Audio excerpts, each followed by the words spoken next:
Hey, Ella. I'm just finishing my meal deal. Just finishing my meal deal. How are we? Good, I hope.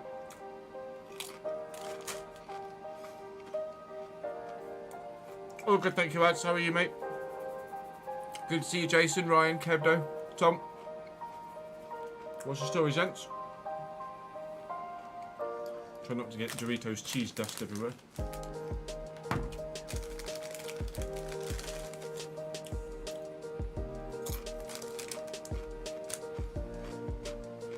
Happy Tuesday. It's Tuesday, isn't it?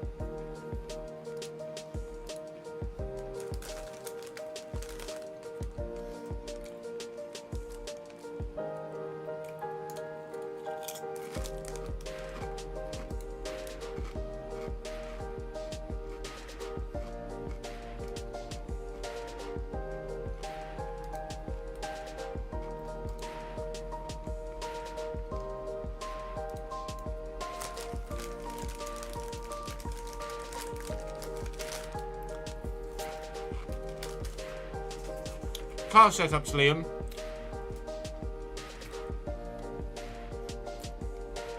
I use Sim Racing Centre. Now, full disclosure, it is a paid service. I do have an affiliate chip, so I get my setups from Sim Racing Centre. If you did want to have a look at getting some yourself, you either get them track by track or for all of F125 or other racing games as well. And you can get a discount on them with my code. But that's where I get my setups from. They are behind a paywall. I apologise. Well, I don't apologise. It's just, it is what it is, isn't it? It's work, it's business. But that's where they come from. Basically. Oh, I haven't paid out the prediction, that's why. P17 or lower.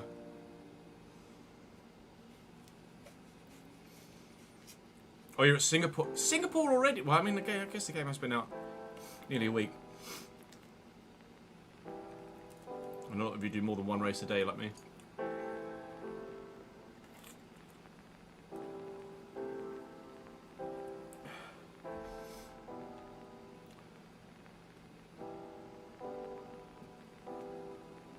We play on Ultimate with custom sliders, Ollie.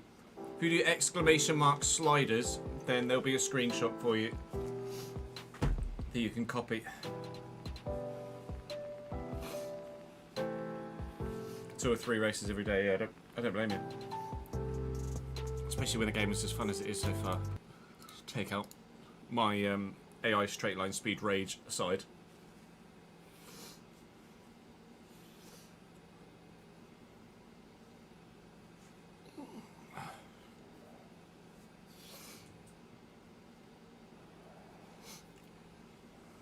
Right, we're just going to dive. We're just going to dive straight in, I think. Live a little late because of a mortgage advisor visit. Hooray! Right. Ready, steady, go. Welcome back to the My Team Save on F125 here on the Chesnoy Plays channel. Thank you for your continued support on this save. It really means a lot. Do make sure you drop the video like and subscribe to the channel. Today we are here-ish. Yeah, there. Here-ish. Imola today for the Emilia-Romagna Grand Prix. The old San Marino Grand Prix as far as I'm concerned, if you're as old as I am. Thankfully fully dry. A track that is re-envisaged this year with... actually, is Imola Lidard? Imola might not be one of the Lidard, actually, but it is... no, it's Australia, Japan, Bahrain, Saudi Arabia, Miami are the Lidard ones. But Imola has been updated. The curbing, in particular, has been updated, and those pesky little sausage curbs are kicked to the curb. So, hooray for that. Should be a lot more fun to drive. I mean, it's a great track to drive anyway, but it should be even more so now that it's a little bit less abusive with the curbing. So, very much looking forward to this. Probably going to be poor, though, because straight line speed has been strong for the AI here previously as well, so we may well look to run slightly lower wings than usual, suffer around most of the track, because track position can be king around here a little bit, and then just be quick in a straight line on the straights. That's the plan. Looking to be better than we were in the last round of the championship, that's for sure. For the first time this season, we finished behind our teammate of whichever driver we were driving as for the season. And to be fair, we've driven every round as Victor Martin. We are currently both bottom of the World Championship because our highest position is a 14th for me and a 17th, back-to-back 17ths for Zane Maloney. We've brought a number of upgrades to the car, though, for this weekend, so I'm hoping that we'll be slightly better, but not expecting to be massively better. Imola's fun, regardless. Even if you're running around at the back, it's a really fun track to drive, so I don't mind. It'll be less upsetting than Miami, which is a horrible track to drive around on your own at the back, or chasing Isaac Hadjar for 15 bloody laps and can't actually get him. Right, without any further ado, I'm going to head on to practice and try and nail a setup that will work for us to get, let's hope, a personal best finish of the season. Fingers crossed, eh? Fingers crossed, eh?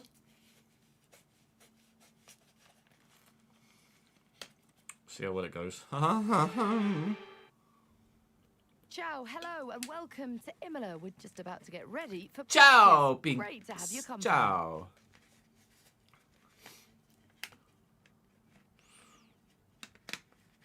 I can get really aggressive with the curbing now that there's no bloody sausage curbs.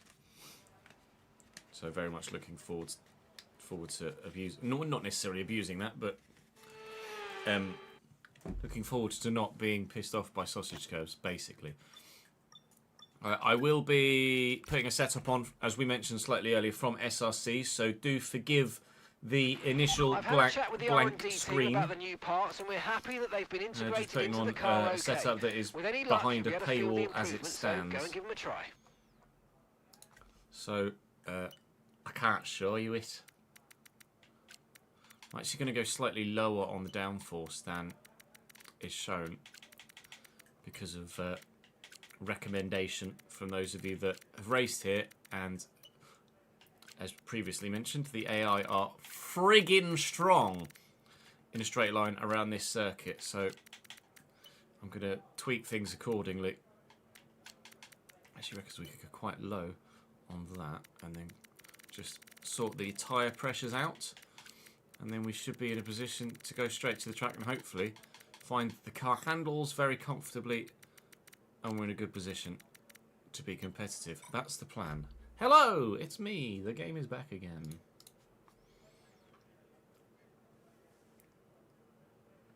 Yeah, there's two, isn't there? There's exclamation mark SRC and exclamation mark setups.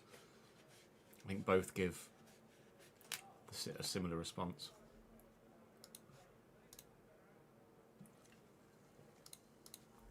In fact, I think they both give the exact same response.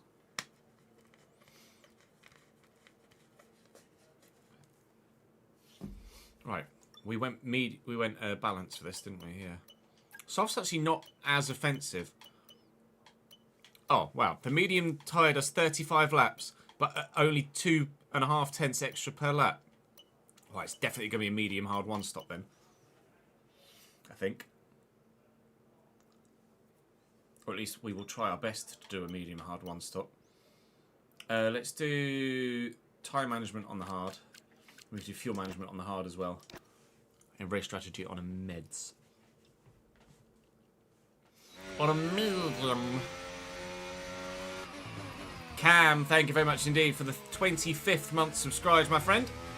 Appreciate you very much. Yeah, true. You are officially botnoid. Bot, B-O-T, noid, not B-U-T-T, noid. Lol.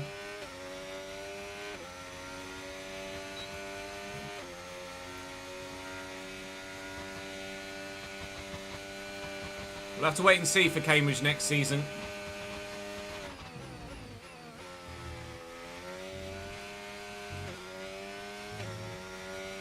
Really don't know what's going to happen. It all depends on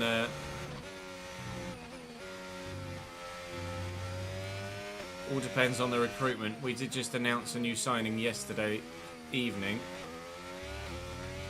Ben Knight, who's a player I'm unfamiliar with.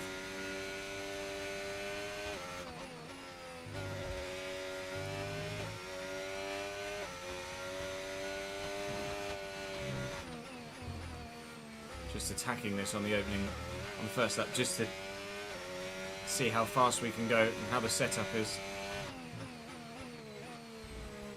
Running significantly less downforce than recommended. Trying to keep the car balanced, but just be faster in a straight line.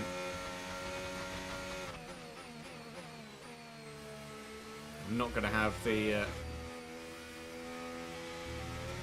tyre wear attacking the circuit like that, but you can tell from the delta that certainly we've got time in the pocket. So we'll look after the tyres a little bit more now on this lap.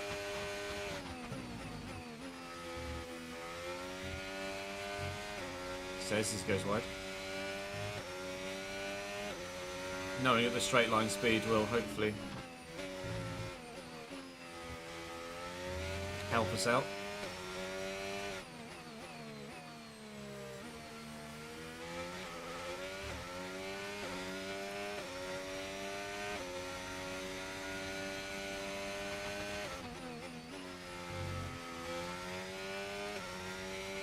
So when it comes to the race, I don't really have a tyre saving mode personally. I just kind of go hell for leather the entire time.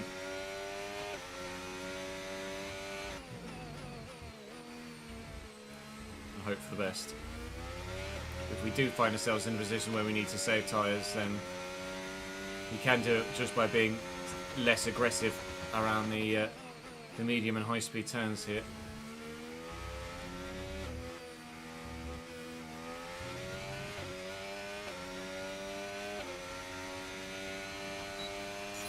Program complete, and a job. That lap time was 1.6 seconds slower. Well done. We got still some past excellent data the with that run. So come on back to the garage, and I can take you through the numbers. Past the program. Was it with 5? It was with 4. What did I not have?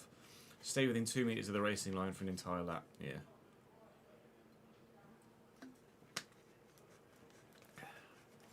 I'm very twitchy with my steering. I should probably address that in the settings, actually, shouldn't I? With my controller settings. I'm very, very twitchy. I wouldn't really know what to change to make it less twitchy.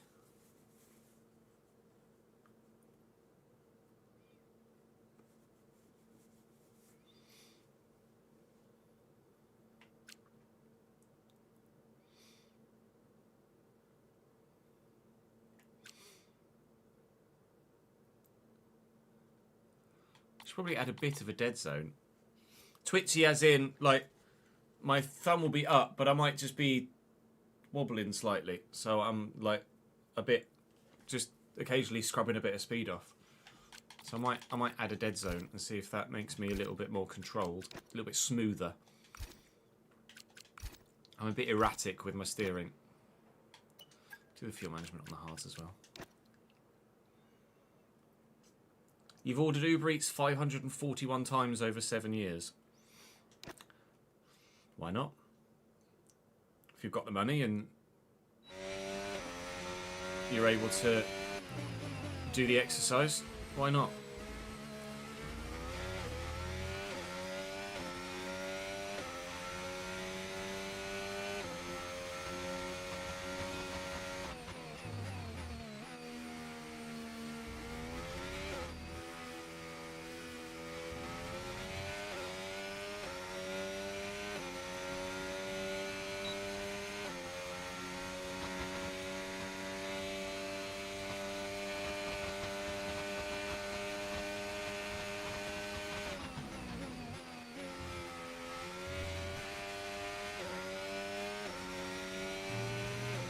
Already it looks smoother, doesn't it? That was a bit shit.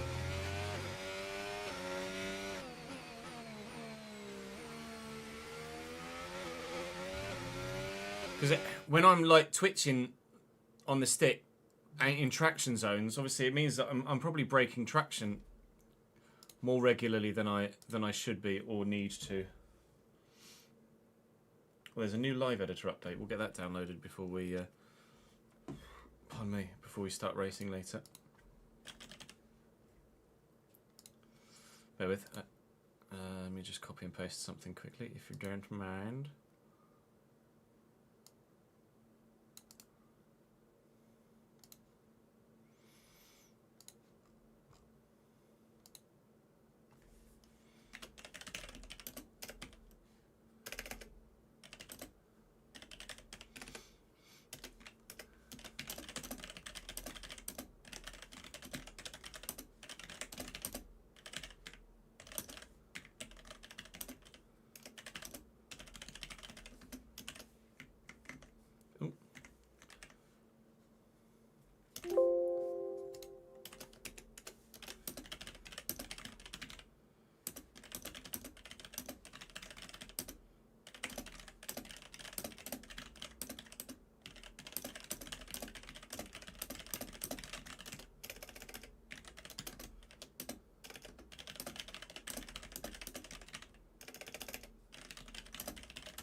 Speed typing as best I possibly can.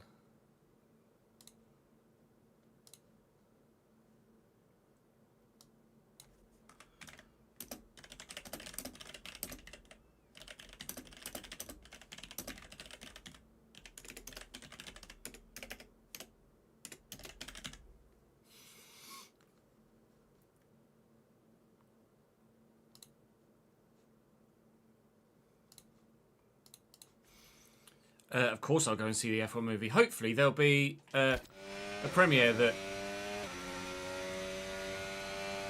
maybe some creators will get invited to. That would be great. There is the potential that we might get a group together to go and watch the premiere or watch the movie together. That would be sick.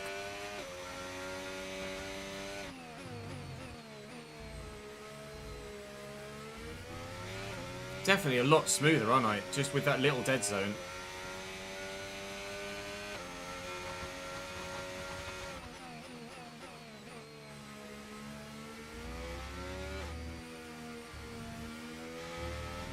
So we are using quite a bit of fuel, but that's fine.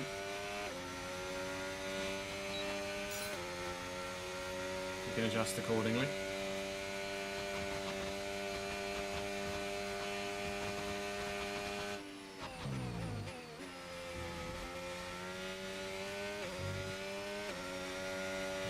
Going to take a little bit of getting used to having a little bit of a dead zone, but perfectly manageable.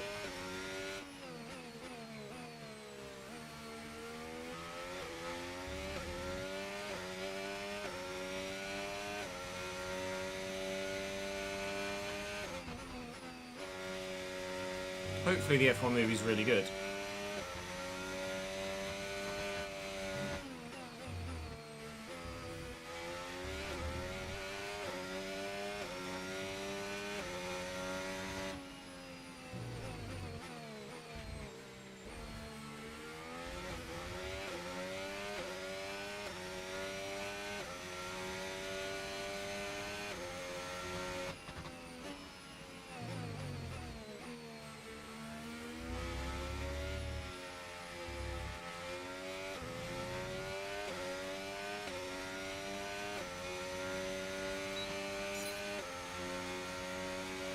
Try and do that purple if I can.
slow out the final corner, that's fine. Program complete. Lewis Good is a work. producer, yeah. Head on back to the garage and we'll start going over the data.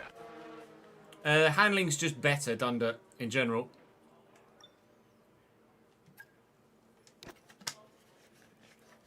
Just as a rule of thumb, it's just better.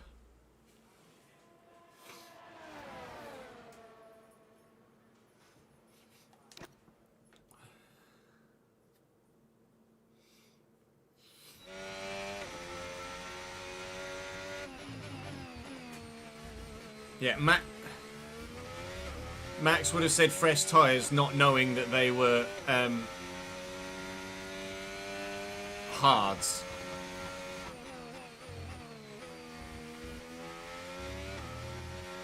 It wasn't Max's decision to go to the hards. It was Max's decision to go to new tyres. And if the team didn't tell him that the only set they have is hards before the pit stop, which is evident, then it's still on the team, I think. So I'm sure if they'd have said to Max, we do have fresh tyres, but all we've got is hards, he would have said, oh no, put the softs on. I'm sure of it.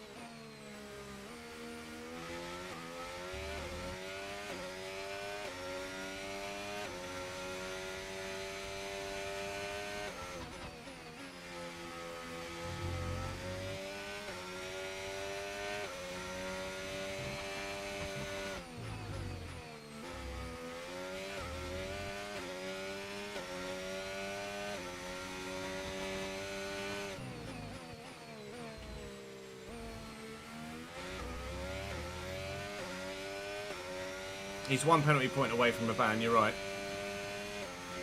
But there's only one or two more races before that 11-point mark drops to about 8 or 9, I think.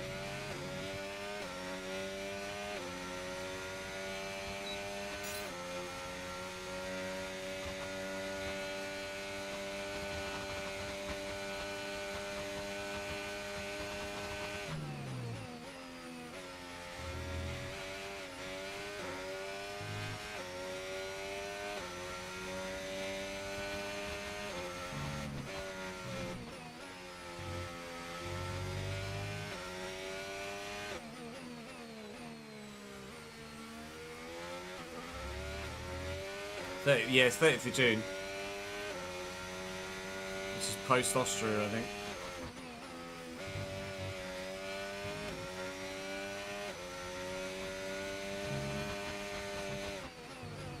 If a racing driver goes over 12 penalty points on their racing licence in a 12-month period, Kevdo, then they get a one-race ban.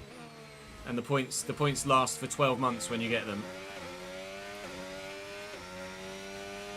So he'll drop 2 points on the 30th of June because last year on the 30th of June he got two points.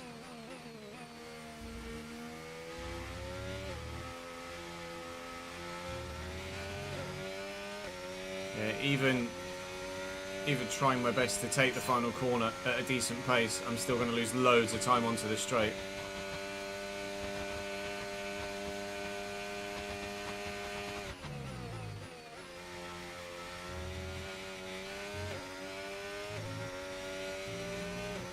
Morning, Ben. Yeah, I was going to say it was Lando in Austria, wasn't it? Last year. It was terrible. I have to factor in that I'm running lower wings here than I usually would, so well done, cheers.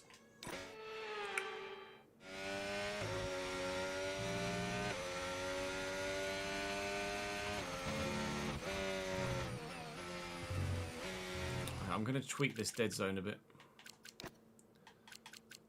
Maybe changed it a little bit too far. Just knock it back from 10 to 5.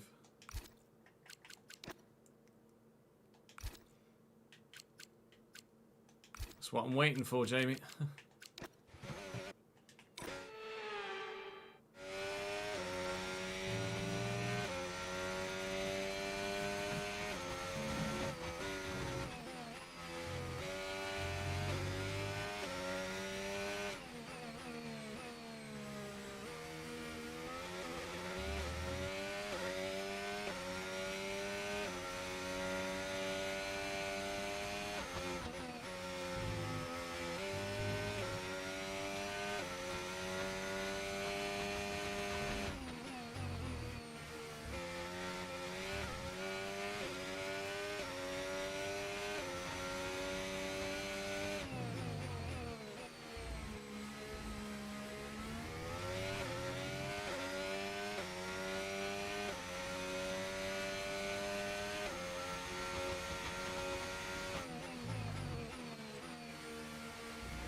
got the downforce for that.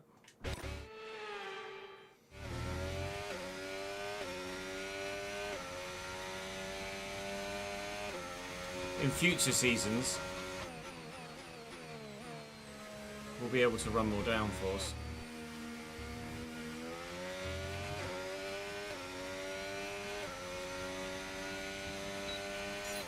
Carry more speed through the corners, but at the minute we just need a straight line speed.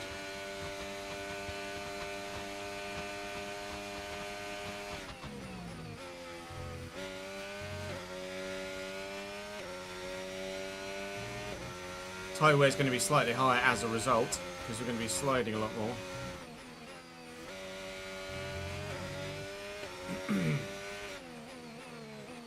Both during the corners and putting the power down, but it is what it is. You have to do what you have to do to be competitive.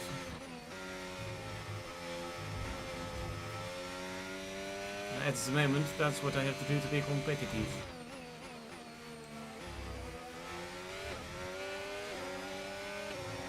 Merci, Sac. Merci.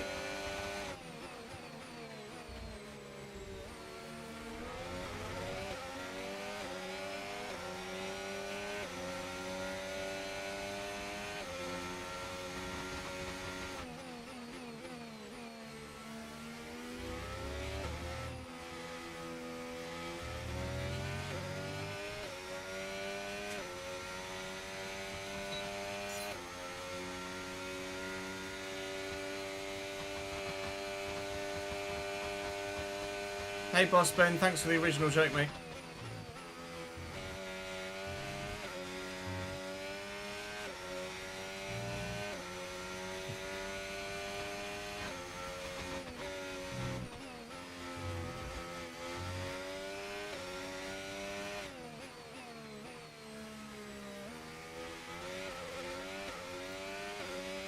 Yeah, low rear tyre pressure definitely helps with traction.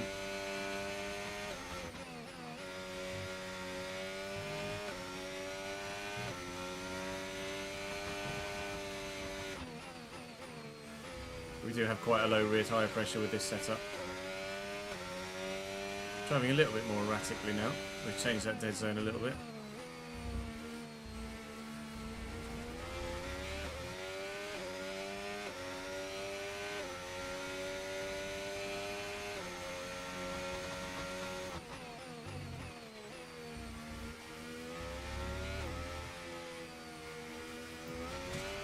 Well,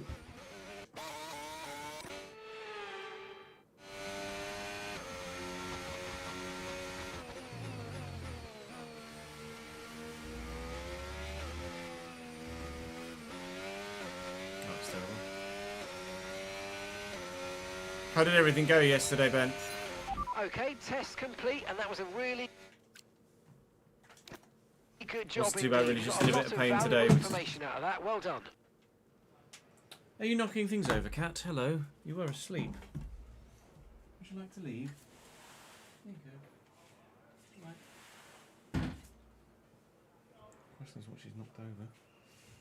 What did you knock over, Cat?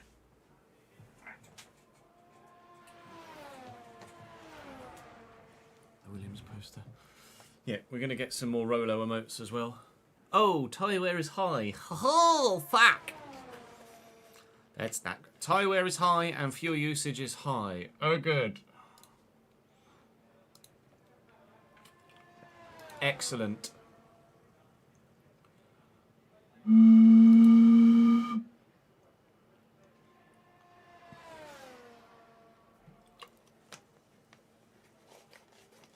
That's not great.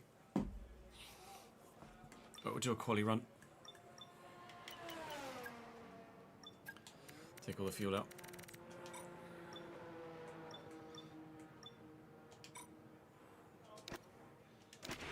Okay, that's all the checks complete. We're ready to go.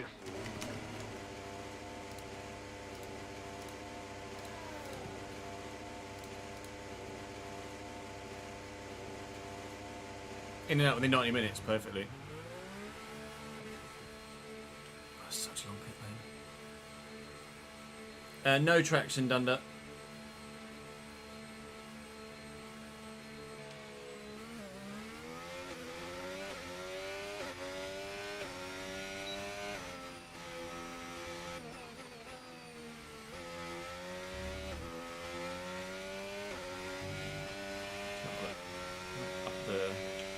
so little. Actually, what I wanted to do, whilst we've...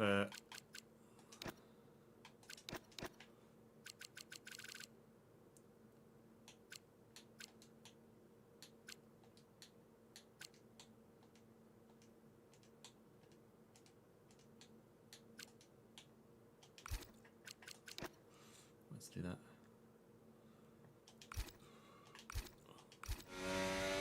Yeah, remind me what the op was for, Ben. You did tell us previously. I can't recall.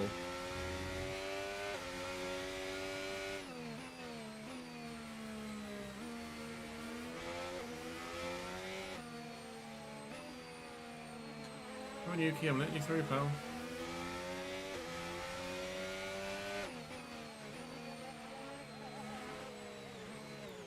For God's sake, I'm clearly letting you through. Just fucking go.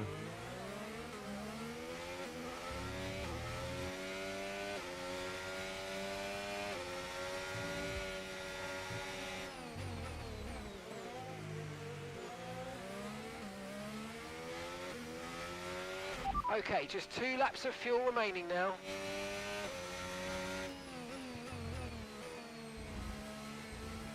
Yeah, try no traction.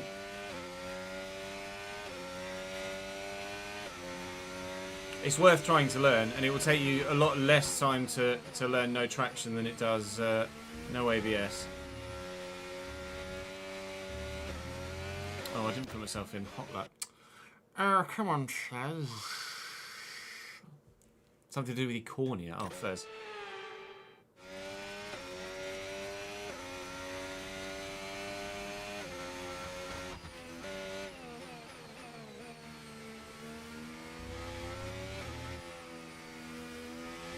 Yeah, I know you wear glasses, so... Oh, I knew you wore glasses previously.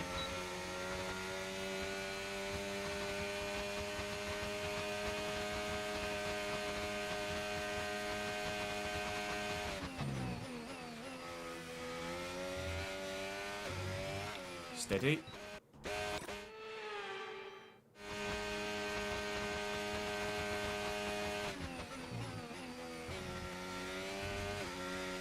To the Colapinto.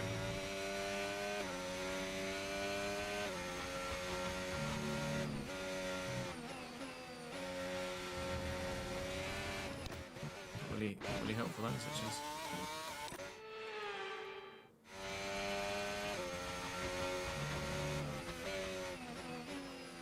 I'm braking too hard there because it's then killing the my ability to turn. Or I'm braking at the wrong point. Thank you, Pierre.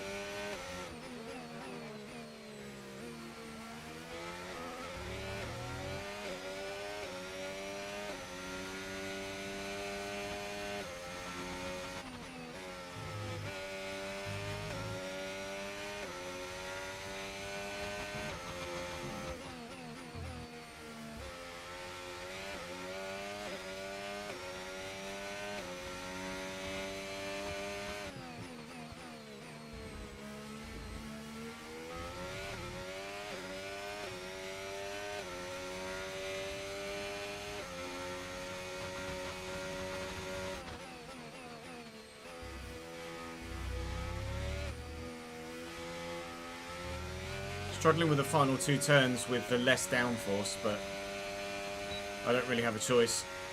Got to run wings this low just to stand a chance of sticking with them in a straight line, unfortunately. If you know nothing about F1, how easy is the game to understand if you were to buy it on PlayStation 5? There's a great tutorial system in the game, Grace. And just to in general enjoy the racing, you don't need to know a great deal about the sport, just the basics. Like how to use your battery, when you can and can't use DRS, what's the best pit strategy, etc. But there's a great tutorial system in the game. So anything you do need to know, you just go through and watch these tutorials initially, and it will give you a decent understanding initially of what's what. And anything you don't know or anything you'd like to know, then by all means ask. There's no such thing as a silly question when you're trying to learn about a sport for the first time. William and Jason, thank you for the follows, guys.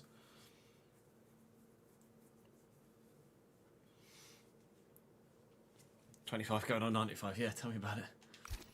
I feel you, sir.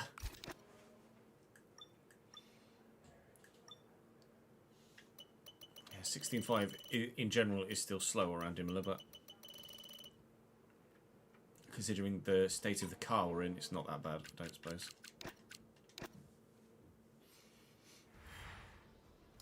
And if today's practice is anything to go by, we're in for an exceptional weekend of Formula One. I was fastest in the session as a whole. Look at me go.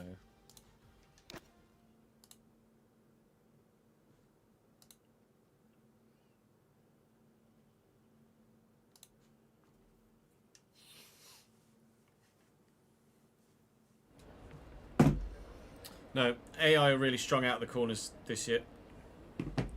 The medium to low speed corners, the traction zones after that, the AI are really strong. So having to run lower downforce than usual to try and be able to compete effectively is a situation a lot of us find ourselves in at the minute. So I am running much less downforce here at Imola than I would like to, but needs must.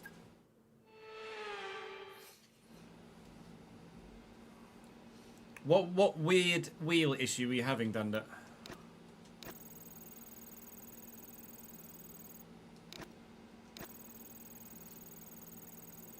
Yeah, really gutted about the gearbox issue in Saudi, because that was a really good positive weekend about to happen. Could have challenged for a point there. Yeah, I presumed there was a do supposed to be in there, Cole. All good, thank you, mate. How are you, pal? 1,000 bits from Sam. My guy, thank you, mate. That's very generous of you. Hope you're well, dude. It's a new Sims setup day, so life is good. Let's go. They have booked the day off work, and it's not coming till 5 PM. Maybe we should have booked tomorrow off work. What did you go for in the end?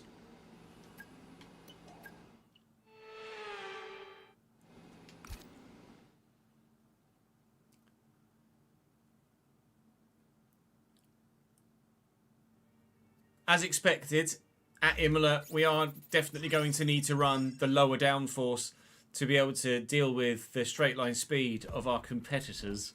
It's an adjustment period for me because I'm so used to running higher downforce at Imola that whilst we're getting there, it wasn't initially immediately intuitive as to how to take some of the medium speed corners and the fast flowing chicanes because of the nature of significantly less downforce to what I'm used to at this circuit. So it's been an intriguing learning curve thus far in practice, but in qualifying we've only not gotten through to Q2 once. I don't want that stat to change, so let's do our best here, shall we, with some fresher parts in the car.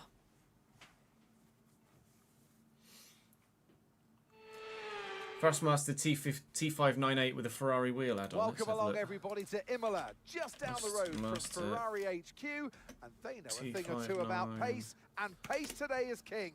It's qualifying day, and it's great to have you with us.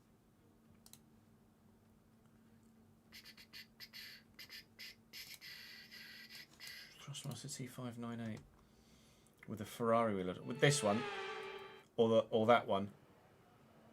The GT3 or the F1 SF1000, which is the F1 car. The GT wheel or the F1 wheel. Apart from getting another shift because your boss mucked up the road and put your colleague in himself tomorrow, apart from that dandy. Well, you like you say, extra money.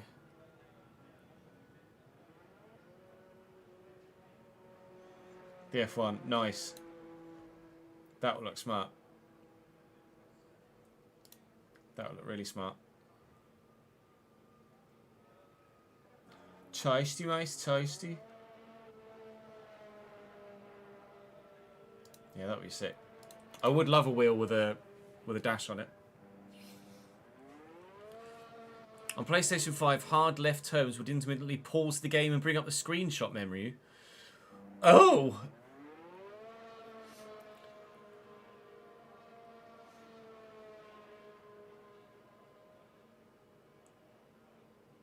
Yeah, that I can well imagine that's a pain.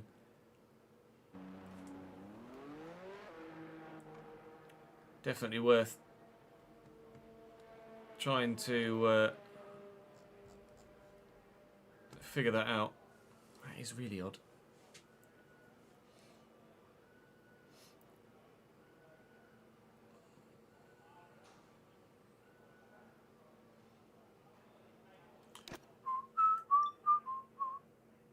What sort of times is everyone doing? We did a 16.5, didn't we, in practice?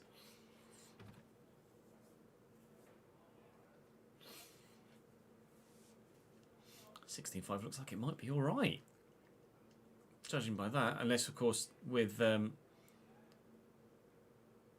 change in weather between the practice session and here, times and track conditions are different. But that is not bad.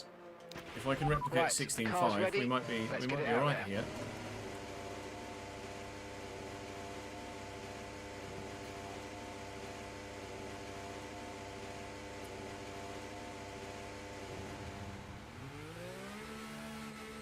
Yeah, Sancho's going back. Sancho doesn't want to sign. They tried to negotiate but couldn't find an agreement apparently with Sancho, so he's going back to Man United.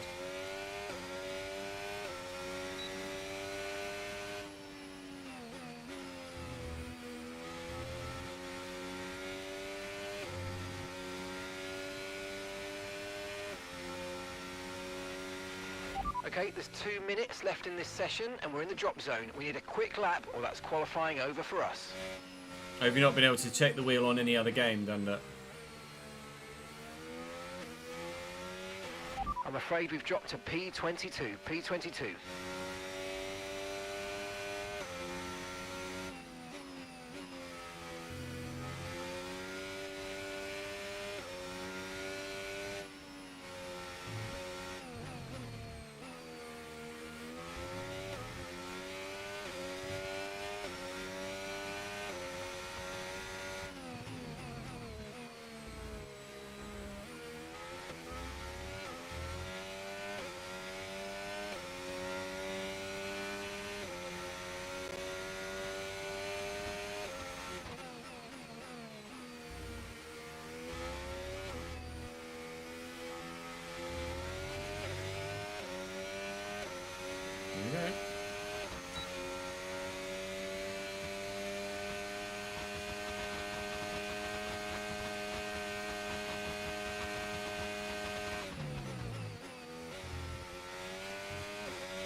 Amount of times I've done that over the years as well.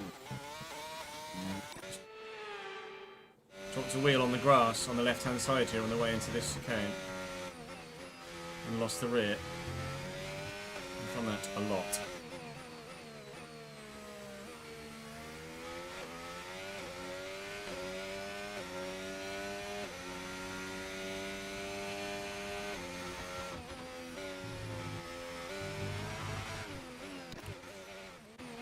Can you tell them we're pushing the limits?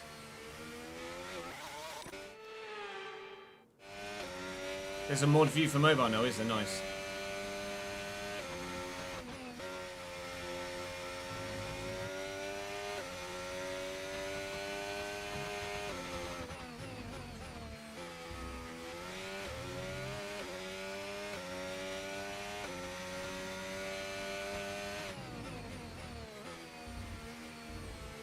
A bit too much curve there, but get away with it.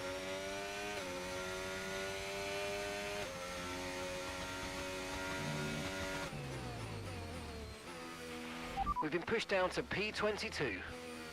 Pushed down to P22, but we're about to put ourselves somewhere hopefully higher than P22. 16.5 in practice and 16.8 in qualifying. It's good enough for P12 though, and we know we can go quicker.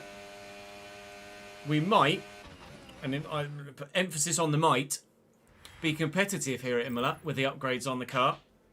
Drag reduction is going to do a lot for us over time. We're expecting obviously everyone else to take a big jump when we get to Q2 and then especially Q3, which I don't think we'll qualify for. But even Zane has gotten through to P16. So for the first time ever, both Chesnoid Racing F1 team cars are through into the second part of qualifying. Nice one, Zane. Love that. That's fantastic. Hajar out. Lawson out. Both Aston Martins will join both RBs as well. Albon only 21st. And Gasly only 18th. Everyone you would expect to be through outside of that is through. Brilliant lap by Jack Doohan in the Alpine to be P6 after Q1. That's fantastic from him. We'll see how he does in Q2 when everyone else will take a step up. We can take a little bit of a step up ourselves as well. We know we've got a little bit more pace in the car, so all I've got to do is find it. Ted, thank you for the follow, mate. Welcome to the channel. Oh, it's been there for ages on mobile, has it? When did I start streaming? Do you mean today, ATP, or in general?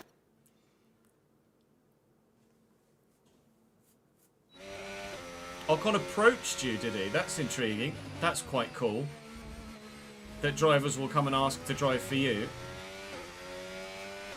Although perhaps slightly unrealistic that Ocon approached Alpine. Oh no. You're not. Are you at Alpine? I know Curtis is at Alpine. Are you at Alpine as well, Tom? Or are you in a my team? You're in a my team, aren't you, I think? It's Curtis that was... Curtis on YouTube that was in the my team. Yeah, my team. Lotus, nice.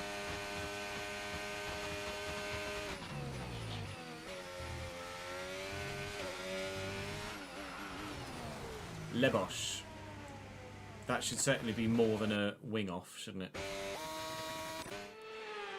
Started a Hamburg RTG, nice.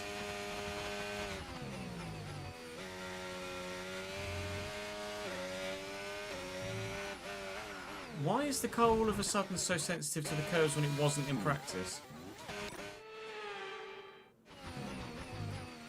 I know it's only a banker lap, but still. What's changed?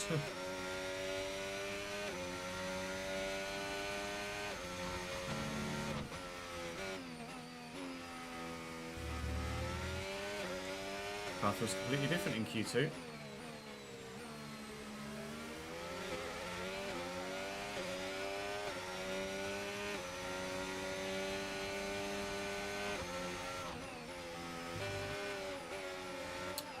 Out of the way of the Ferrari.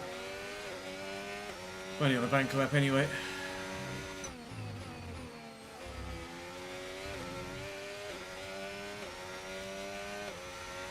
Definitely overdriving the car, aren't I? That just feels skittish all of a sudden.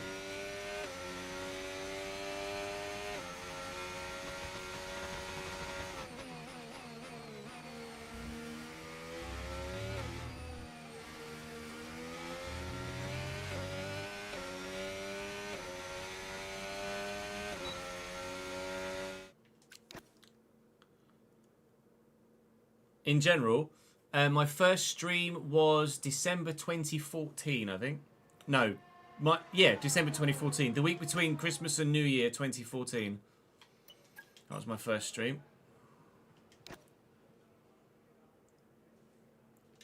Yeah, we had one of the Hoylands at Frankfurt, didn't we, in the Journeyman?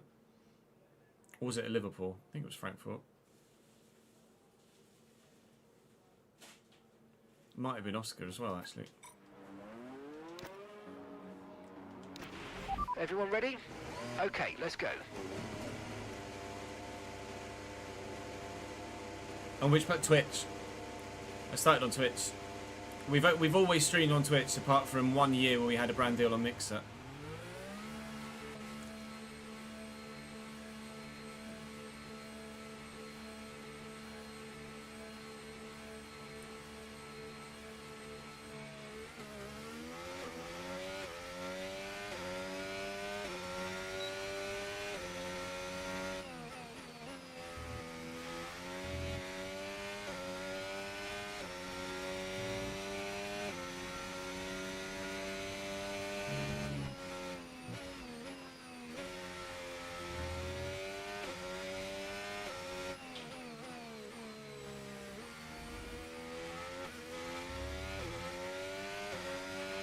Right, that's us down into P16 now. Oscar looks like a very complete driver this year, doesn't he, Adam? I feel like Piastri is the go-to title shout right now. Oscar Piastri has multiple world championships in him. You can just tell, can't you?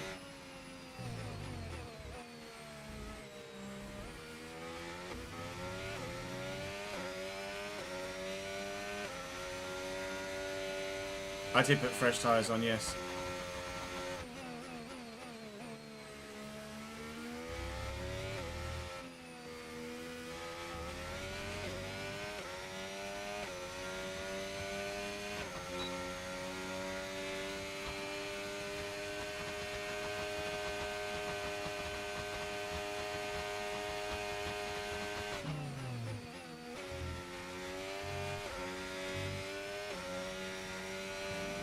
Being a bit more hesitant with my throttle application now.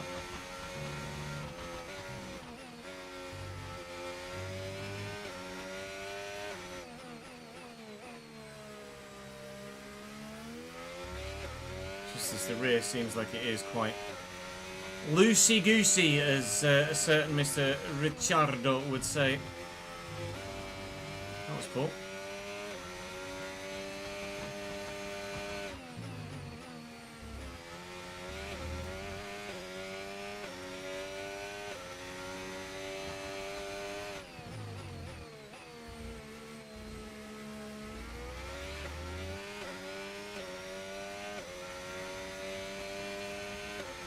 The bank lap was absolutely awful, so it's no surprise that we're massively up on it. Just a case of trying to get into the top 10, and a 16.4, which is the fastest lap we've done so far, is P12 again.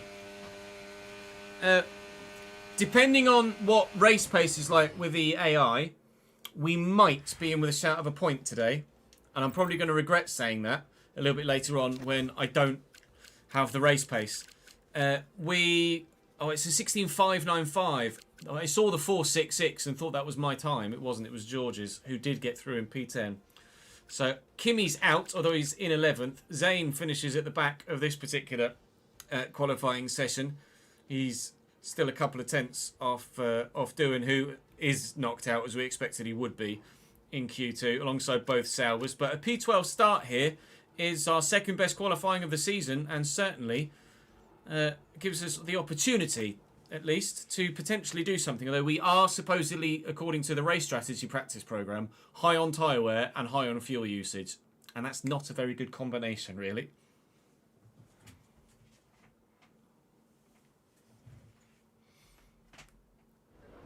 He's just a kid, Cole, that's why.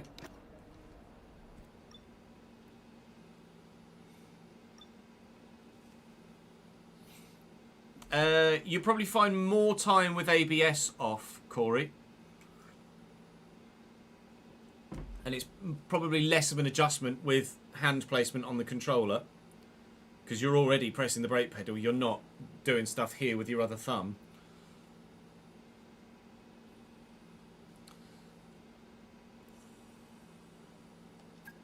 Yeah, we are quite consistent in qualifying, at least.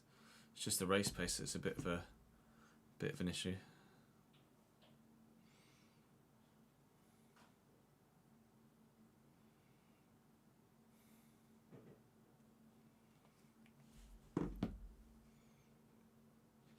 How did I get into F1? My dad used to watch it in the early 90s.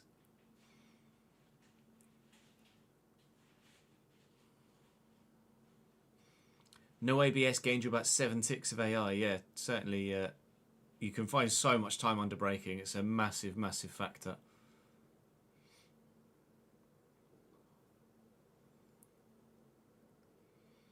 Yeah, I fancy Oscar for the championship. I think a lot of people do.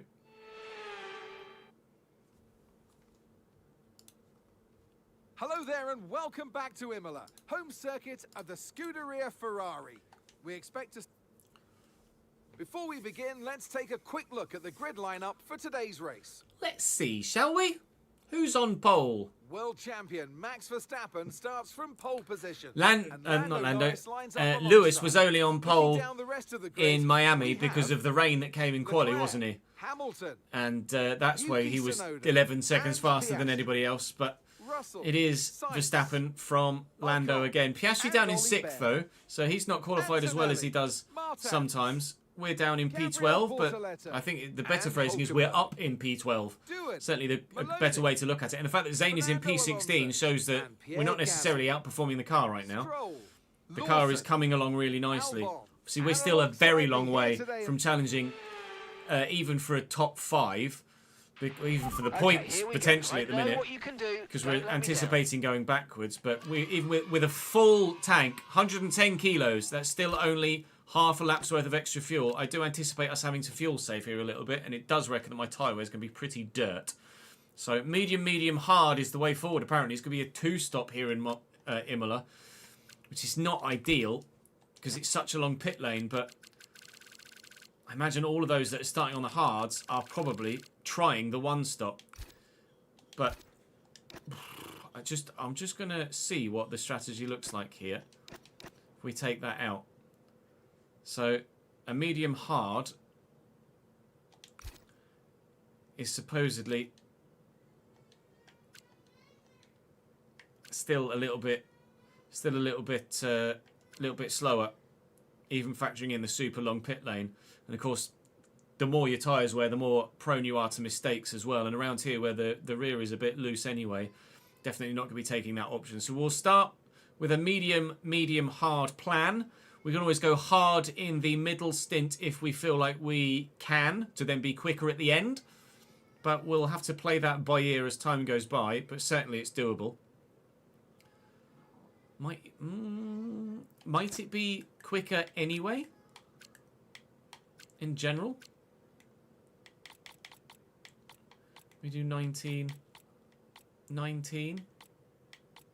I mean, it's very close. There's barely any difference in it.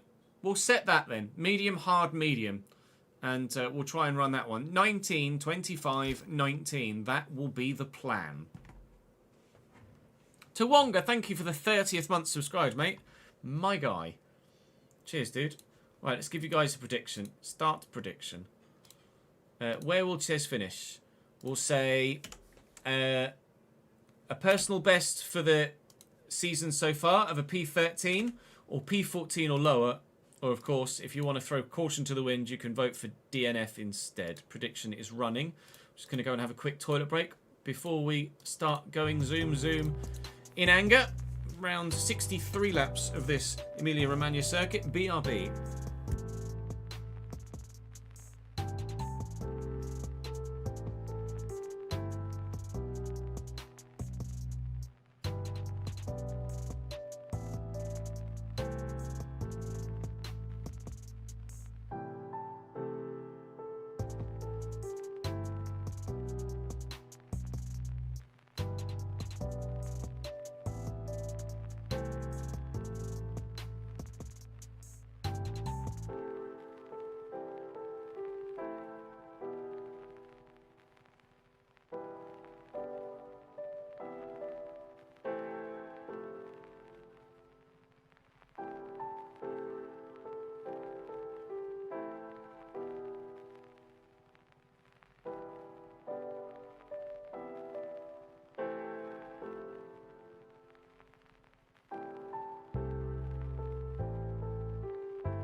Yeah, qualified P12.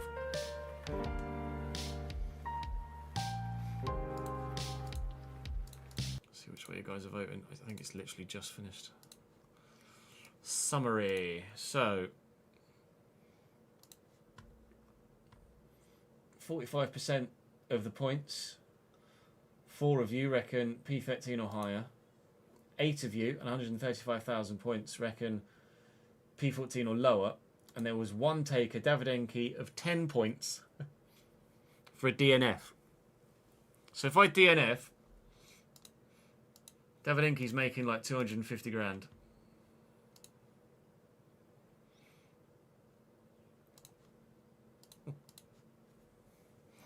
Worth the gamble, huh? And so I presume you get 250 grand.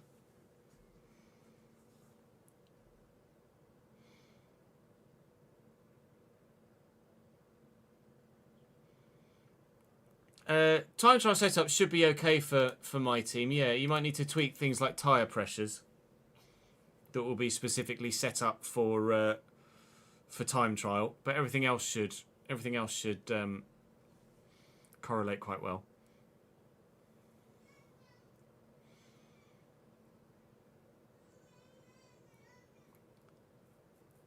It's generally things just like Saudi, Bevers or Beverson, where things just go really badly. Like if we just don't have the pace, and it would just be like 60 laps of me running around at the back, then it's pointless. Then we'll DNF. If it looks like we're not going to get a red flag or safety car or something to go with us.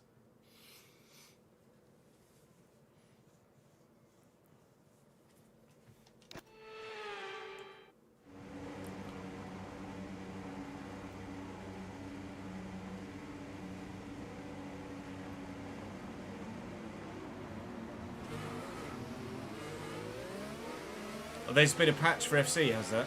Is that why there's a new... is that why there's a new... live editor version?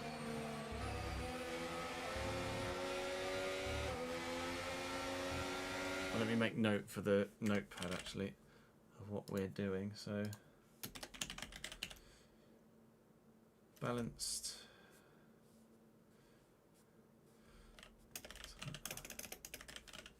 set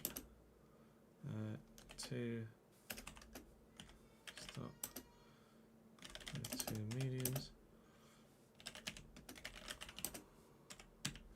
1.52 or something, wasn't it? Fuel.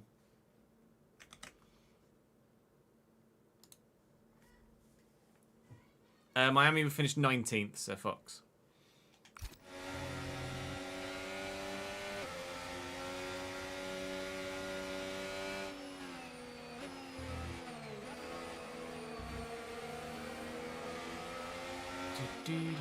No rain expected. No rain expected for the time being.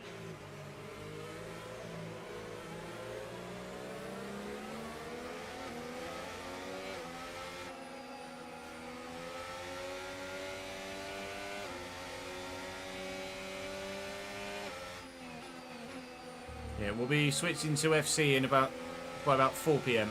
4 to 4:30 tends to be where we are at the minute, doesn't it?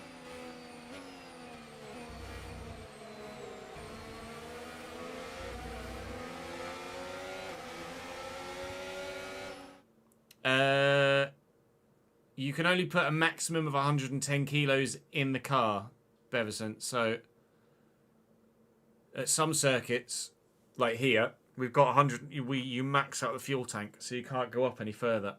At other circuits, you don't need anywhere near 110 kilos of fuel, so you can underfuel or overfuel a bit more if you so wish. Depends on the circuit.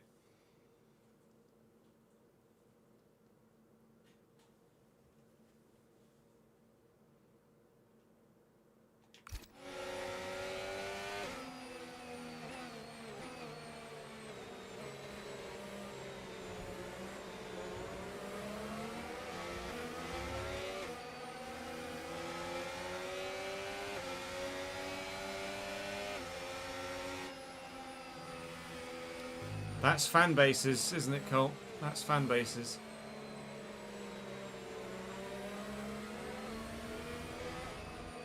That's football. Get some 3-stop here in Imola. They have gone a step softer with the tyres, haven't they? So it is definitely high on fuel on tyre wear.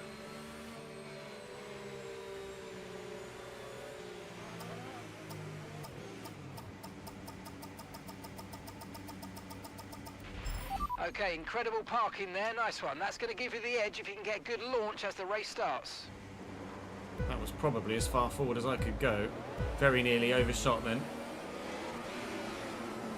Good start. Ocon is really stuck down in the gears. Going to get ahead, and I'm going to try and take the inside line here. Sainz is trying to do the same on Ollie Bearman. I'm going to stick tight.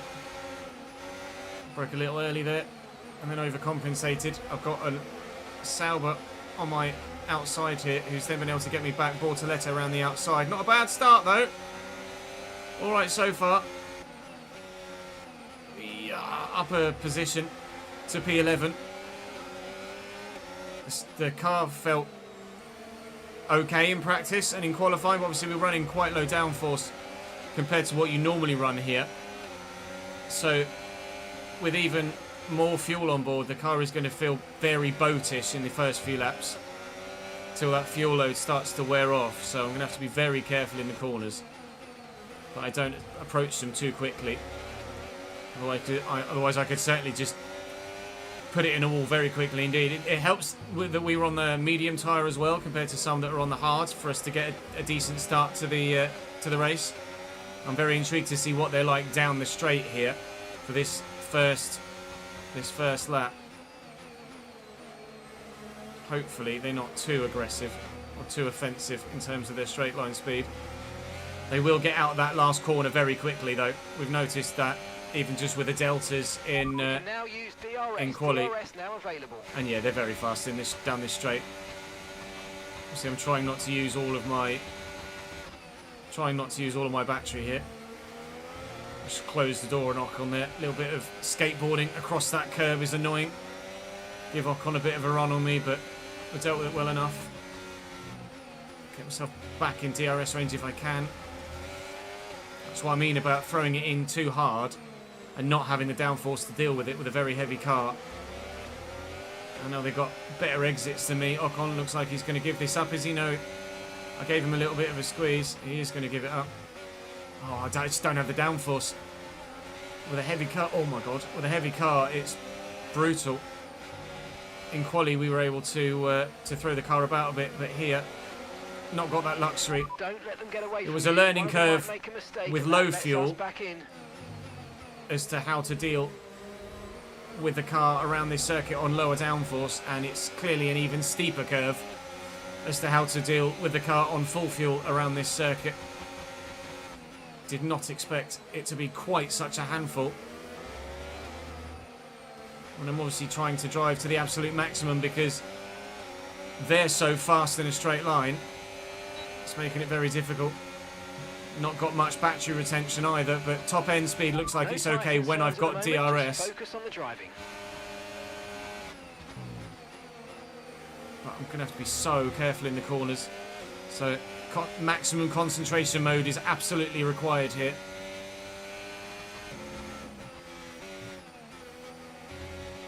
To ensure that we don't drop too far down. There is pace in the car. We can get a decent finish today, potentially a personal best for the season, but I'm going to have to make sure that I drive measured, composed, and not overdrive it. So if I get too aggressive, I'll just get bitten by a gravel trap, by a wall, by another car. Got to make sure we do this the right way. P13 for now. We've eaten one mistake already. It's cost us a couple of positions, but dealing with it okay thus far. Still got DRS range on those in front. Out of DRS range of those behind, and hopefully that will help us build a bit of a gap and we can consolidate in P13 and then maybe think about moving forward from there as the race goes on. Careful with your traction, Chez. There we go. Gap behind, look, growing rapidly. 1.3, 1.3 and a half, 1.4. That's the difference DRS is going to make. So very important to have it. Ocon is past Antonelli in front as well. Ocon is very highly rated, actually, in the game this year. 85, I think, Ocon. Obviously, Antonelli is nowhere near as highly rated at the moment as the rookie, but obviously we're anticipating his driver stats to go up with the first major patch. So we'll wait and see. But comfortable gap at the minute back to Hulkenberg of 2 seconds. Although they are gaining in every traction zone, so continually going to have to make sure that I drive the car appropriately and stick with these two in front, otherwise we'll just get dropped.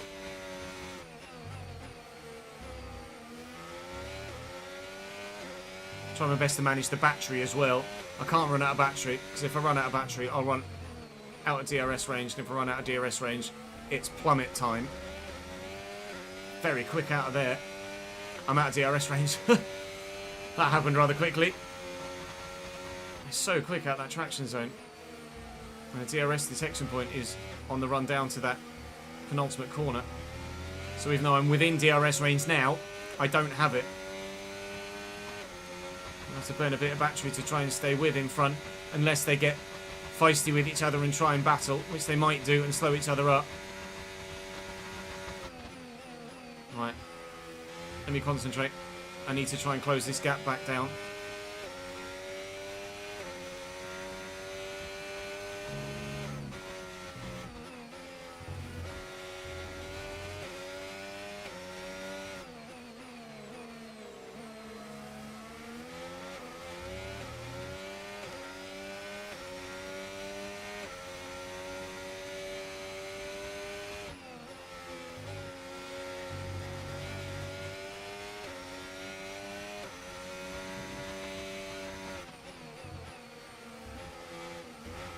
Fucking twatchers.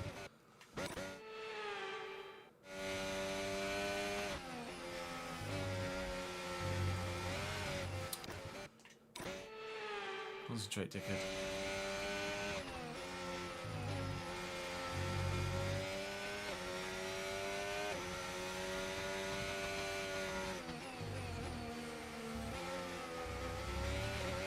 Really struggled with the rear around that, the bottom of Aqua Minerale.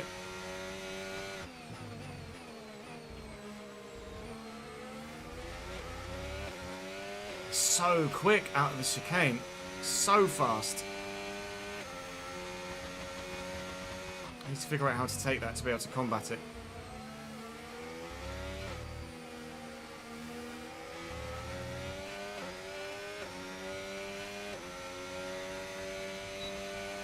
Fuel's okay. It's stable at the minute.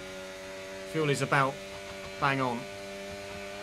Yellow flag. Yellow flag in front. Not sure what for. Presume someone went off. No, someone's retiring. Solly Behrman. Behrman's engine's gone pop. That's a free position. Green flag. No VSC or safety car for that. He could just pull over to the side of the track and they'll recover the car. So that's P12. That helps. Thank you, Ollie. Appreciate it.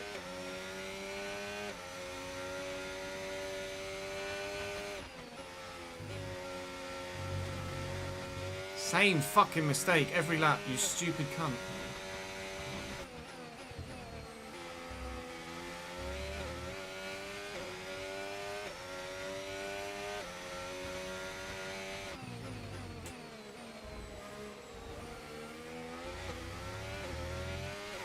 No DRS again.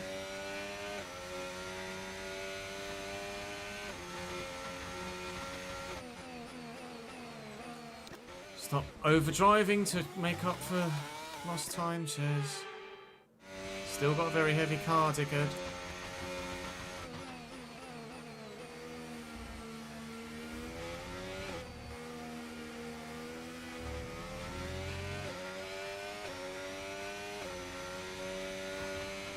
His temps are okay. Car ahead is a second a lap faster than you.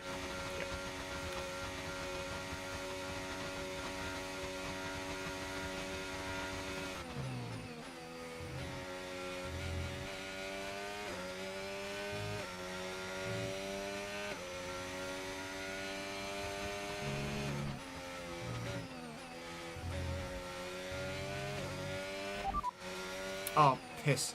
Changed my buttons, didn't I?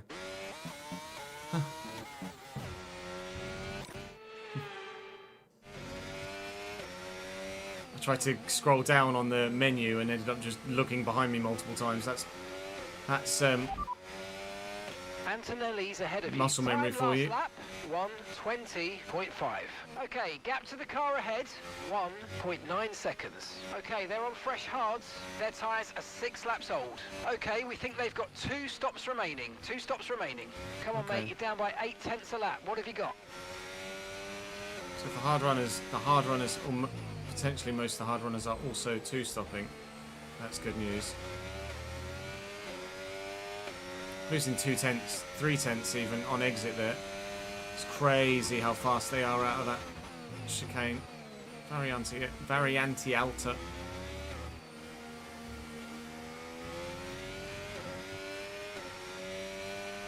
Presume Doohan behind is also on a Okay, we're only two-stop. 2 seconds behind the car ahead. Keep pushing. I'm pushing.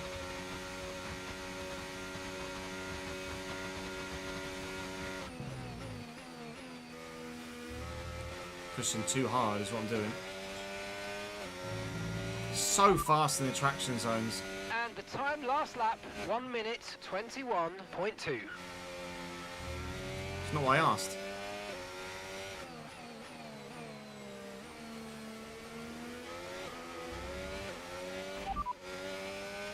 Time last lap, 1:21.2. It's not what I'm asking. I'm asking about the driver behind. Tell me about their strategy. I don't know their fucking lap time, do I? Zorro, JJ, thank you for the follows, guys.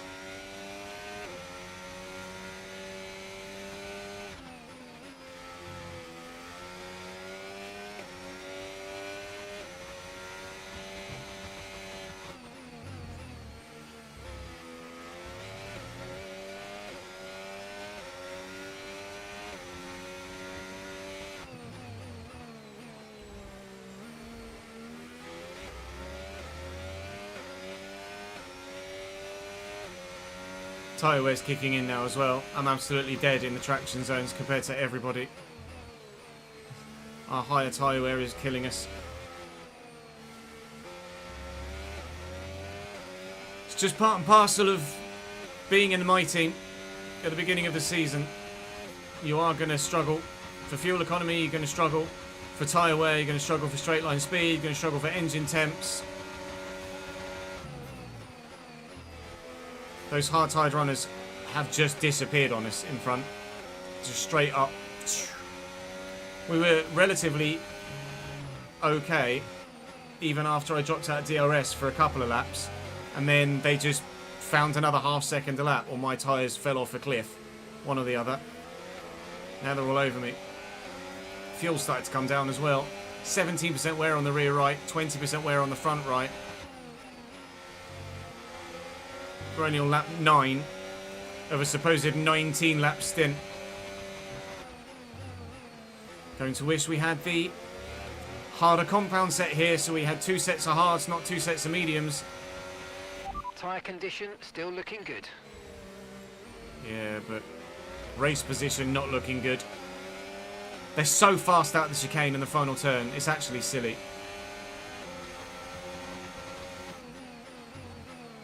Like 0.3 to 0.4 a second from the chicane to the penultimate corner alone.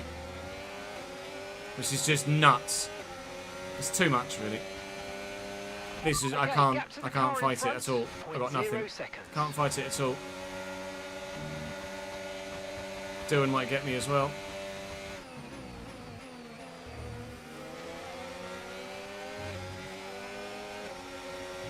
I just got hope to cling with Hulkenberg. You can see the understeer I'm getting from warm tyres in the dirty air. It's just a killer. Hulkenberg's just disappearing. In every medium and slow corner traction zone, they're just disappearing on me.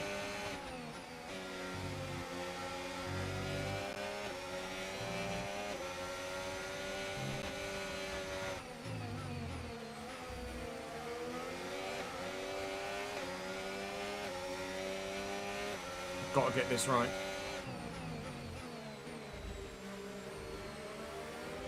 At 0.5 seconds. 6, 7,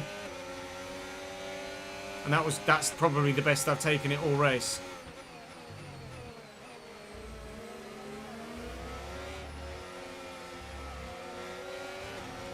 DRS here will hopefully help me save a bit of battery as well. I've been trying to build it back up again. We are now using fuel. It's weird. The first 2 laps, the fuel load didn't really change, and now we're a few laps further in, it is coming down. Which doesn't necessarily make sense, although I guess we're driving a little faster as the fuel load does come down. It's not like the lap times have dropped massively. We're in a damage limitation phase right now, trying to survive until the first pit stop, where we'll put a hard set of tyres on.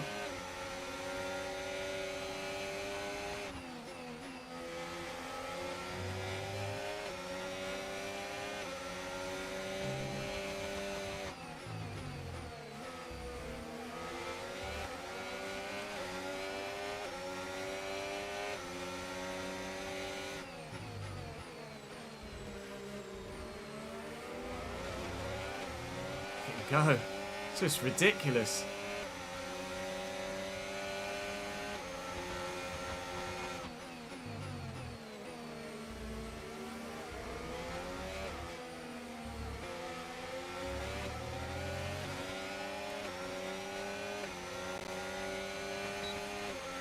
Okay, the car ahead's beginning to pull away. You know what to do. Trying to do it. Not very fucking easy right now, Mark. Dylan's got me down to P14.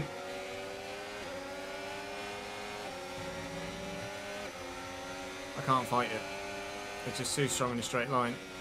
I'm even running like 6, 7 ticks of wing lower on the front and rear than recommended, just to try and deal with their straight line speed. Can't do it. It's so strong in the traction zones. I know I keep repeating myself every bloody weekend, but it's the overpowering feeling every single race day. It's that, my God, are they strong in these traction zones.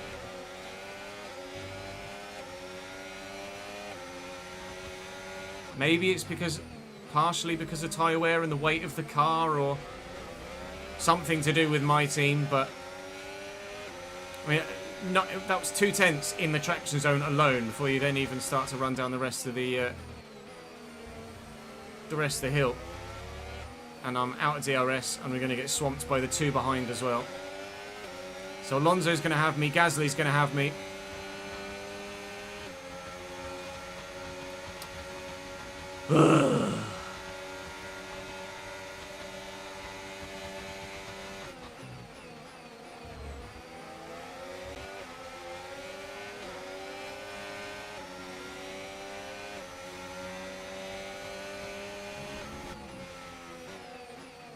Teammate's obviously feeling it too as well, because he's dropped to the very back. So it must be a my team car thing. At least in part, it's got to be a my team part thing, because he's fallen off a cliff too with his race pace. I'd be very intrigued to do a 100% race, or at least start a 100% race with one of the regular real-life cars in a Grand Prix mode or something, just to see a comparison. I'm sure they're still very strong in the DRS, in the traction zones, but they've got to be even more overpowered right now because of this. It just has to be the case. I refuse to believe that they're that strong everywhere all the time in all modes. They couldn't ship the game with it in such a state. They can't be that slow in the corners and that fast in a straight line. It just doesn't compute as to any sort of realism for gameplay.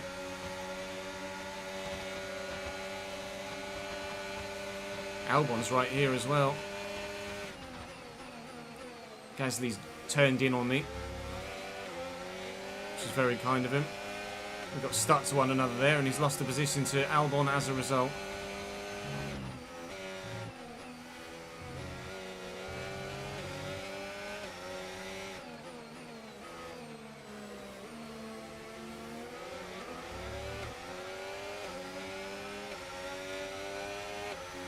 car's a dog. Doesn't matter what you do with setup, seemingly. The car is just an absolute dog at this stage. We just got to live with it. That's just the nature of it right now, isn't it? We know the car is going to get better. We just have to pray it gets good enough, quickly enough. But I don't want to throw myself into a wall at every round of the championship. What I need is drag reduction. What I need is weight reduction. What I need is ERS. Durability. Don't drive into me, Alex. I'm just holding my line there. I'm curious to see what the AI are doing in that situation. Like, if he's alongside me and I'm not drifting to the right,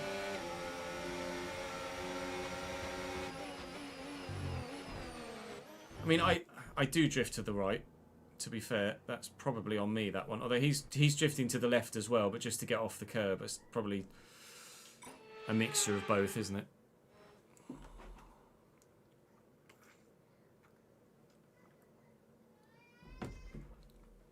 Yeah, you're right. As Adstar says in chat, the My Team are this year more noticeable with how draggy they are and how much they weigh, and it's assumed that the higher your AI level is, the code for making them better could very well be just making the cars weigh less, so it's a perfect combination for pain at the minute, which is pain that we are feeling. But it won't always be like this. At some point we'll make a McLaren-esque zip up the field. Chris Postero, thank you for the follow, mate.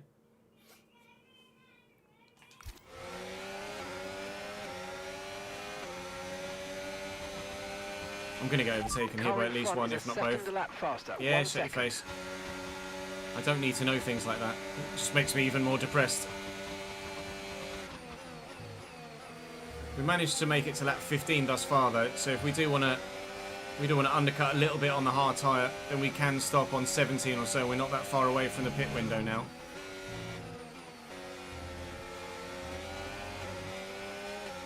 It's just a case of continually surviving. Really pleased with the quali pace. Over a single lap, we've got it, but on race pace, we don't. And obviously, you're going to notice the weight of the car more, the heavier it is with all the fuel, etc. So it does make sense that the car is there on single lap pace, but when it's got a full load of fuel on board, you just lose all performance. Why all of my upgrades so far have been focused on weight reduction, drag reduction, and aero upgrades.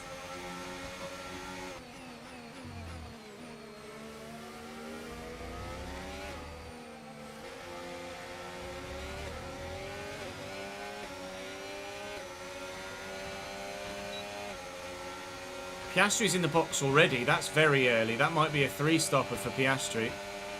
Surprised to see him in the pits already.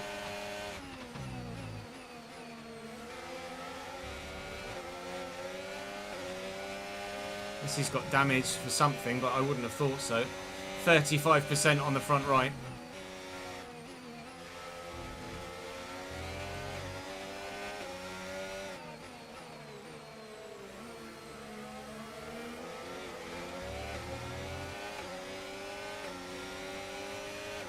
No, Zane hasn't boxed. He's just that far behind, I think.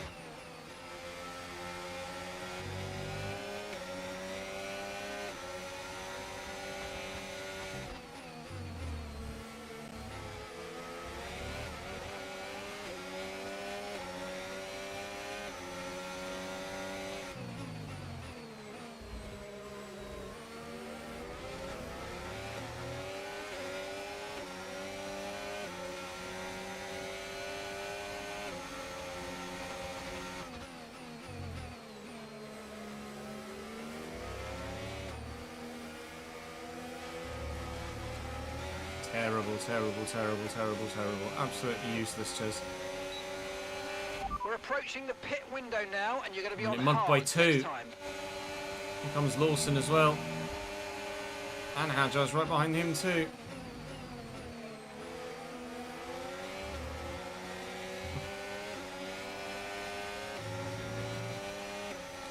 This is crazy.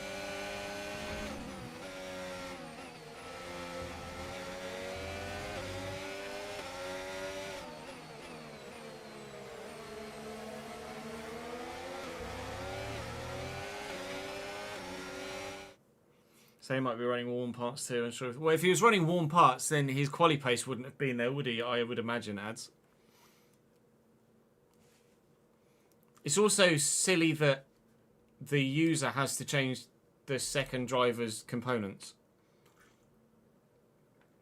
IMO. His side of the garage should do it for him.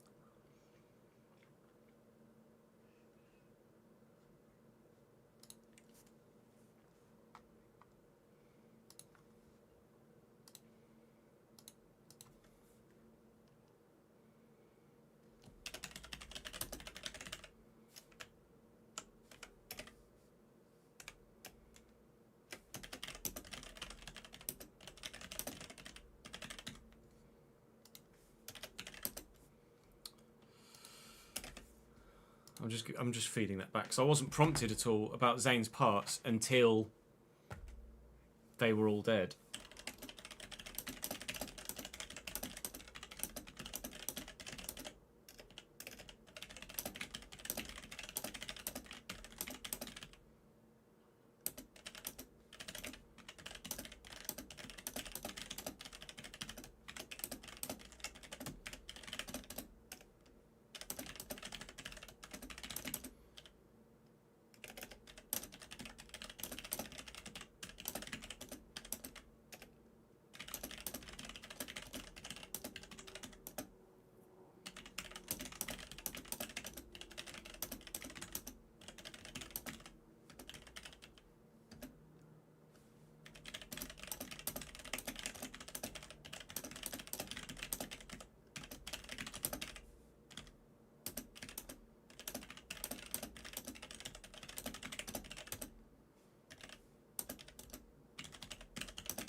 Yeah, the second driver components are wearing at a super high rate as well.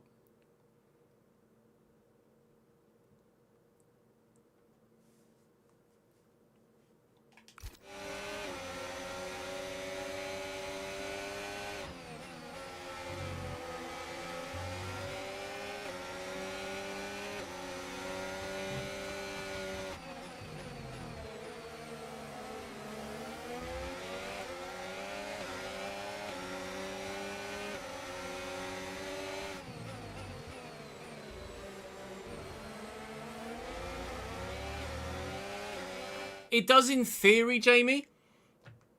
In theory it does, but in every iteration of my team previously, you've only been in control of one car's parts, not the other car. And if you're driving as one car, and I'm solely driving as the one driver, it should prompt you to tell you, oh, by the way, you are going to need to stay on top of the other car's parts as well. It wasn't prompted at all. Unless I missed something in an email or in a tutorial part. Like the second car automatically gets the upgrades that I create for the one car. So I would use that same logic that the second car would automatically sort its parts out.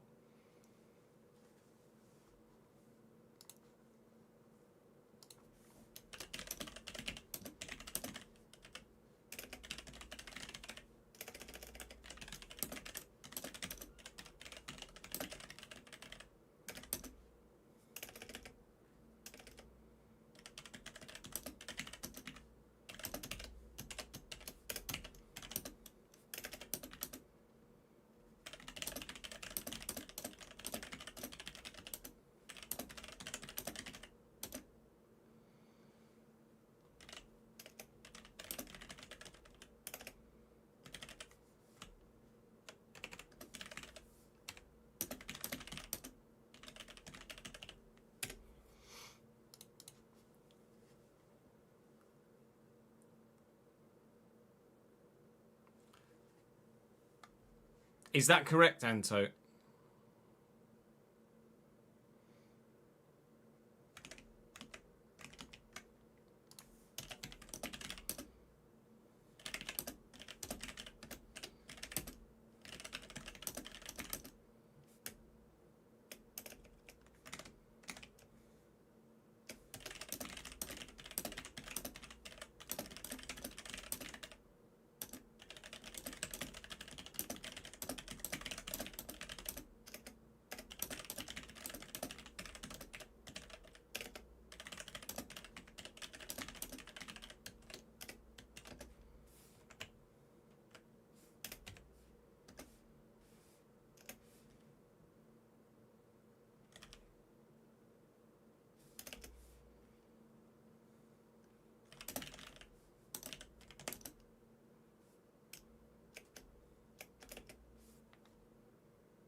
I'm going to box this lap. Agile's going to have me here. Come on, you can win that place back.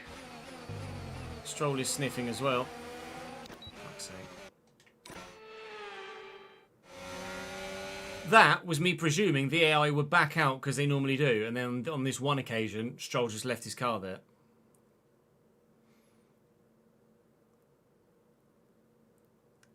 Yeah, so if I lock into the driver I pick, then the other car should automatically change its parts because I physically fucking can't.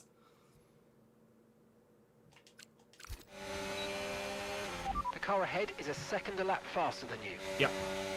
Duly noted for the 17th time this Grand Prix. Hajar's had me here. Stroll is sniffing as well. I'm going to box this lap. I'm going to box this lap for hard tyres. Confirmed, we'll receive you at the end of this lap. Muscle memory again kicking in as I change my controls. I just keep looking to the right when I'm trying to confirm something in the MFD. So I'm going to box this lap. Maloney is currently a long way back because he's suffering the same issues that I am, evidently. So it is definitely the car, not necessarily the game. Or at least the car exaggerates some flaws with the game's AI behaviour.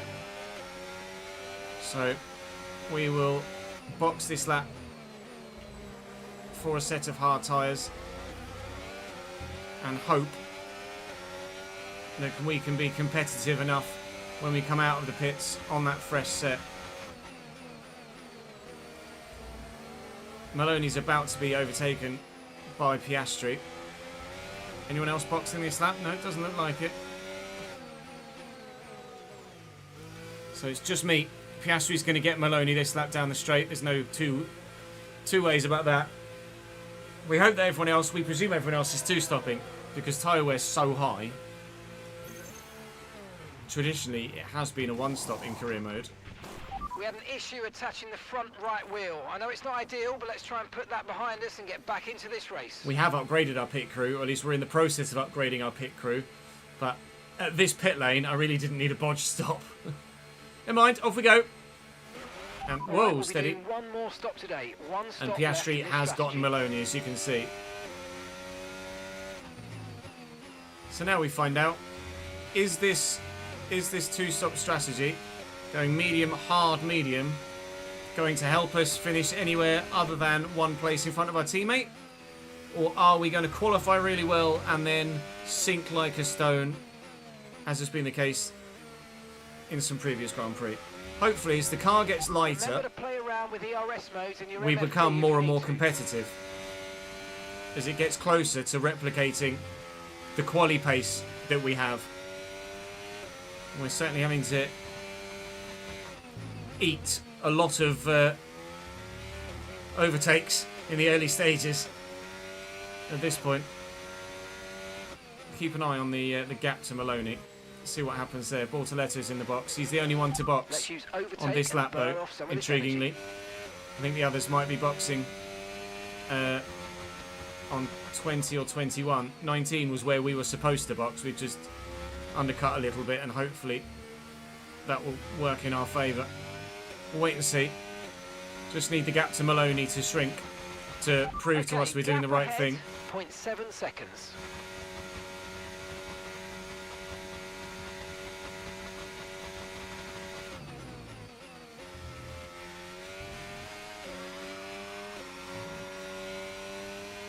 Stop Blake, thank you for the 113 months subscribed. 1 month away from 9.5 years subscribed. Without it sounding like an insult, we are growing old together. Some of us are already there, Stop Blake.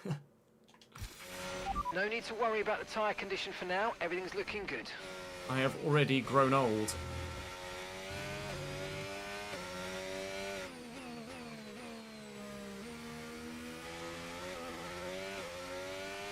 I'm going to feed that back as well. Whilst everything I do with regards to feedback is done in the moment. As things happen.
You turned 30 2 months ago. Welcome to the gang, sir. The car ahead's coming to fit the mediums. Car ahead now running medium tyres. So Lando's in, as is one of the Red Bulls. But at this stage, a lot of the others continuing on. To be fair, a lot of people were on the hard tyre, actually. It seems just the medium runners are boxing at the moment. About when we were due to box as well.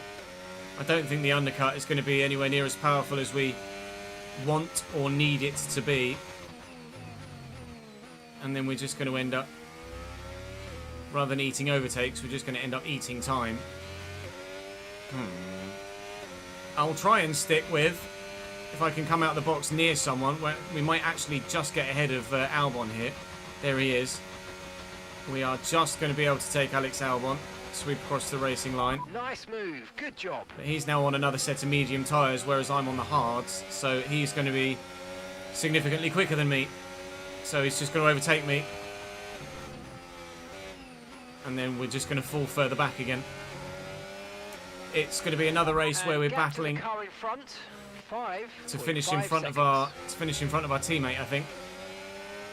This is fine. We're enjoying qualifying. And I know I bitch and moan a lot about how heavy the car is, how uncompetitive the car is, etc. You will just have to forgive me for that. I'm just too competitive. I don't like that the car is shit. But I want the challenge of the car starting at the very bottom and working to the top rather than starting the save with a midfield team. I want to have that satisfaction of knowing where we came from before then getting to the top. I probably should have let Albon overtake me there, so I could have had the DRS, to be honest. Probably should have played a bit of DRS chicken so that I could stick with him down the straight, because he's now just going to completely disappear on me. We're closing on our teammate rapidly, and I mean rapidly. But everyone else is boxed now, so they're all just going to gap me again. And it's Monaco next, and those of you that have been watching for a while know how well that weekend's going to go. That's where qualifying well actually could lead to a decent finish because of track position. But I don't know as I'll be able to qualify well around Monaco. That never really happens, does it? Not in the first season, anyway.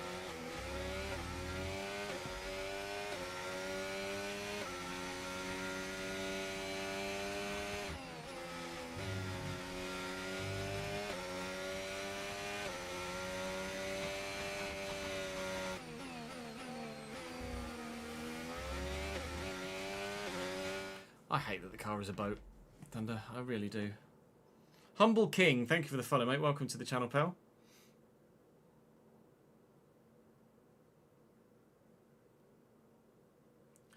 I'm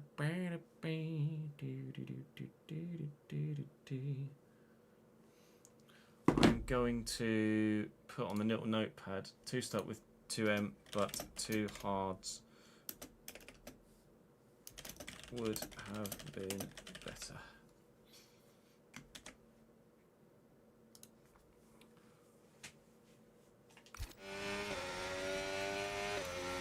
Yeah, the on lap 78 at Monaco, the final lap at Monaco, all of the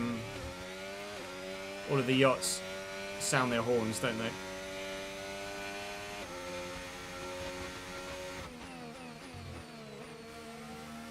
It's Maloney in the box. Okay, I think he's gone hard. Now. He has indeed, I think, gone hard. 0.0 seconds. It's probably what I needed to do, to be honest. We've taken Hadjar and Stroll here. Right up with Gasly as well. But now they're on the fresh hards. And I'm on slightly worn enough hards. I'll do my best. I'll do my best. We're up into P18 at the minute. The car behind you's just come in for the hard tyres. Car behind running hard tyres. Please hang on, Ches.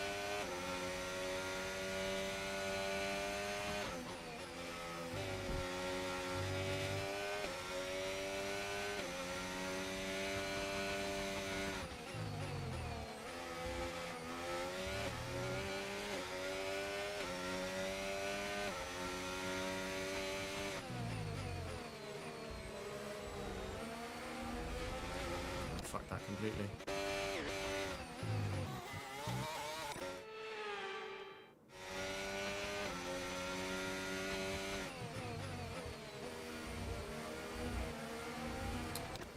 Fuck's sake.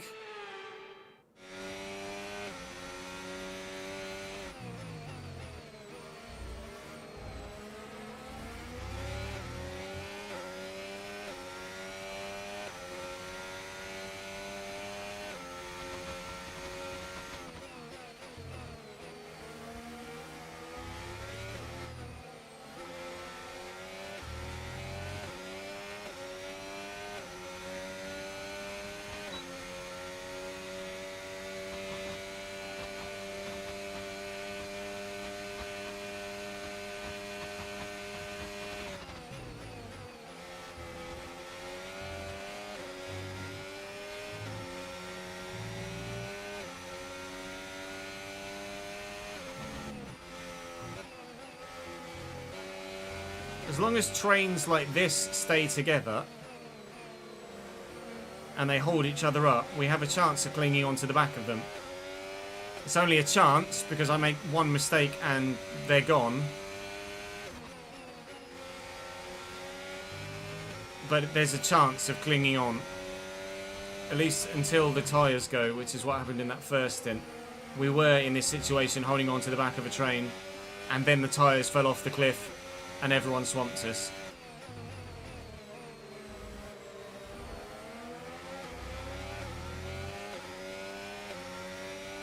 keep an eye on engine temps as well.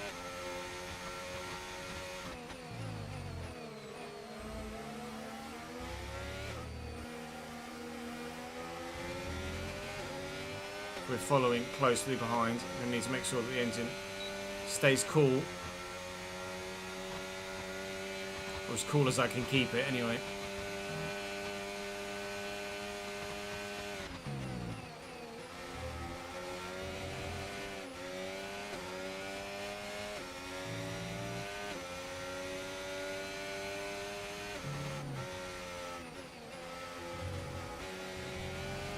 Driving like an arsehole, Ches.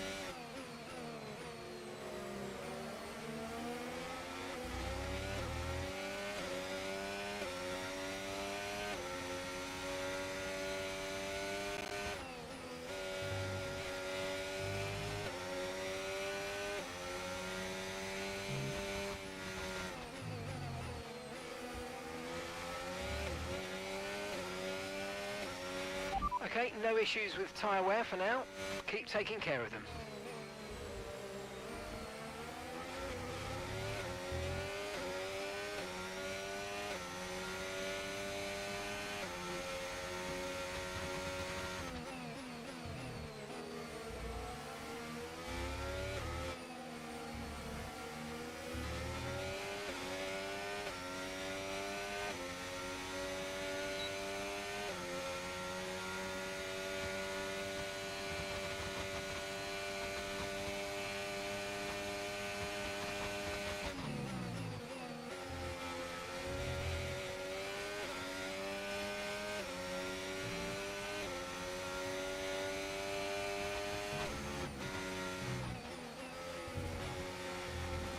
Driving like a dickhead, Ches.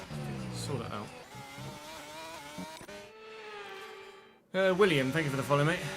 Apologies that the driving's been so poor, chat. I'm really struggling to get to grips with this just bad car.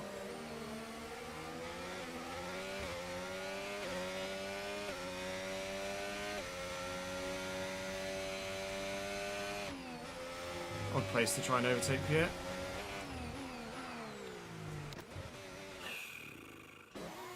Repeats previous sentence.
And they're gone.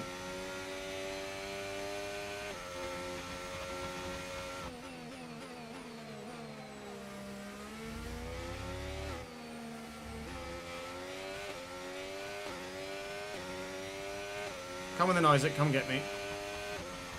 What lap do we want to box? 44. Oh, God. Lap 44, so far away.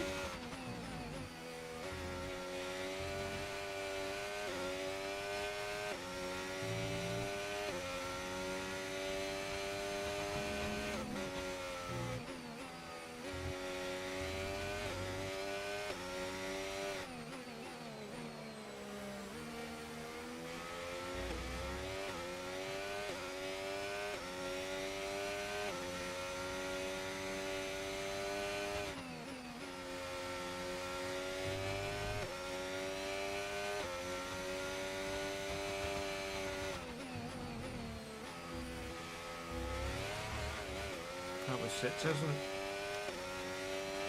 it? Okay, stand by. We see a problem our end and we're looking into it. Fuck off. If that's because I fucked up there, then I'm a flashback and I don't care.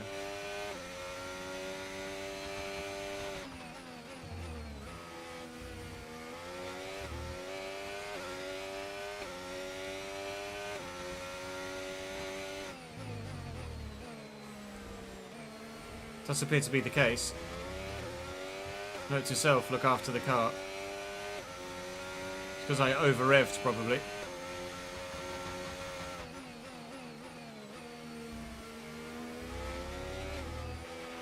Okay, it's not good news, I'm afraid. Seems like an engine issue. Oh, DRS is broken. My one saving grace down this straight. Pick a fucking side, pal. And it's gone.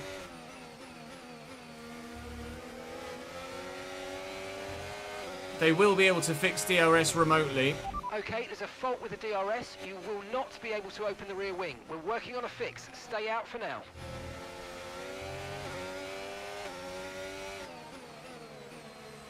Again, as ever. When it doesn't rain, it pours on us. I'm feeling very wet this season. Very wet indeed.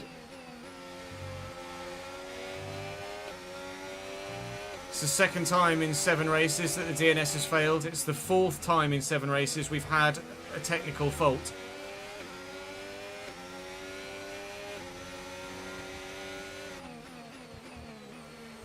So, I need to be able to upgrade my drag reduction. I need to be able to upgrade my weight reduction. I need to be able to upgrade my ERS durability and, in general, just prolong the life of it. And I need to upgrade my durability as well because everything's knackered. Although I can't do anything about the DRS. The car behind is lapping faster than us by around a second. I can't upgrade the DRS. Well, actually, you might be able to upgrade the DRS. I'm not sure, actually. You can, actually, but that comes under aero, not durability. So I can upgrade it with its efficiency in terms of how effective it is. But I don't know as I can upgrade it with regards to its durability to stop it from breaking all the bloody time. We might have the best DRS by a mile of the whole field by the end of the save, but if it's still breaking every other race, it's bloody pointless. Told that another creator, Hayden Gullis, who I'm sure you guys are familiar with, that are watching the YouTube content, his DRS got stuck open here at Imola, which forced him to basically retire the car, which is absolutely fair. Thankfully our DRS is not stuck open, but if it was stuck open, that's brutal. If it does get stuck open, that's the sort of thing that you box for to try and pit immediately, and if that doesn't work, then yeah, you retire the car. We've not been that unlucky here, not yet anyway, but now is where I'd love to be able to use a little bit of DRS, and I can't. So Hajar is just going to peace out in front of me. Many, many tears. The car in front is a second a lap faster. 1 second.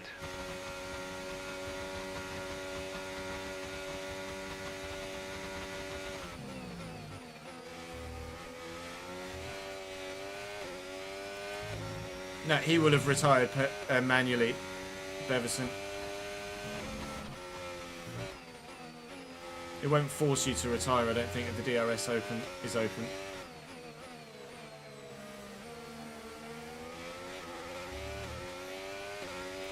It's only our second DRS failure in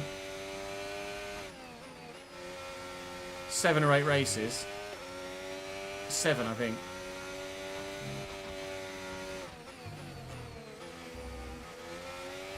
So I'm not gonna jump on it too much yet.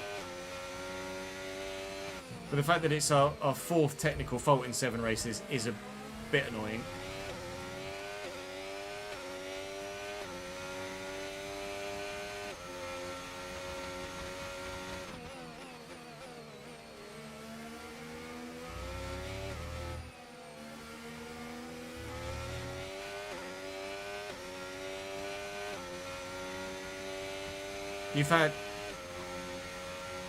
You've had 3 DRS failures in the 7 races you've done so far? How many other faults have you had?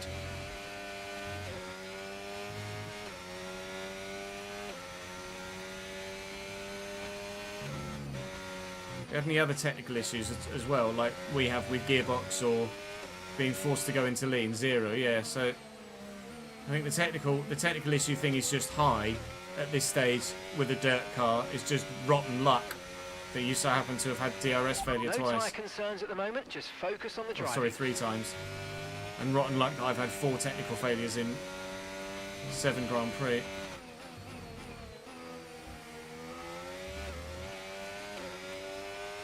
Two DRS and 2 lean fuel.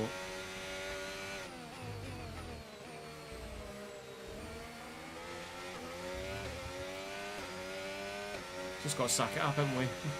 Just got to suck up. You've only had 1 in Miami quali and you have the faults on high, Corey. Is that 1 technical fault all told or just 1 DRS?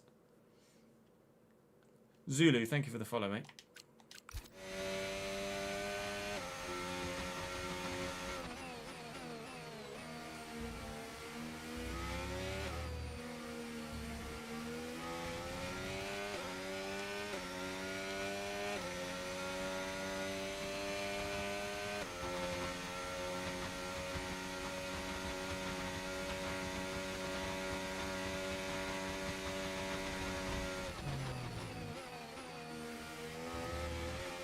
Reading chat, I'm going to flash that back. You've got fault frequency on low, but all faults, mechanical and technical.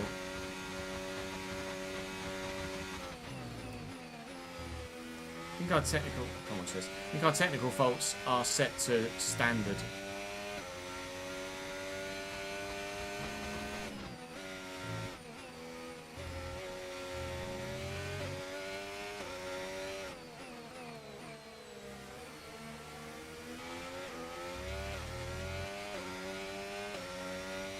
One fault altogether, Corey. But you're racing as Alpine. You're in a real-life team.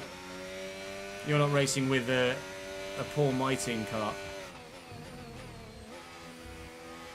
Like, I get that we have the worst car on the grid, but we're still using similar components to everybody else. Like, we'd still be sourcing gearboxes from the same company. We're still running Mercedes power units.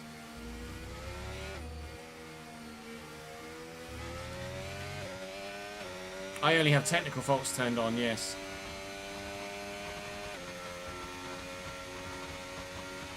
You've lost some time to the car behind.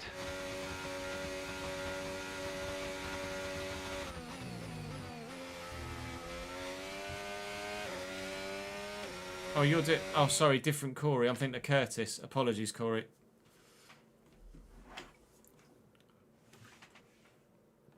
And did you start your My Team as the very worst car with no upgrades at all from scratch, Corey? Or did you start with a little bit of a boost?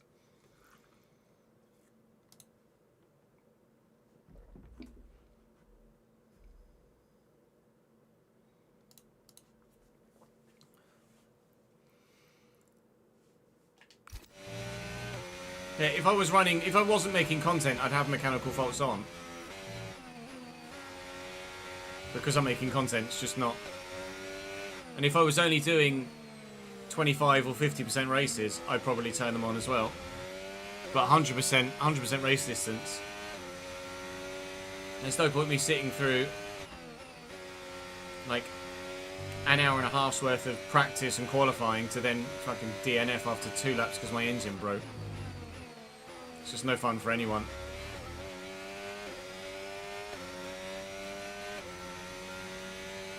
Are you running a 16 race calendar? That might affect it. I don't know whether it would or not. But it's a good factor. It's a good thing to try and factor into the idea.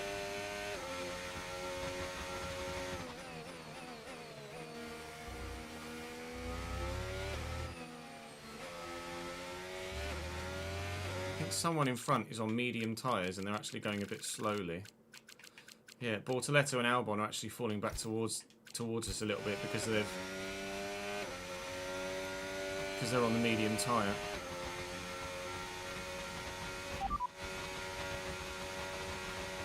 Systems all looking good. Head I down. hate that. There is a fault on the car. I'm asking for an update on the vehicle condition, and they're like, everything's good, everything's good. No, it's not. You told me it's not. I can see that it's not. Tell me what the status is with the issue.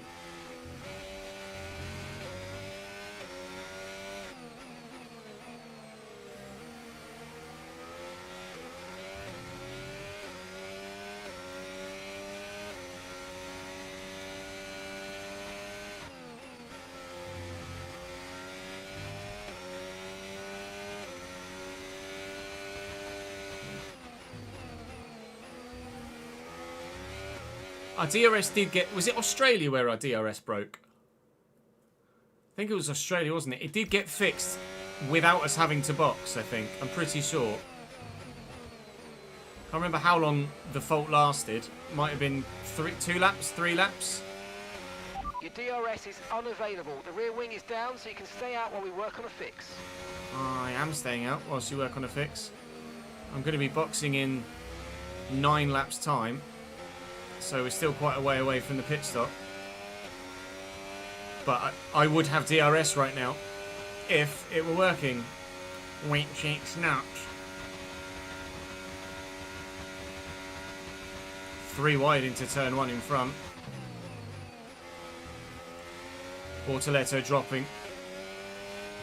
Yeah, the hard tyre is definitely the better race tyre over the medium. Next season we will run a harder tyre set here, because the medium tyres just die too quickly. 1 medium and 2 hards is the way forward here, rather than vice versa.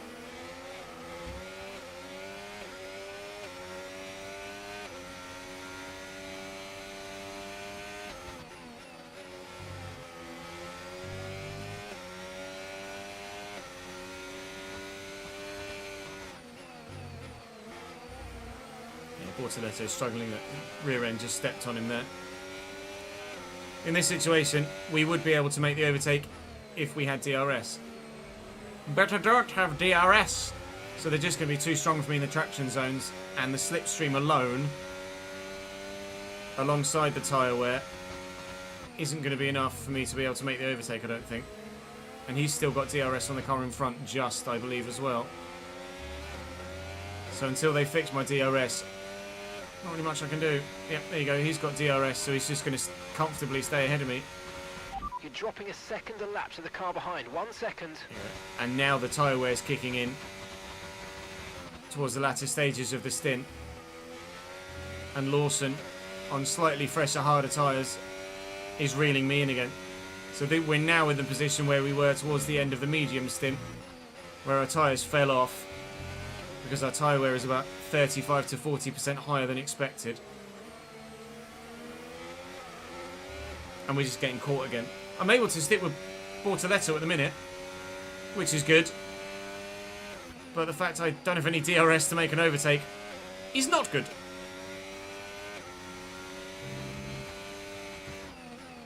I'm just pleased that we're qualifying well.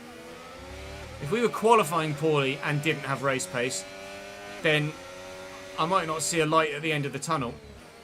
But the fact that on low fuel, the car is competitive, that's very promising. And that light at the end of the tunnel, we are just... stop! We're just working our way towards. With each passing round of the championship, with each passing upgrade we put on the car, we are becoming more and more competitive. That'll be Piastri in the box again. Right, keep pushing. You're gaining on the car ahead. There he is, just come out on the hard set to take him to the end of the Grand Prix.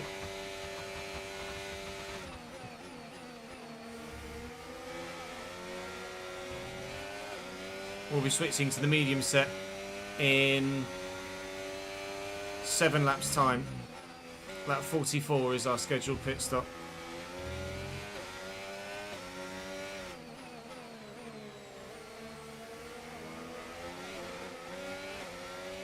Lawson is now with us.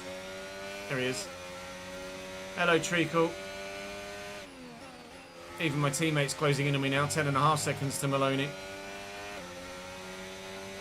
So it's my individual driving style tyre wear that is making us struggle with it, as well as a shitbox of a car.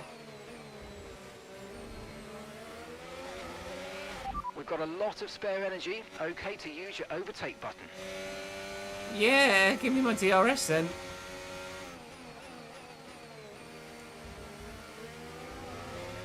Bortoletti might even be in this lap, to be fair. Or next lap.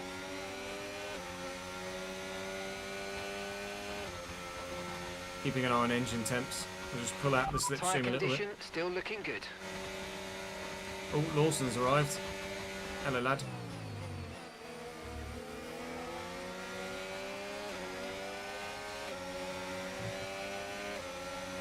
Bonjour.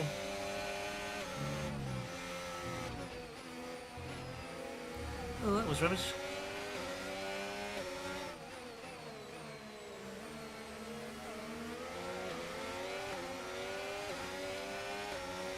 %32% on the front right.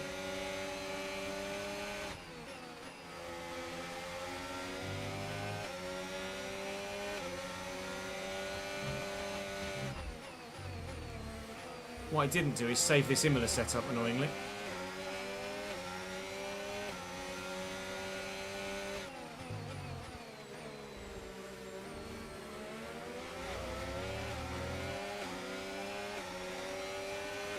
I can recreate it though, it's not a problem.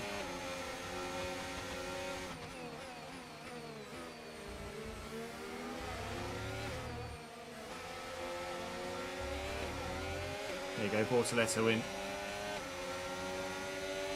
He'll be going to hards to the end. I'm just going to get out of the way of Lawson. No point losing any race time.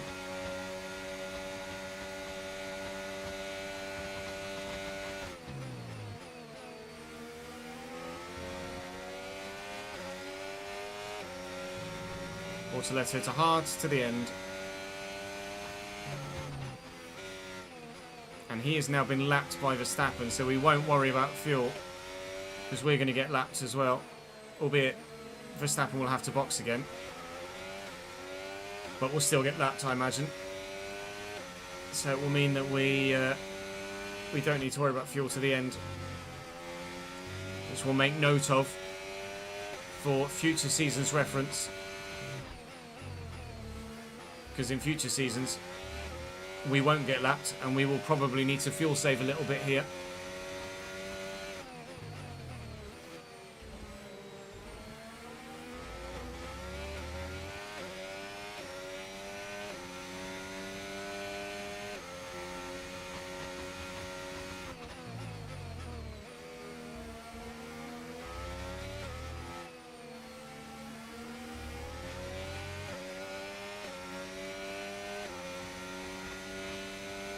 Albon and Doohan both in the box. We're stopping in 4 laps time. Well, hopefully they'll fix my DRS.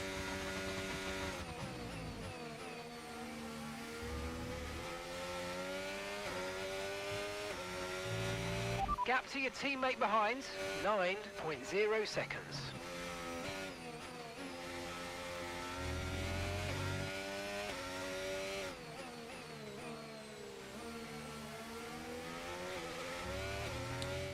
You know when they go, the gap to your teammate, whatever, 0.0 seconds? I think it's when it doesn't quite fit all in one line in the subtitles. Because I swear every time it's done that, it's had most of it and then just the 0.0 on the second line of the subtitles. I think that might be what's happening.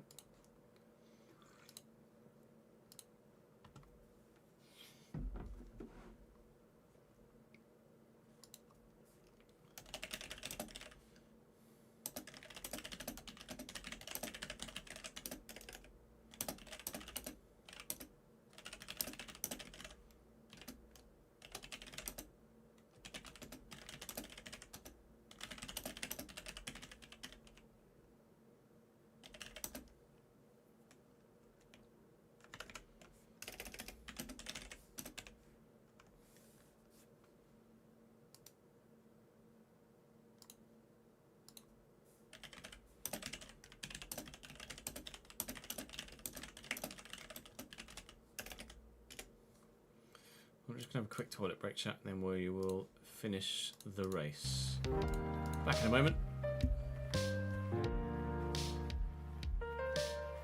I'm on Xbox, Cork.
Getting warm in here again. Nat's been shopping. Chocolate donut, anyone? Wee.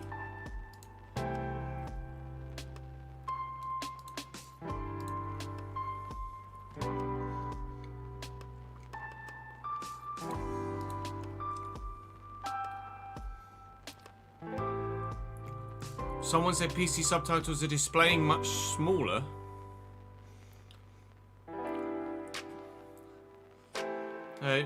We'd have to watch someone like Ben, who plays on PC, one of the other content creators that plays on PC, to see if that's true or not.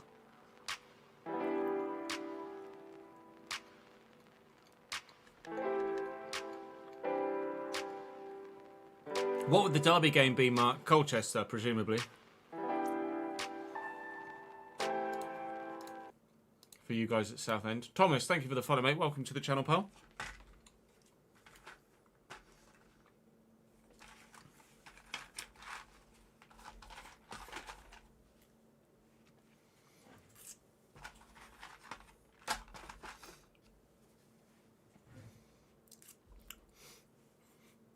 you watched some Gillen, but not sure you noticed any subtitles. That's fair.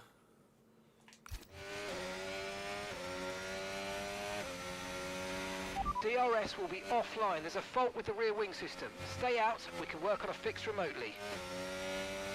Yes. That's the third time you told me that. I know.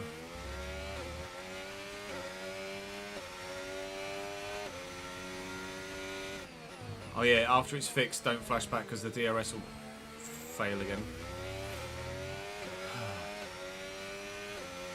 Not going to have that luxury, I don't think, because I am going to end up having to flash back at some point after the pit.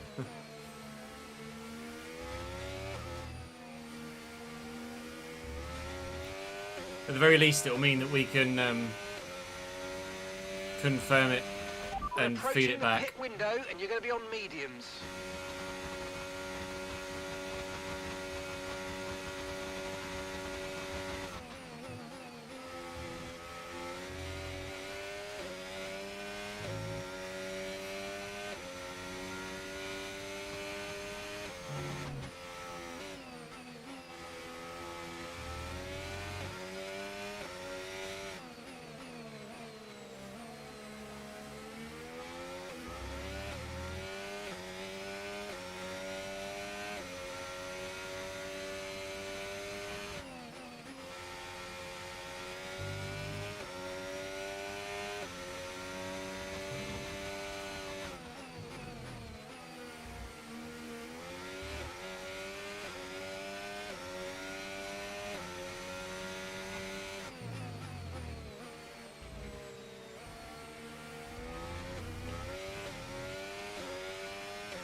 Was that DRS flashback thing Battery charge is high. Let's use that overtake on button a bit 24 more. as well, or was it 23?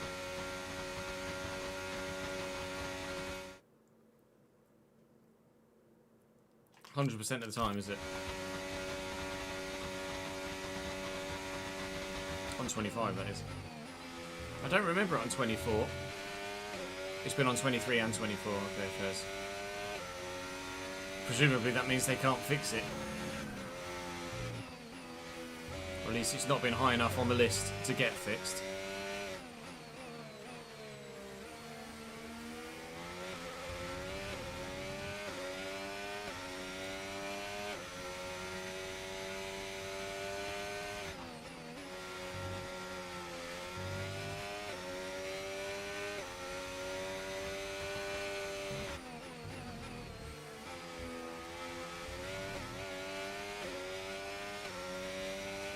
Never seen it known on the listed on the known issues list. I've definitely reported it before.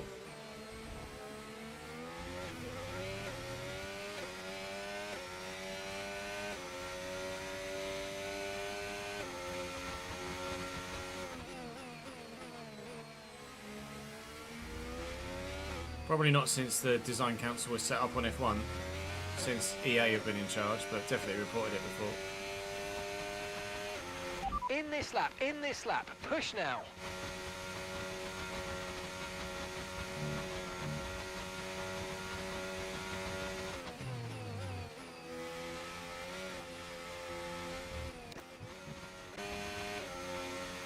It's what I can't do later. If it happens every single time, then that obviously definitely needs a patch. Okay, so we're leading our teammate by 8.0 seconds.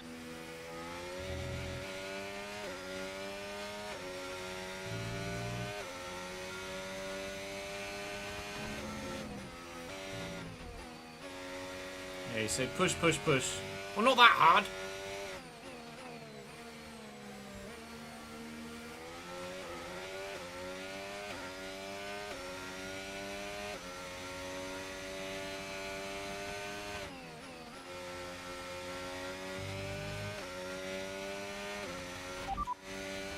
Pitting this lap then. Come into the pits at the end of this lap.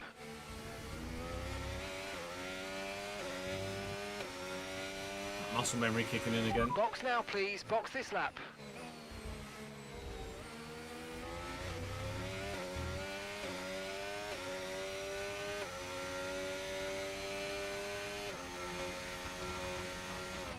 So we're going to pit for a set of medium tyres to take us to the end of the Grand Prix. Pitting should fix our DRS fault. Even though they told me they'd be able to work on a fix remotely, they haven't. And boxing should fix it.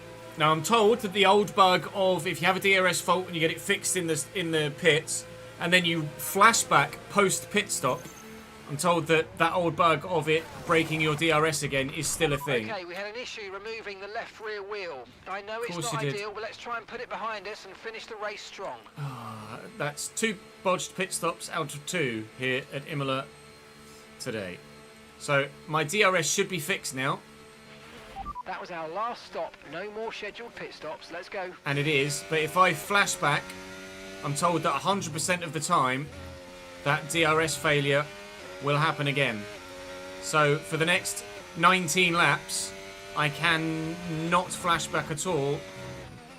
Otherwise, my DRS will break again. And whilst we are looking at... Oh, he's steady. See, I would have flashed that back, but I can't now. Whilst we're looking at fuel being quite low, the car behind us on track is a Mr. Verstappen, who is going to lap me. So we are going to be finishing on lap 62, not 63. The getting lapped streak continues.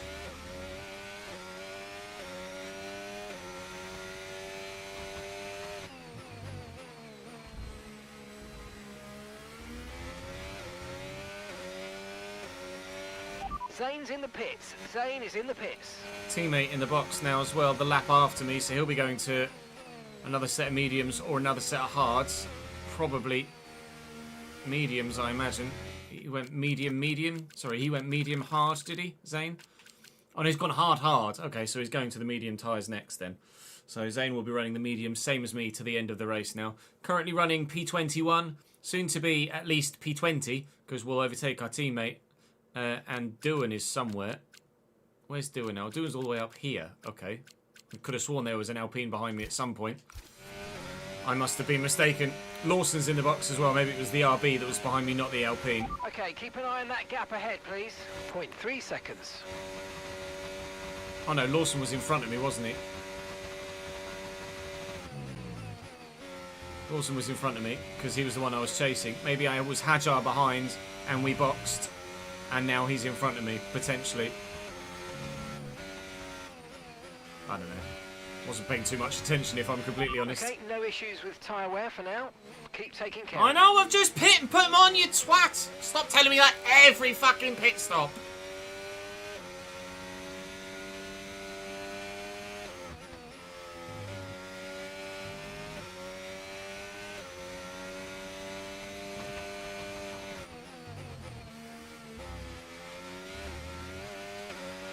Car ahead's coming to fit the mediums. Car ahead now running medium tyres. You even had a scenario where DRS got stuck shut, pit for fix, and then the DRS got stuck open. Amazing.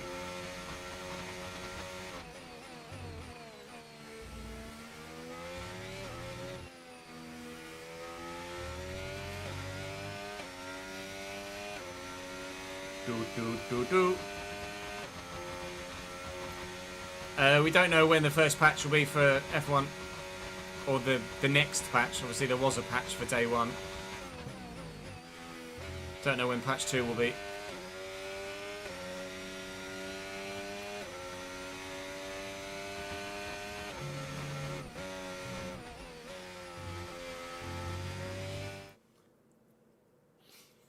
DOJ was behind.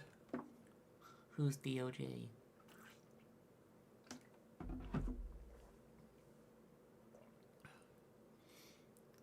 A full wet quali at Kota. Sag.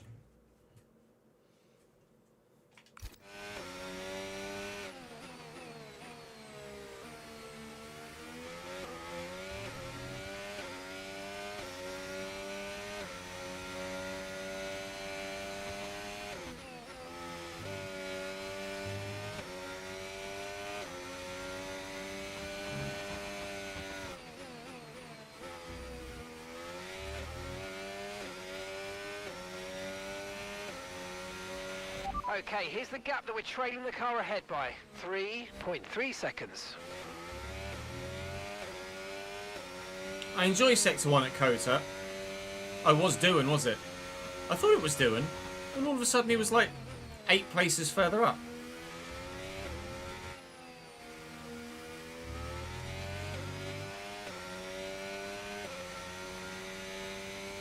Yeah, I do Okay, like you're catching Kota the car Sector 1. ahead, but remember, we need to get to the end of the race on these tyres. The bit on the way out, though, over the crest is a pain in the arse. Especially because traditionally the AI have been really strong there. Blue flag. Max Verstappen. I better let him through. He'll probably try and drive me off track otherwise.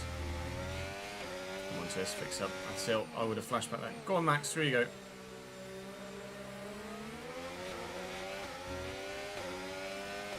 And we're out. Or we can just pretend that we're running in second and chasing the lead of the race. Let's do that. Oh my god, we might win. I have a feeling it's going to be quite a while before we're challenging for a win in a Grand Prix, don't you?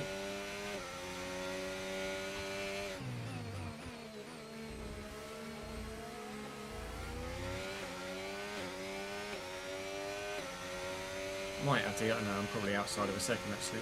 Yeah, I'm outside of a second. No DRS.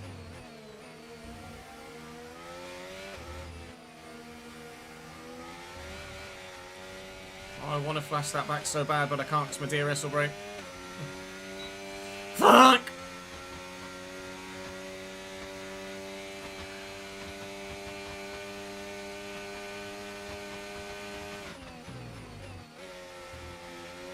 We'll confirm it on the last lap.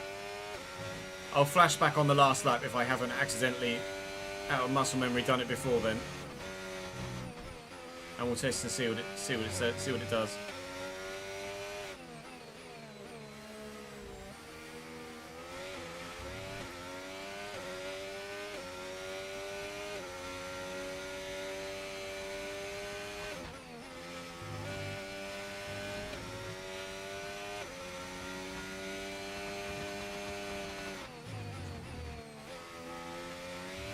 Yeah, James is working overtime, updating everything. And logging everything. Gap to the car ahead, 5.0 seconds.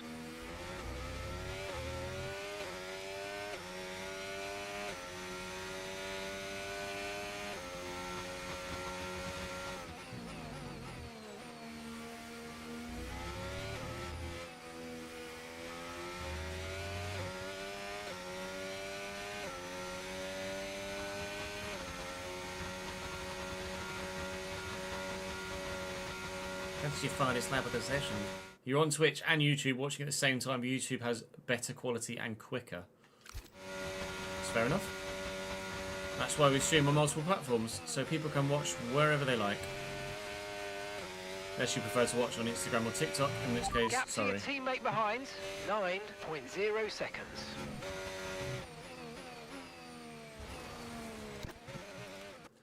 Ready for my... I mean, I'm not going to need it, am I? So... Yep, DRS broke. Flashbacked, and my DRS broke again. Okay, there's a fault with the DRS. You will not be able to open the rear wing. We're working on a fix. Stay out for now. Oh, let's report that as a bug, shall we?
I should include a report code, shouldn't I?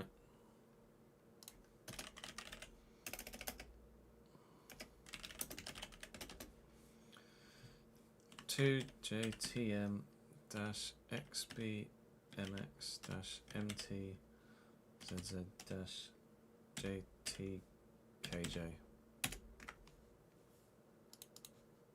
Thank you for the follow, Luke West. Welcome to the channel, mate.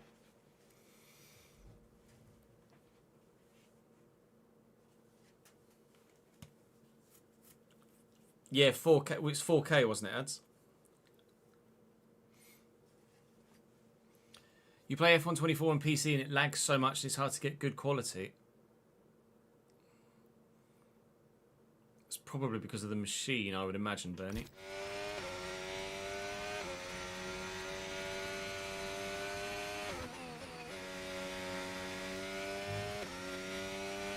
Sounds like you might need a PC upgrade.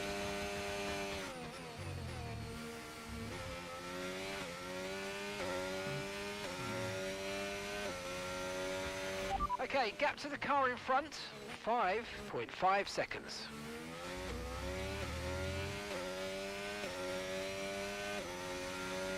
They now won't work on a remote fix for that wing either. I'm sure it was Australia where it broke and they fixed it remotely within like 2 laps. I'm going to add that. Edit.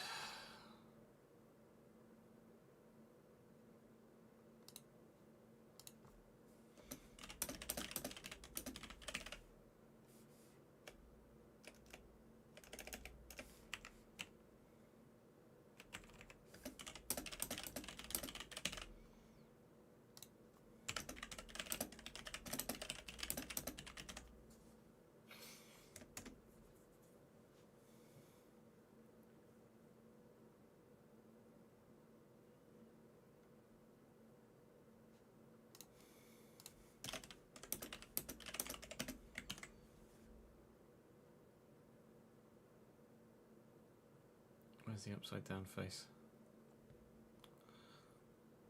There it is.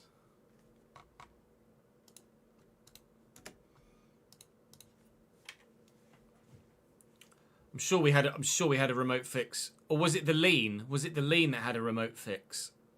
I'm sure the DRS had a remote fix.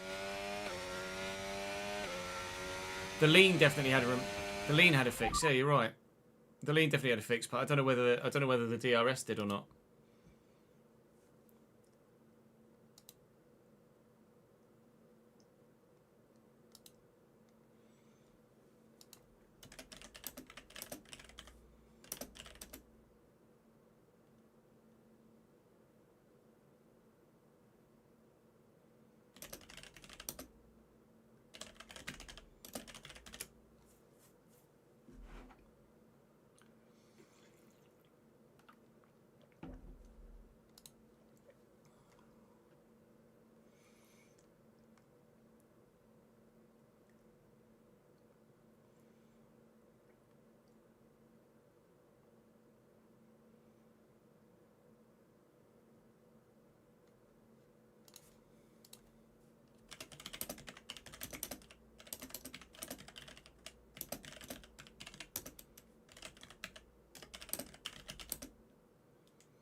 No tyre concerns at the moment, just focus on the driving.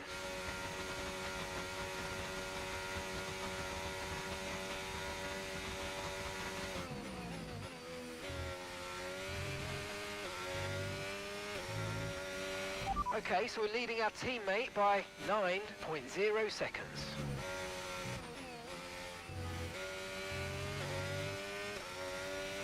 Okay, gap ahead, 5.9 seconds. I'm sure they did fix my DRS remotely in the previous race. I'm certain of it. Otherwise, we would have encountered the flashback bug again. Like, or then.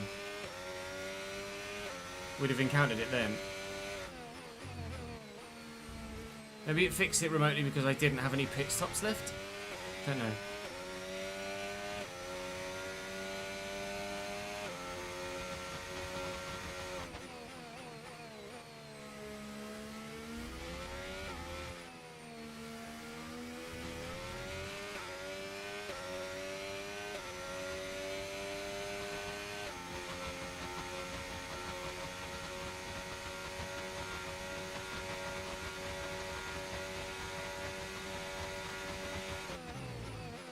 Yellow flag in front. It's for an RB going slowly. Oh, it's just RB getting laps. Never mind. Okay, clear. Or is it the RB getting laps?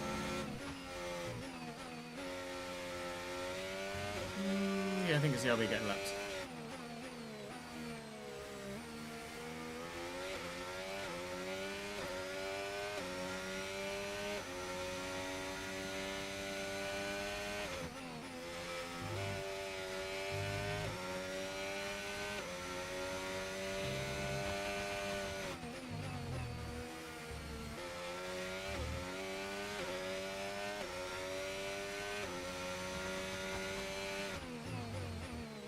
Yeah, maybe they would have fixed the DRS remotely, but because I flashbacks before the remote fix came, I didn't get one, and I had to box for it, perhaps.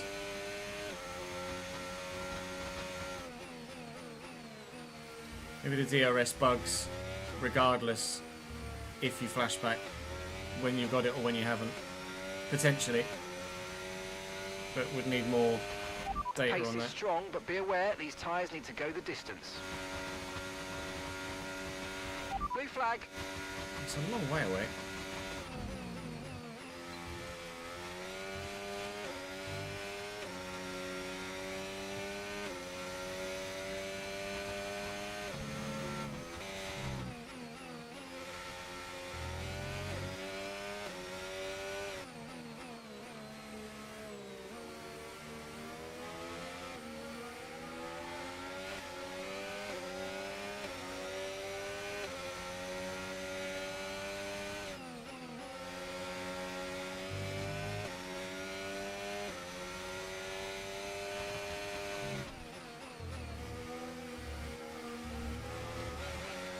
If I boxed again, would they fix the DRS or would it remain broken? Unavailable. The rear wing is down, so you can stay out while we work on a fix.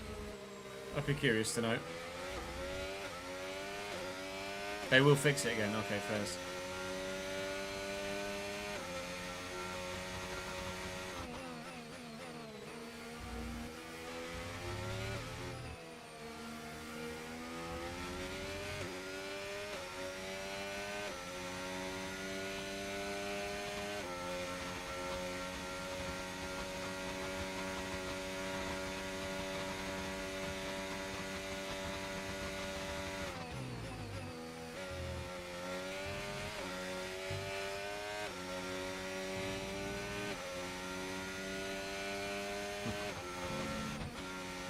I think we've all had some horror races in our opening few, haven't we, in my team?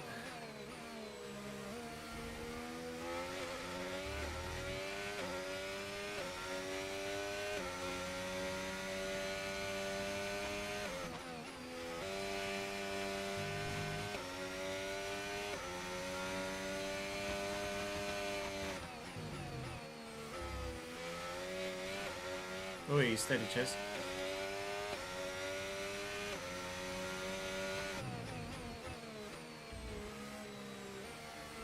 Ferrari chasing me as well now.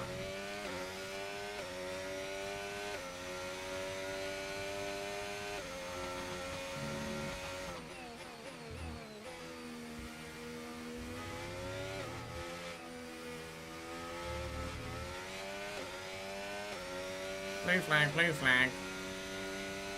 And gap to the car in front, 0.6 seconds.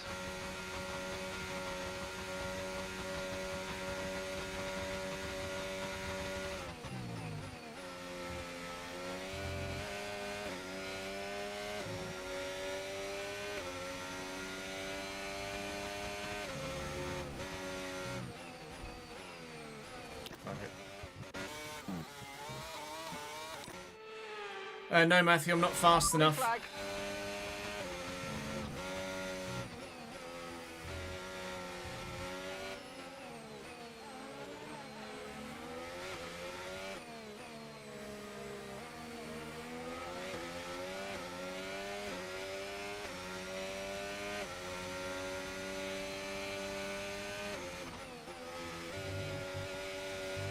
Not done Create a Series at all in 2025, I don't think.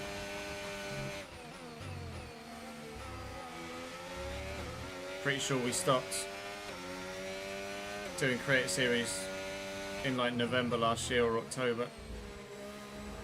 Might have even been pre-FC launch. No, it wasn't pre-FC launch.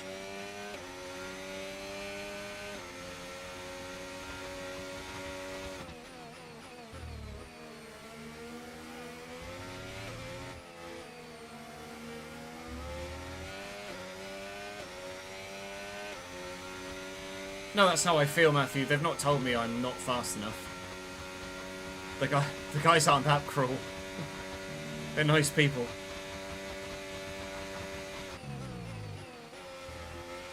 Gap to your teammate behind. I just know what does and doesn't make good content.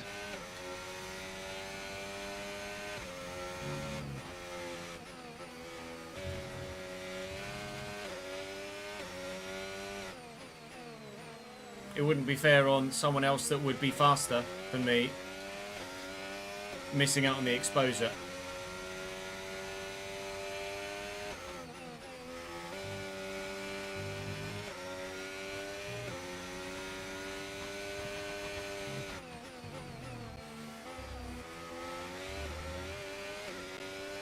It might have been pre-FC launch. Okay, we've got 7 laps worth of fuel remaining. Okay, so gap to the car ahead, 7.9 seconds. Right, I did 2 seasons of F2, didn't I? I did 2 seasons of F2, not 1.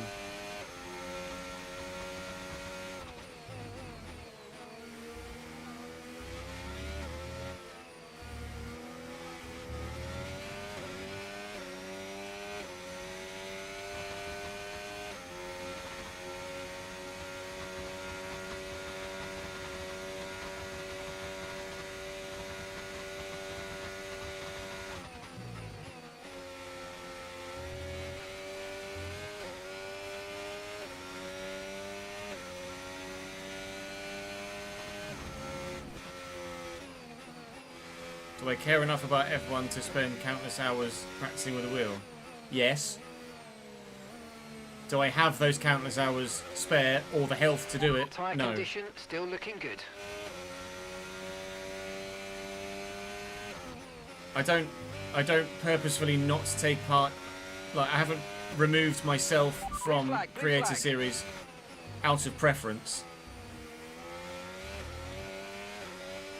I would love to still be in it, but I know I'm not fast enough, and it's not fair for me to take a spot when someone else should be there instead.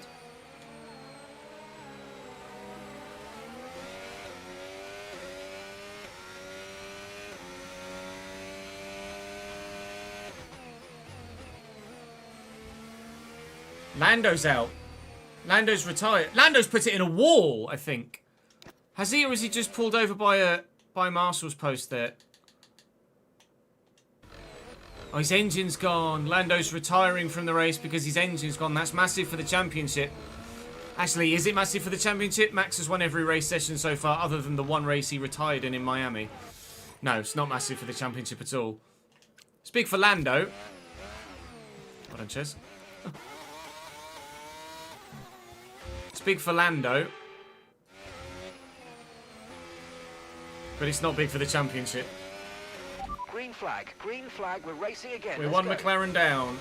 I will not be P20 soon, but I'm a lap behind, so I'm going to have to do another lap before I gain the position. But we will gain that position.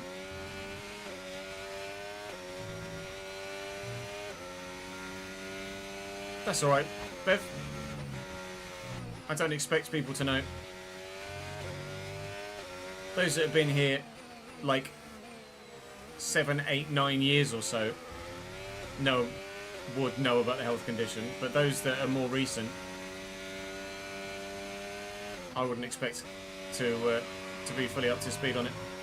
Thank you for the resub of 25 months, my dude. Hope you're well, mate. Cheers, sir.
Yeah, I think I made that. I think I made the first health video in 2015. It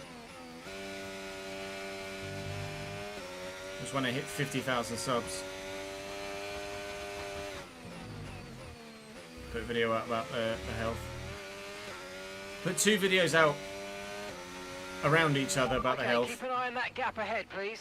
12.6 seconds. One kind of explaining the condition, one explaining my journey with the condition.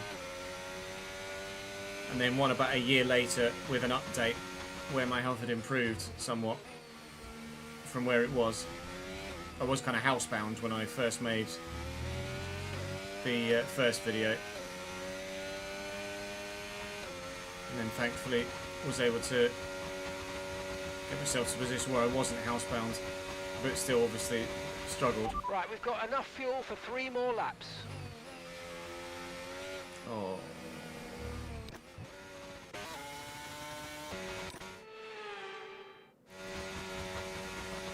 Yeah, I love doing a full day of open lobbies followed by Create series. Or like a full day of open lobbies and time trial, trying to find those extra couple of tenths. Chasing the clock like that is so addictive. I loved it. I just absolutely adored it. DRS will be offline. See, at the time, stay out. We can work on a fix remotely. At the time, we were childless, so I was doing all my editing myself. And if I was up till like 11, half 11, editing the F1 content, whilst it rendered and uploaded, which took about another hour and a half, rather than go to bed and leave the PC on or whatever, I'd just sit and practice on time trial for the upcoming Create Series race till like 1 AM, then go to bed. Not able to do that anymore.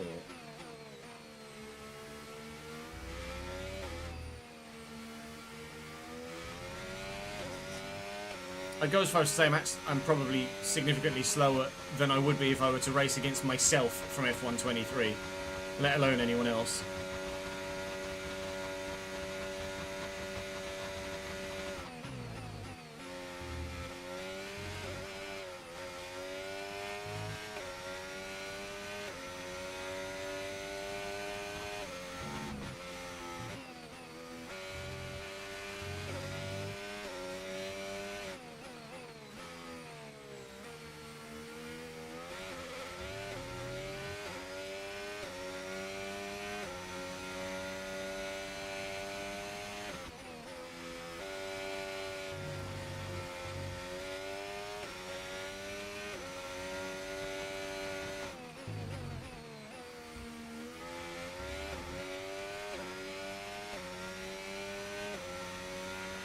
Okay, here's the gap that we're trailing the car ahead by. 14.3 seconds. Yay!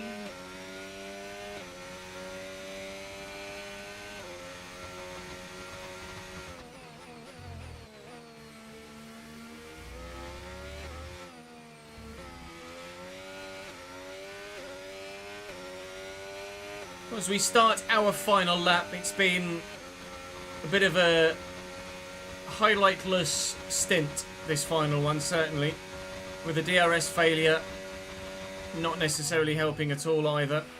Okay, so DRS failure that came back again, obviously, with the bug when I flashbacked after boxing to have it fixed, but I wouldn't have had the pace to keep up anyway. Teammate closed to within 5 seconds of us, or about 5 seconds as we were getting lapped, but we've opened it back up to 7.5 again, although he has let one of the Mercedes through, presumably George Russell, so it's opened the gap up a little bit. I've had the edge over my teammate this race weekend, and like we say, on 1 lap pace, I've been decent, and the car's been decent, but at race pace at the minute, we are driving a not very good car. It's getting better, but rather evidently it's still nowhere near good enough. But it's a long season. It's to be a long save, a long multi-season save. So the improvements we've made thus far are already better than where I thought we'd be by this stage in the save. So, whilst I will complain, I shouldn't complain too much. But because of my competitive nature, I will complain. P19 in back-to-back races in Miami and Imola. And up next, Monaco. And in the end, there's no Verstappen. Max Verstappen. So Max was on every race that he's finished, he's won. So Max is having a 2023 domination level season. Although Charles did set the fastest lap of the session, and it was quite close for the podium between Charles, Yuki and Lewis Hamilton, but the rest not quite so much. Lapped all the way down to P12. We finished P19 after qualifying P12, which is really disappointing. But you can see my teammate fell too, so it is the car, not necessarily the driver, or maybe it's a mixture of both. Lando actually did classify, even though he DNF'd. He's just registered as being 6 laps behind, but he is registered as a classified finisher. So in the standings, it should show him as finishing P21 rather than DNF, I would imagine, in the menus. We'll wait and see how things look. Fan rating is significantly improving. The good qualifying performance will have obviously contributed to that, and all of the upgrades we've made off the circuit as well, or non-car related upgrades with regards facility improvements and XP improvements and boosts, etc. So let's jump back to the office and see what we can do.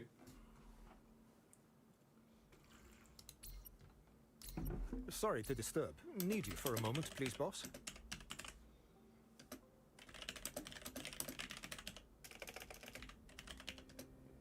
Got laped, well done, Chess. Got lapped.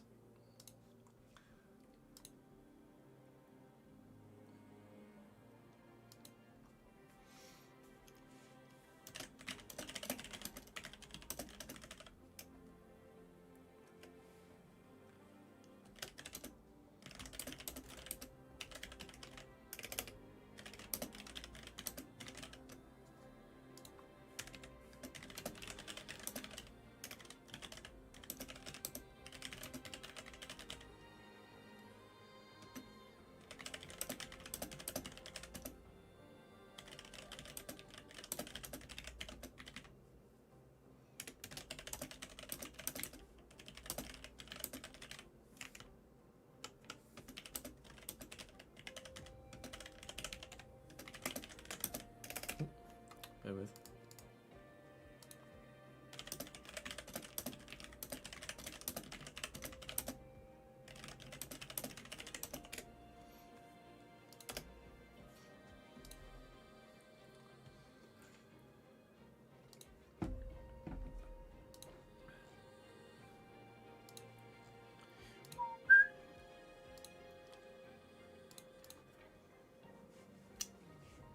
Right, so we've got an engineering facility event.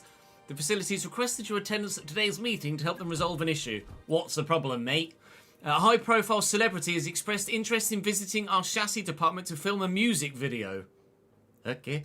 The exposure could be fantastic for our team, drawing attention from a whole new audience. However, the production will undoubtedly disrupt our engineers' workflow.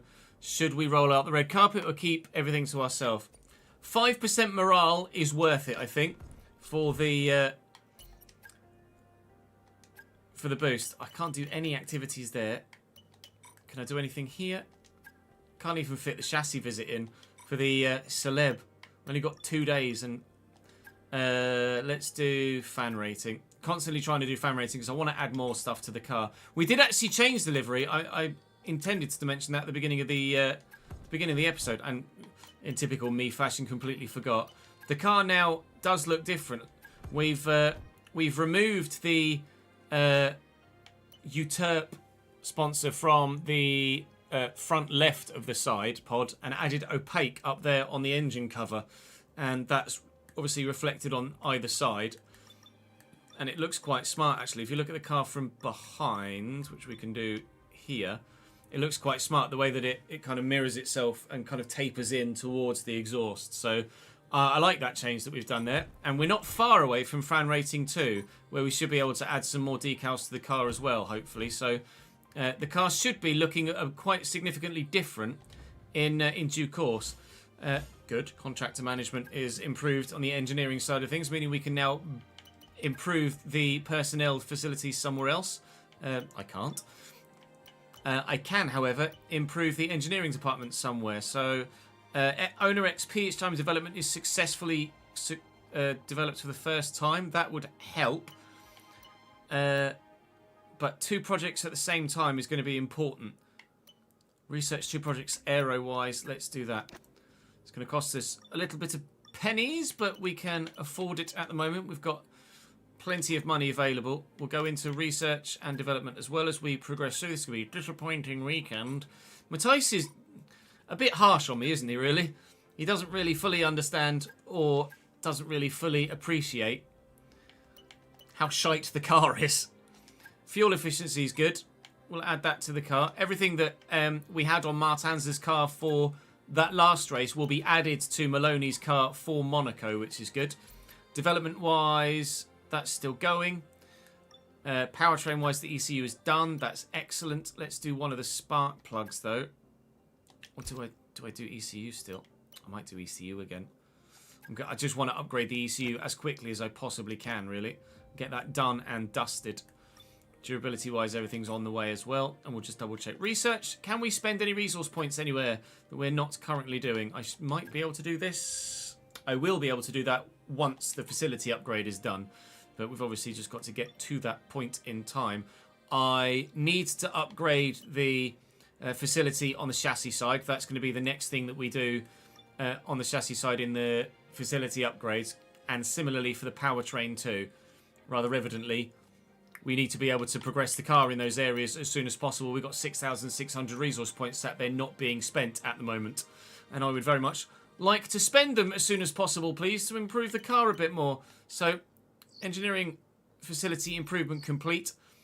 Research is done. I must remind you that we have parts fully researched that are waiting for development. Yes, I know. Let's get that It's performance just on the happened. car. Chassis development breakthrough. Actually, let's give that a read rather than just skimming over it. Once we inform you that your recent investment in the chassis department has unlocked new research possibilities that we couldn't access before. We'd already evidently done it. The thing that I was just talking about. This is a great opportunity for our team. When you have a moment, it might be worth reviewing the research possibilities. This is exactly what we're going to do now. So that's what we had actually previously done. So now I should have lots more chassis things available to me. And we do. Morale is low. That 5% morale change shouldn't really have made it low. 5% shouldn't take it from normal to low, but it is what it is. And we might be able to do 2 at once here. I want to do the reduction first. Just a lighter car is better. And it's not going to be done till Canada, but Canada is quite the power track, so that will come in handy. And can I do one here as well? I can indeed. Let's spend the resource points whilst they're available to us. The front wing flap's been done as well. We can now do the front downforce. I need the facility upgrades to unlock any more on the drag reduction. And it's only going to cost me 62 resource points to do that. And that too should be done, hopefully, by Canada. That's obviously only the research. The development side of things will then take a further amount of time. But the gurney flaps are researched. And it will let me... Oh, I've got 2 slots here, haven't I? I've got 2 slots on the aerodynamic side of things. Excellent. Excellent. Well, the car and team are getting better. That cannot be denied. But I still need more. I still need more. Research 2 products in the durability side of things. To develop 2 parts in the chassis, that's going to be important. Developing multiple things at once in the chassis department is going to be huge. Can I improve anywhere else? Or have we still not got enough? Still not got enough unlocks on facility improvements or personnel. So tyre allocation for Monaco. I'd be tempted to go harder, but really we're probably going to be looking to 1 stop anyway with a medium hard and just take track position and say, sorry, you can't get past to the majority of the other drivers. So we'll go with balanced. And then if we have to run another medium set, then we have to run another medium set. But I'm going to look to run medium hard or hard medium in Monaco and hope that the tyres last. With regards the performance of the car and the team, rivalry-wise, we're still behind Sauber. They've only got 1 point themselves still. And then result-wise, season results. I was going to see what it said for Lando. It does say P21. He was classified as finishing in P21, but you can see what Max is doing, smashing it. And Tsunoda and Charles Leclerc are just sharing the podium more often than not at the moment. With regards to the development of the car, was that here? Can't quite recall where that was. Not in finances. Drivers' workforce. Was it progress history? Might be progress history in here. Here we go. And yeah, we're right behind VCarb apparently. It's obviously just our straight line speed and our weight at the minute that is affording us the lack of competitiveness. But as soon as that comes down, then the car will certainly be challenging for positions higher than P19 and P20 most of the weeks. We've certainly taken a step backwards in terms of our competitiveness, even though the car supposedly has taken a step forward, as you can see. And of course, it is a mandatory 2-stop at Monaco that I'd forgotten about. It is in the game, so we will be medium harding at Monaco. And whether we when we do those stops will determine which tyres we run and when. That is, of course, if it's dry. If it's wet, I'm sure there'll still be a mandatory 2-stop, but it depends if it's fully wet or whether it's not fully wet. Hopefully it's not wet at all. And the answer to that quandary is that it's only wet during practice 3 on the Saturday morning. So, fine. Mandatory double pit stop at Monaco. But it's not going to cost us too much. Hopefully we can use it to our advantage. And we'll be fine competitively throughout the course of the week. Basically, my plan is to park the bus and then try and get the elbows out and not let people past. But that is everything done for me for this episode, I think. So please do drop the video a like if you've enjoyed. Subscribe to the channel to make sure you don't miss out on what is normally a Laugh at Ches episode at Monaco, and I'm sure you'll have it too. But for now, that's all for this one. I appreciate your support as ever. Please do keep the support coming for this save. I'd very much appreciate it. And I will see you in the next one tomorrow. I do need to do Zane's components too. It's really fucking annoying that you can't do it when you get to the weekend. You're going to have to remind me to do that earlier in the next stream.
Alioun, thank you very much for the follow, mate. You're right, Matthew. It is good you reminded me that it was a 2-stop. Right, let me quickly save that footage. We'll go and get a thumbnail for this episode. That is F1 8? 8? No, 7. F1 7 Imola.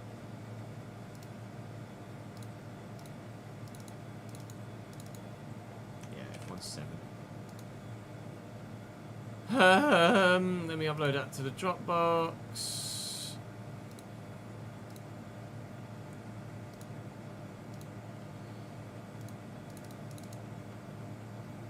No, that's the wrong one. Chesney just uploaded an FC video that's already on the channel. So that's uploading there. I can go here and delete that, and delete that, and delete that. So now we're up on the channels. Let's go get a thumbnail for this episode, shall we? Balanced. Went balanced for Monaco.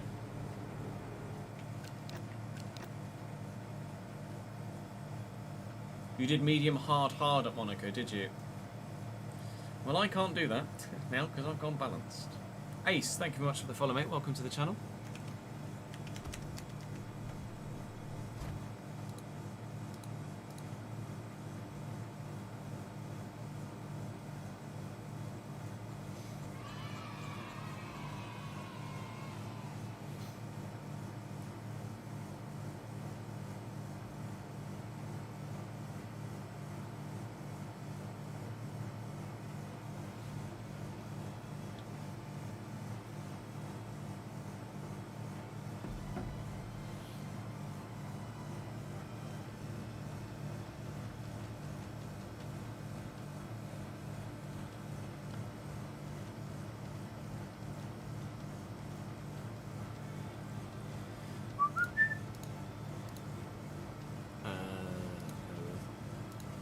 Thank you for the resub.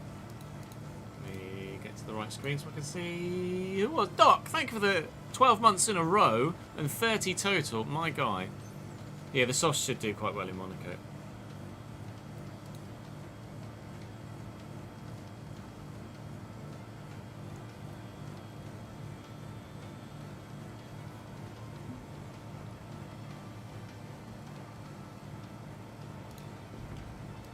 Right, what we need now is thumbnail for that episode, don't we?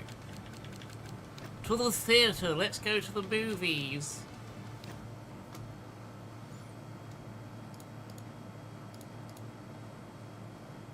Just bought yourself some running shorts with a zipper so that your phone won't keep shattering on the ground. Yeah, and that's probably a good idea. I'm surprised you hadn't done it already, to be honest. AI seems weak at Monaco this year. Excellent news. Well, I mean, to be fair, the AI aren't great round corners this year, are they, Corey? Only in straight line speed and track medium to and slow speed traction zones. So because there's so many corners, it might actually be decent.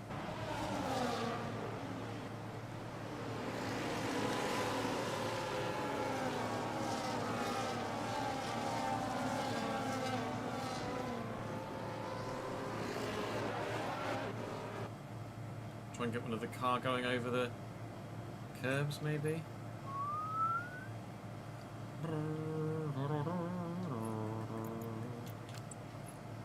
Actually, it's normally the first curve you hit a bit harder, isn't it? I didn't on that occasion.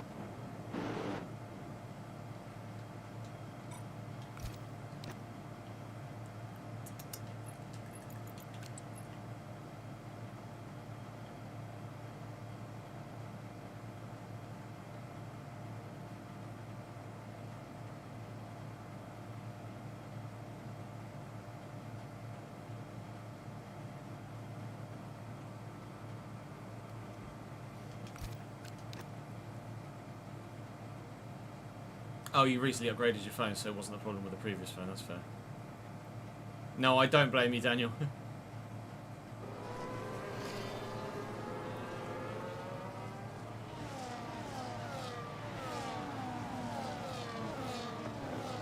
In the process of buying your first house. Congratulations, Corgi.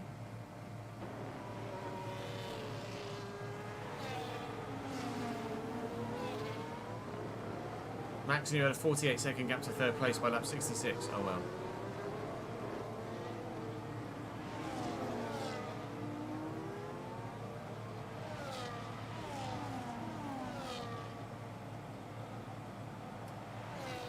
Yeah, that's probably a good idea, Doc, to be honest.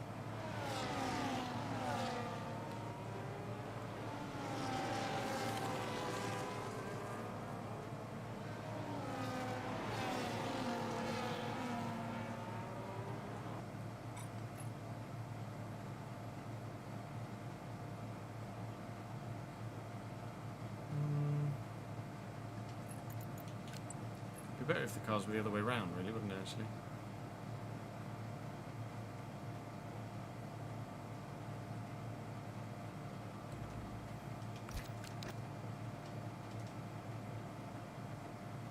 It's not a bad shot either, to be fair.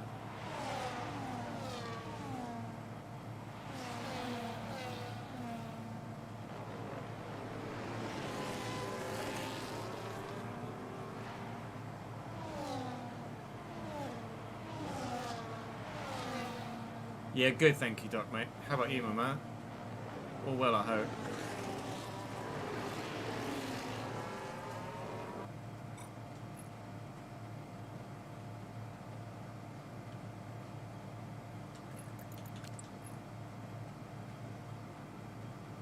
It's not a bad one, I don't think. I do wonder whether the Seren sponsor should be on the yellow bit. On the top of the... I mean, I could make it... Yeah, see... Williams's is on the top plane. Alpine's is on all of it, and mine is on just the bottom plane. But if I put it on the top plane, I'd need it to be in a different colour. I could maybe put it on the top one and change it to black.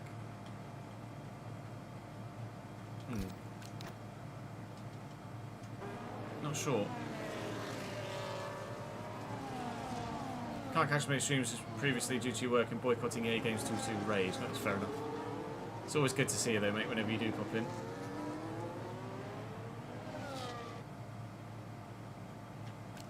Applied for uni this summer, law studies. Nice.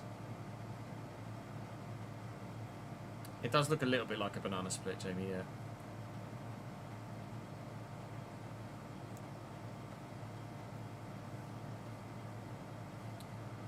I agree, Matthew. It would be nice to be able to change the colour to anything in the plane, but then they wouldn't need the black one.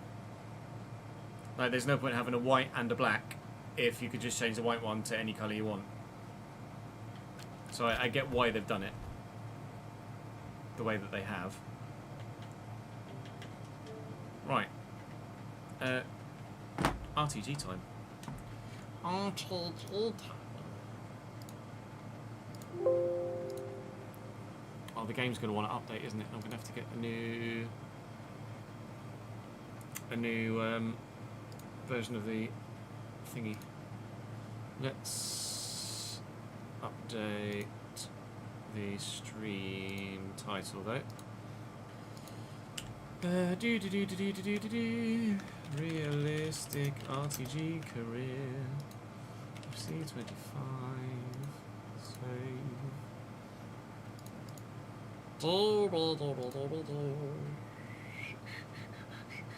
Is it gonna work at all?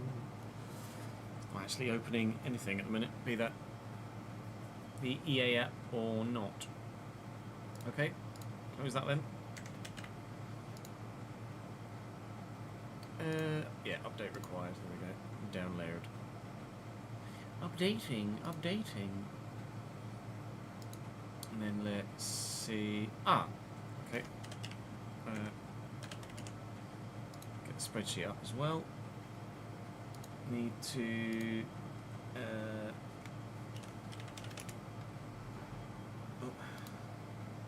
Justin has cancelled his thingy. So I'm just going to update that on my various thingies whilst we're waiting for it. Justin and Journeyman. Not that we're using the Journeyman anymore, but where is it? Justin. Just for future reference. I'm not sure if the live editor will work with this patch. I imagine it won't, which is why. Oh no, it seems like it might do. If it does, then I don't need to update the live editor, which would be preferable and get us into things quicker. I think I might need to.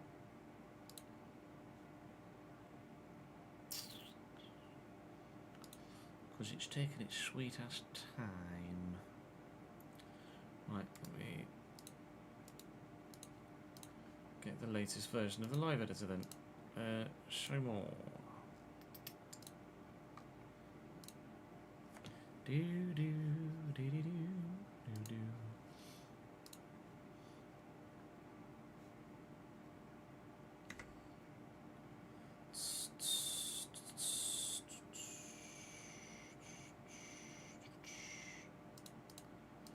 Bear with, one sec. Just got to update the live editor software, and then we can get cracking. Let me at least put something in the background.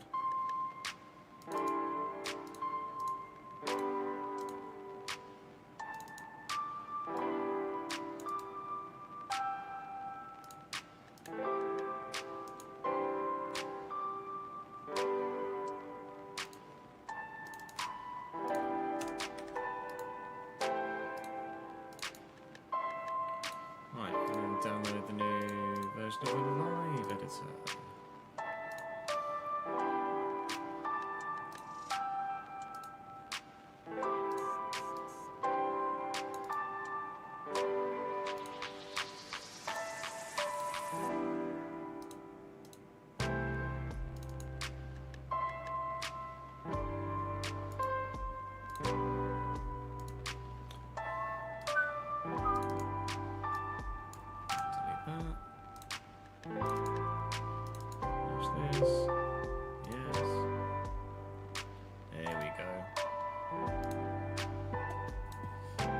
That should work.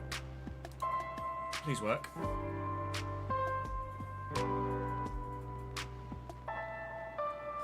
Please work.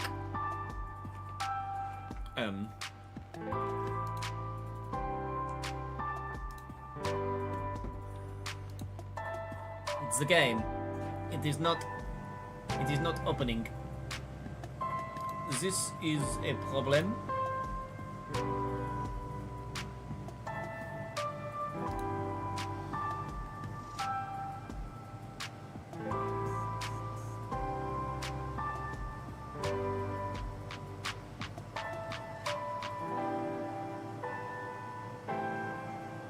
Ah, that's sick.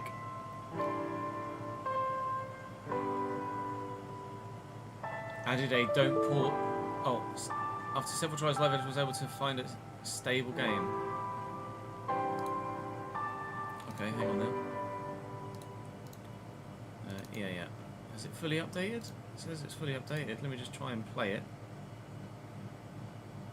without the live editor. Shouldn't need to restart my PC. No, FC is opening without the live editor, so that's... It should, hopefully, like, it opening without the live editor will then sort it without, or with the live editor. Wait and see. Technical difficulties, stand by.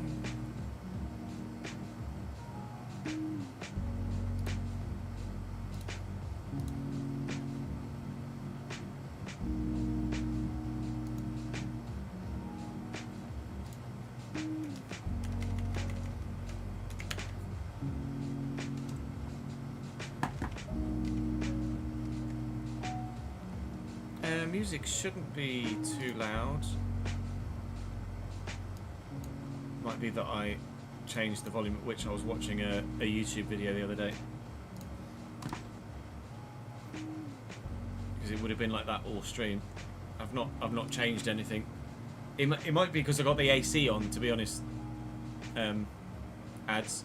I got the AC on as well, so that's probably affecting how much you hear me with the mic too.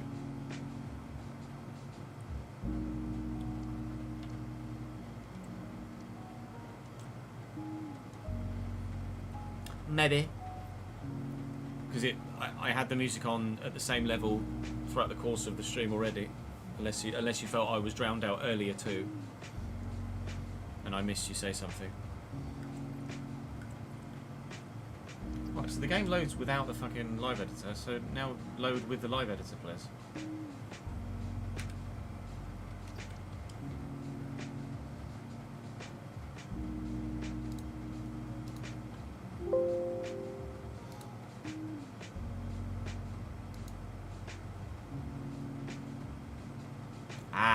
Now it's doing it. I think I maybe I needed to run the game first, post-update, for it to then open. Shouldn't have needed to do that, but it is what it is. There's an update, which is not anything that you guys will care about to the live editor. That is, but it does wonders for me, which is don't pause when alt-tabbed. Which is big for me, because I'm constantly tabbing out to look at Discord or catch up on chat or check something on Twitter. The fact that it won't alt-tab when I do that is... Well, the fact that it won't pause when alt-tabbed is fantastic. And that's going to be in miscellaneous features. Gameplay, other. Don't pause on alt-tab. Vamos! That's good for me. And career mode wise, there's another reveal youth academy and potential. Overall and potential. Reveal youth academy overall and potential. Reveal overall and potential rating of youth academy players and players found by Youth Scout. So that saves us deciding who is and isn't going to be good, and then we can call people up to the senior team that are 13 or 14. That too will be banging, so we can send them out on loan early. So that's good.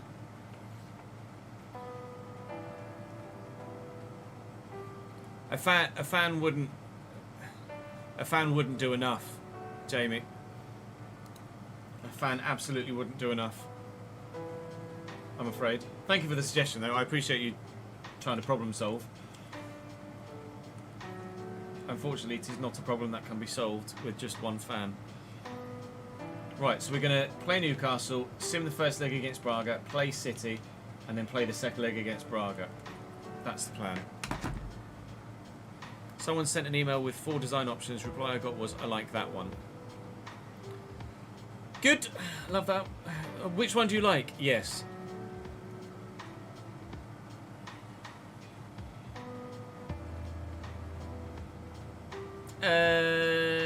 Potentially, Jade. Oh no, we've not had Tavide for years, Colchester fan.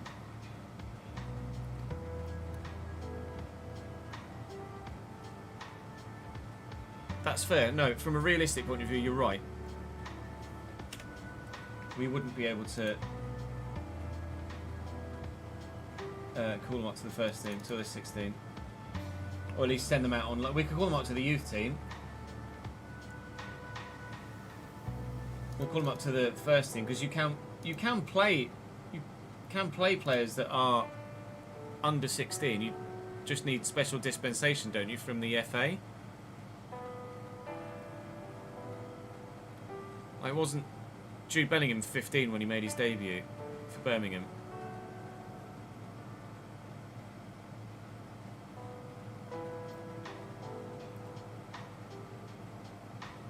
But you're right, prospects that are too good. It might help for early seasons.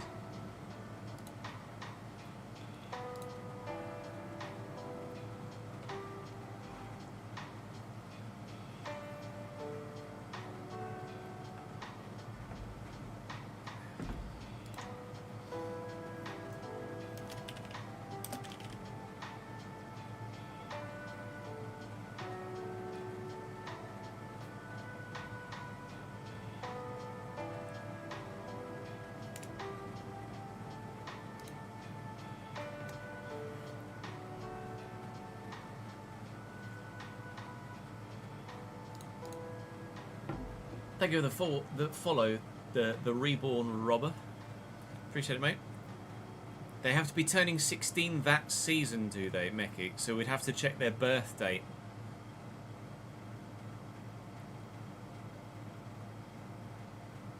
Definitely something we should factor in.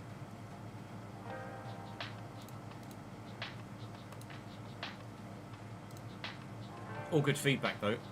All good feedback. Appreciate it. Right, let me just change the YouTube thing to say FC25. Change the thumbnail to show FC. RTG. Save. Right, I'm going to have a quick toilet break and then we will record an episode as quickly as we possibly can. BRB.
No worries, Doc. Thanks for dropping in, boy. Appreciate it, pal.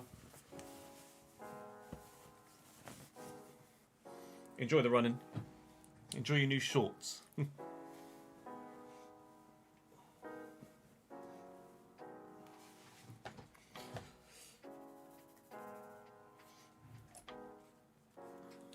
Yeah, I should read the patch notes, really, shouldn't I? Bink. Let's have a look.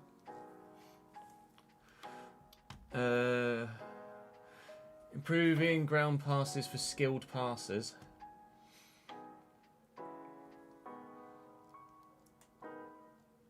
Okay, slightly tighter there. Reduced goalkeeper rush-up playstyle effectiveness. Okay. Improved heading accuracy. Okay, so this was contested headers before.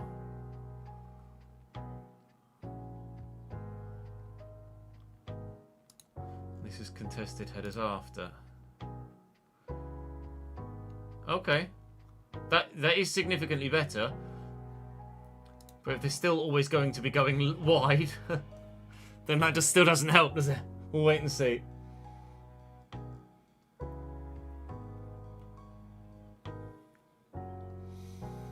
Career mode, main menu, and more. So as part of the season finale update, we're adding a final set of live start points.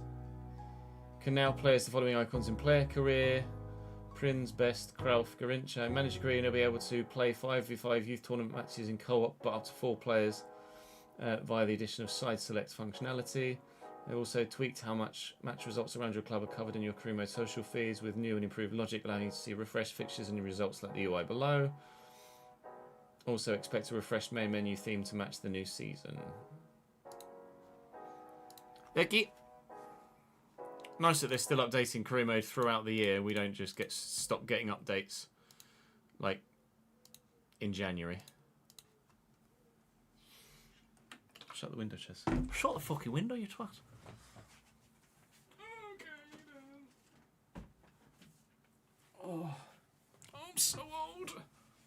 He had 1 goal on target, just straight at the goalkeeper. Well, it's a start. It's a start.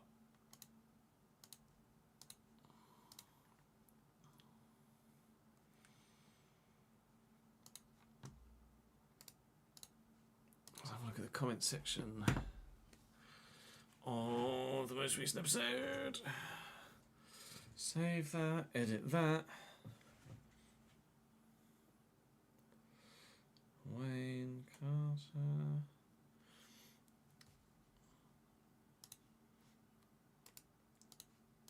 What else have we got in here? Let's have a look.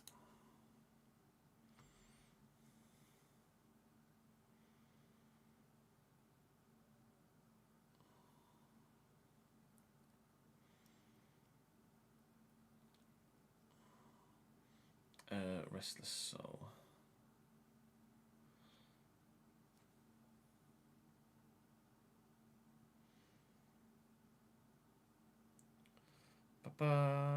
Just updating the colour of the names behind me. And then we can go. Robinson and Restless Soul.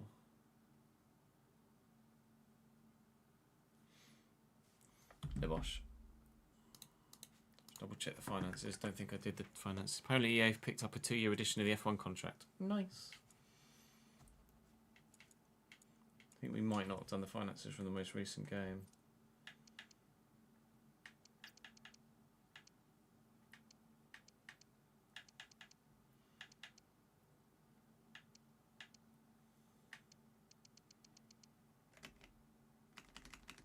Or we did. Must have done prize monies there.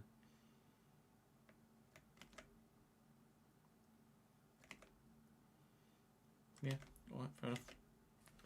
Fairy snuff. Oh yeah, pay out the prediction. Thank you, Ryan.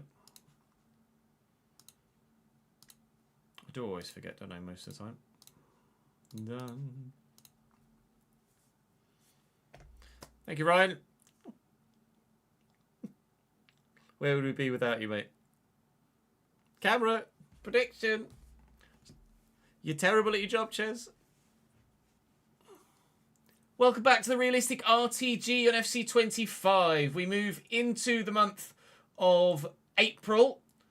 For today, it's certainly going to be crunch time over the next couple of episodes. We're not going to finish the season this week. I don't think this is going to be Wednesday's episode. Wednesday will be Newcastle, Braga, Man City.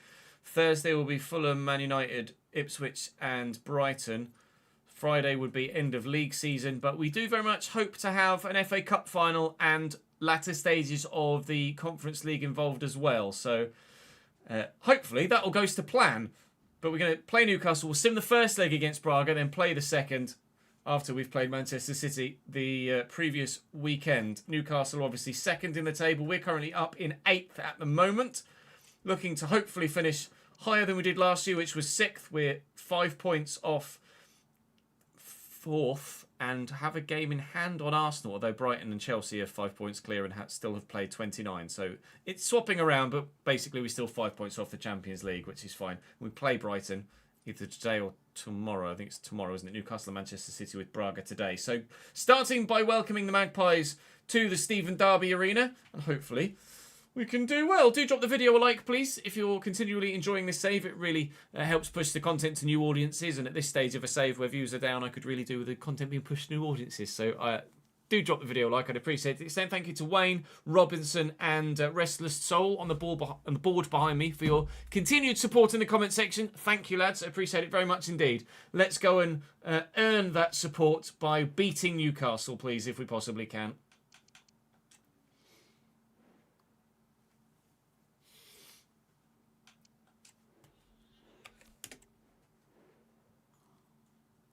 Then got reading business jargon. Business. Sheldrup, Barkala. Moise Ken. Aaron can start up top. Oh, fuck, I forgot they got Rodrigo. They improved their midfield yet? Well, they have with Sarkisian, but not massively. Udogi. Jurgensen's going to be their best goalkeeper, isn't he? All right then. Alright, let's fucking go. Actually, let's change Newcastle's kit. That's going to be a bit of a kit clash, isn't it, really? Have they got a... Yes, that'll help. That'll help no end. Vamos. Verts to Liverpool will be €180 million total, will it? Including add-ons, etc. Brave the Seas. Thank you for the follow, mate. Welcome to the channel. That's the wrong one, Ches.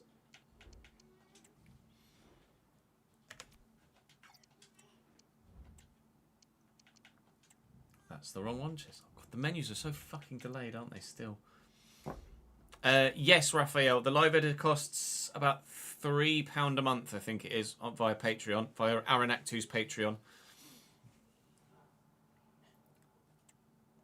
Philip Jurgensen in goal for Newcastle. Porro, Diaz, Alex Murphy and Destiny Udogie at the back. They've slightly improved their midfield. Samuel Lokonga and now Vaha Sarkisian, who's an Armenian centre mid and cam. Can't remember whether Mkhitaryan is a default cam or a default centre mid, but it might be Mkhitaryan regen. Arsh is still there in midfield alongside him. Rodrigo, Aaron Hamilton and Barkala. Bradley Barkala on the left-hand side. Two Patreon players in there with Arsh Dillon and Aaron Hamilton. So Newcastle clearly seeing the potential of you guys that are on the Patreon with the Big One project. We'll see if it'll work in your favour. I hope not. Sorry, lads, but I'm pretty desperate to beat you.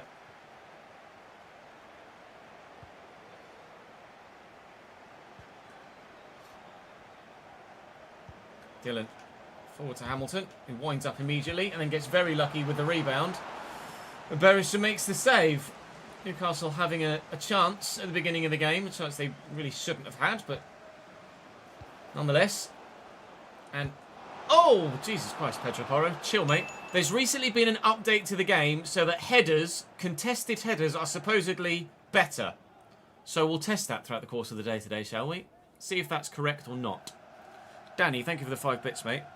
My granny used to tell me an apple a day keeps the doctor away, but I don't know if that's true or just Granny Smith's. Amazing. I think it was this save. Rodrigo was on another level.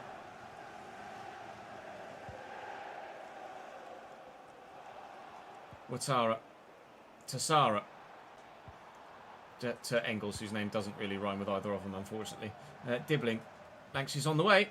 Nah, it's a terrible... All right, Sambi, chill. Christ, that was a bit good. Rodrigo. Good, well done. Pedro Porro on the run. Back to Rodrigo. Edge of the box here. It's Dillon. Well blocked. Ouattara is going to break as well. And hopefully this will work in our favour. Wasn't meant for Murillo, but found its way to Murillo. And Fernandes will look for Dibbling, whose first touch needs to be excellent, and it was. I might slightly overrun it. He's somehow still got the ball. It's brilliant close control. I just couldn't figure out what I was going to do with it quickly enough and ended up losing possession. But that was brilliant from Tyler Dibbling. I should have shot a little bit quicker than that. I'm finding myself in situations like that, actually, when I'm sprinting, too quick for my own good. I end up covering more ground than I want to and not being able to get a shot away. What I need to do is stop sprinting in those situations when... Oh, pay attention, Ches. Stop sprinting in those situations when I feel like I've got a little bit of room and making sure that I get a shot away. Because the opposition are doing that and we need to do the same. Thankfully, the opposition haven't scored yet, though. Bergström making a good save to ensure that my mishap with the goal kick or with the play after the goal kick didn't cost me. Thank you, mate. You've saved my bacon there because I was cooked.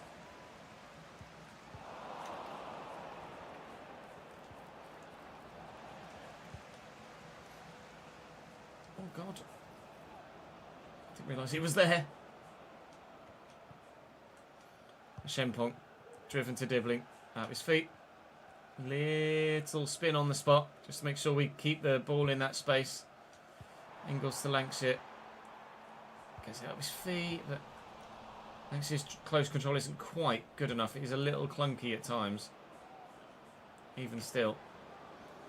Rodrigo No, you don't. Run, Asher. He's off. He's away. It's Ruben Diaz that's with him, though. He won't have the legs or the agility. Lanksy's in the box. So it's going to have to be good to find its way past Jurgensen from there, and it wasn't good enough. Trying to find the far corner, and, well, the keeper just perfect positioning to stop me from scoring. I didn't actually pay attention to the fact that it was Rodrigo, so was waiting for a cut inside, and then he's got the legs to just sprint away, but thankfully we've been able to deal with it. Nearly half-time here, still 0-0, but both sides trying to score a goal, and neither side able to do so thus far. Will that fall for Lanksy? It won't. It was meant for Dibbling. It didn't find anybody in the front line. Ooh, this could be good, though. This could be promising. Come on, Tyler. Lanksy's there. That's a terrible pass, Tyler. Come on, pal. What the shit was that? Destiny of Doggy's a little bit quick. Shame he can't cross, though, apparently. Alright. Fair enough. Bloody hell. Villa won the league in Season 1, did they? Bloody hell. Rodrigo with the corner for Newcastle here. Won well by Ouattara, but only knocked back out for another corner. And these are going to be dangerous now if the update does what it says on the tin. So we need to make sure we get rid of these, and we have done. Dropped in to leave an amazing joke. Now back to work I go. Alright. It is Mkhitaryan, is it, Jade? I think Magnon will be exactly what Chelsea need in between the sticks. Petrovic is decent, but Mike Magnon is a step above, isn't it? Let's be honest.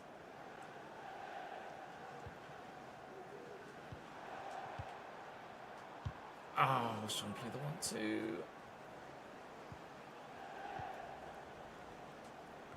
Well up, Murillo. Tyler with good strength there to move the defender out of the way as well. Fernandes will look for Dibbling, and he looks the wrong foot. Destiny a doggy, but he hasn't been able to do that. But there is a bit of space here for Lanksy.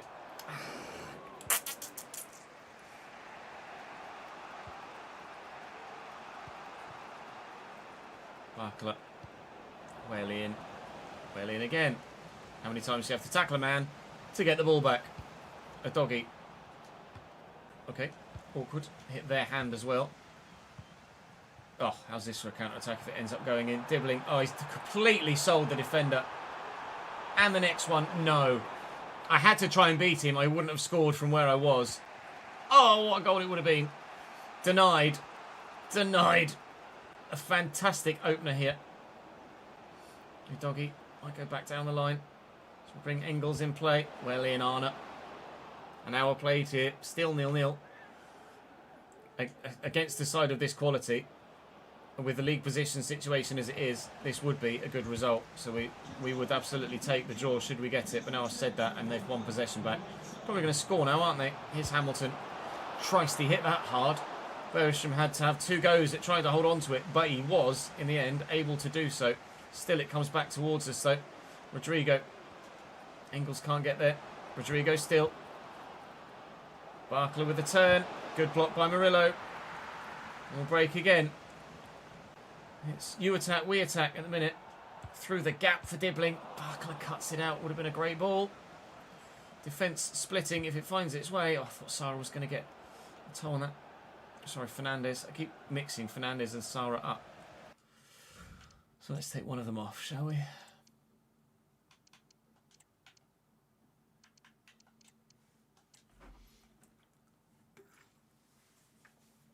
Inzaghi has left, has he, to go to Saudi?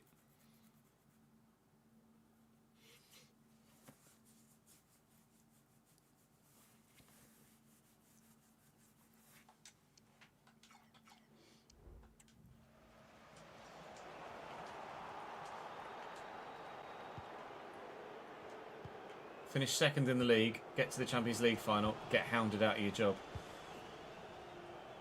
Engels. Ashempong, Dibbling, one way then the other to try and fool the defender. Didn't quite work, but Lanksy's first touch is good there. And he's been able to beat the second defender. That's a foul, please, ref. Thank you. Right. I don't have Leighton Clarkson on the pitch. I'm about to. Yeah, Clarkson. Does Fernandez get a? He gets a -6. Of course he does. Okay. Yeah, this is situation specific. I'm going to bring Leighton Clarkson on. Sorry, Mateus. You're very, very good. But this could be the moment that we need. That individual one moment to find the goal, to get the win in a very important game. I might not have put enough power on it though. Leighton Clarkson. So worried about overpowering it that you end up underpowering it. But our header's fixed. Don't know. It was very contested there, so I won't draw a conclusion after just one headed attempt from a corner. Is he going to get... What a pick out. What a pick out.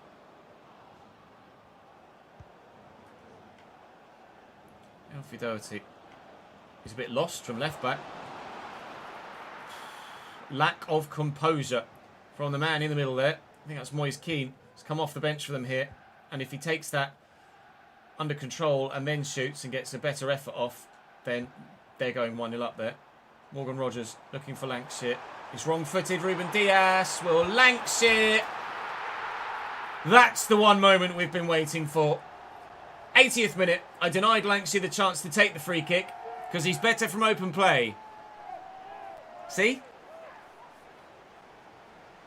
Love back to Brisbane, Carter K. Thank you for the support down under, mate. Early in the morning for you, pal. Wasn't even that good a finish, really. Tried for the corner. Nowhere near the corner, but shot power too much for the keeper.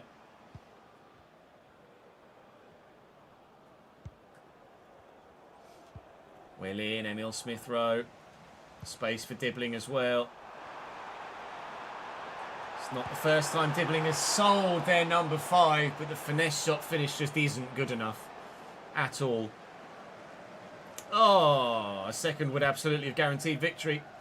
1 at the minute leaves me still vulnerable, and I am not comfortable with it. But we do keep bringing the ball forward, and it does seem to be Newcastle that are on the back foot more often than not. And Lancashire could bag a second here. Hasn't. It will fall to Morgan Rogers. Edge of the box. Here's Emil Smith-Rowe. He can finesse it.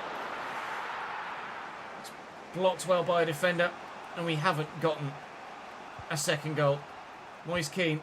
Support here from Alfie Doherty. Alfie Doherty's playing as a centre mid for them, I think, at the minute. He is very lost from left back multiple times, but I'm pretty sure he's playing at centre mid right now. Smith-Rowe forward. Rogers, just hold on to it, says. Just hold on to it. You've got the win if you just keep the ball and don't give them possession.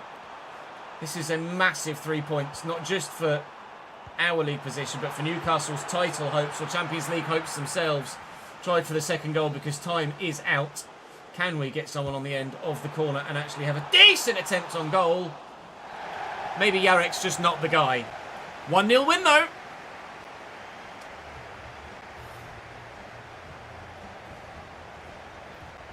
Heading's been tweaked. I don't know whether it's been fixed yet.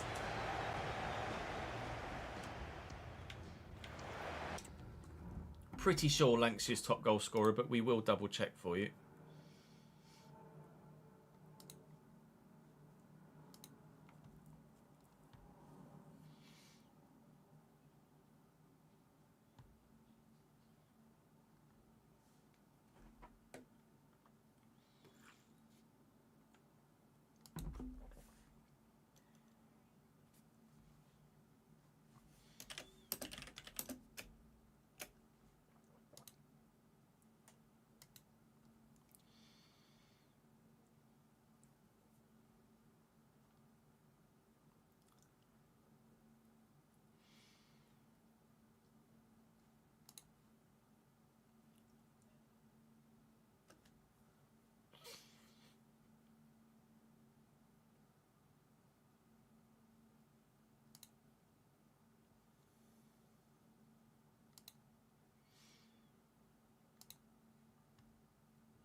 Matic, thank you very much for the follow, mate. Welcome to the channel. Apologies for the potential probable mispronunciation on the name. My Polish is not my go-to language.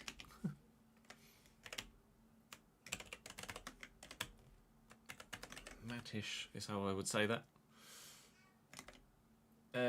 Shirts is 1.43, which is going to be 35750. 357,500. Yeah, we'll have a look at the top scorers up once I've just done this. Match tickets 25109.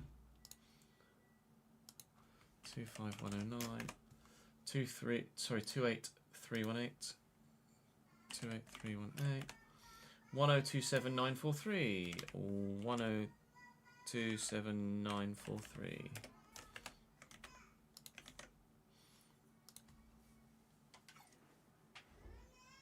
We make them.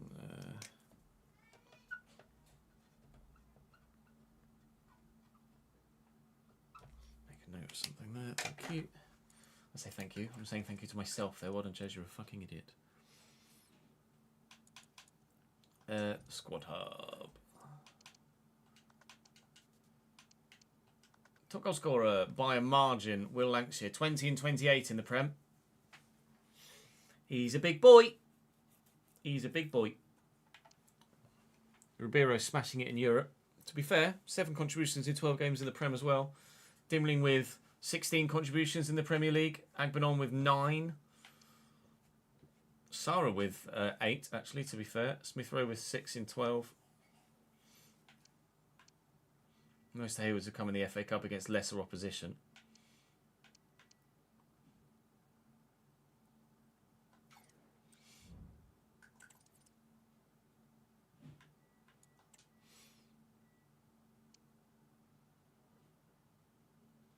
You'd like to think it's coming home there, Jambi, wouldn't you? One was about, can I play? Can I play against Braga, please? All right, pal. You can play against Braga ahead of Agbenon on the left, but I am going to start a full-strength side for the first leg that we sim, he says, as he forgets to put, very nearly forgot, to put Grabara in. Let me just do that. That'll make us much better. A win, Plez! A 2-2 draw. All right. Well, we go to the second leg that we were going to play anyway. They actually had a goal disallowed. Well, Marseille just smashed Hearts. Now then, 8th versus 3rd in the Premier League upcoming. We are 3 points behind Arsenal in 5th at the moment. The league is closing up.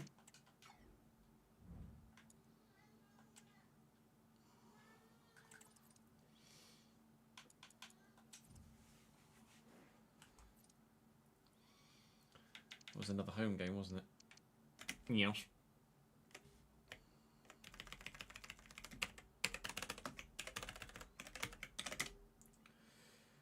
Uh, 25110. Oh, it's literally one more person. 28319. 1027979.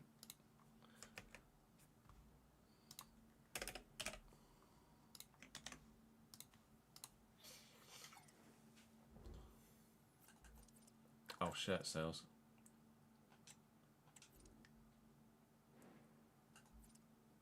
Same. Cool.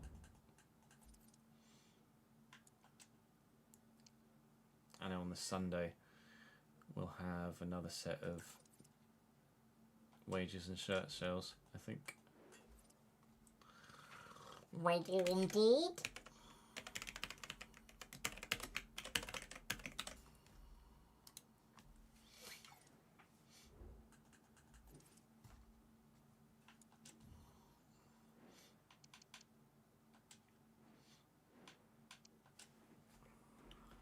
We have not had much fun against Manchester City in the past, have we?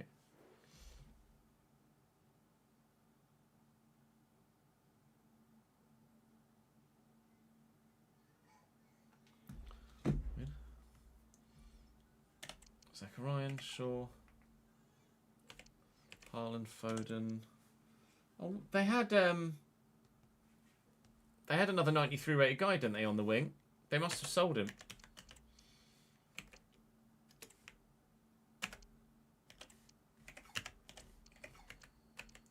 Was it Cardoso was the name? Maybe? Mikic is on the bench. Put Akin Samira on the bench as well.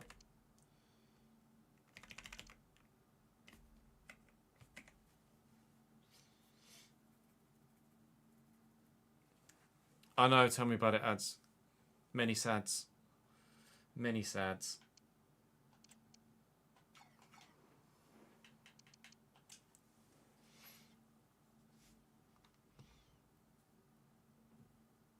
Oh, they've not even started filming it, have they not? It's going to be like a 3-year wait for Season 3 then, isn't it?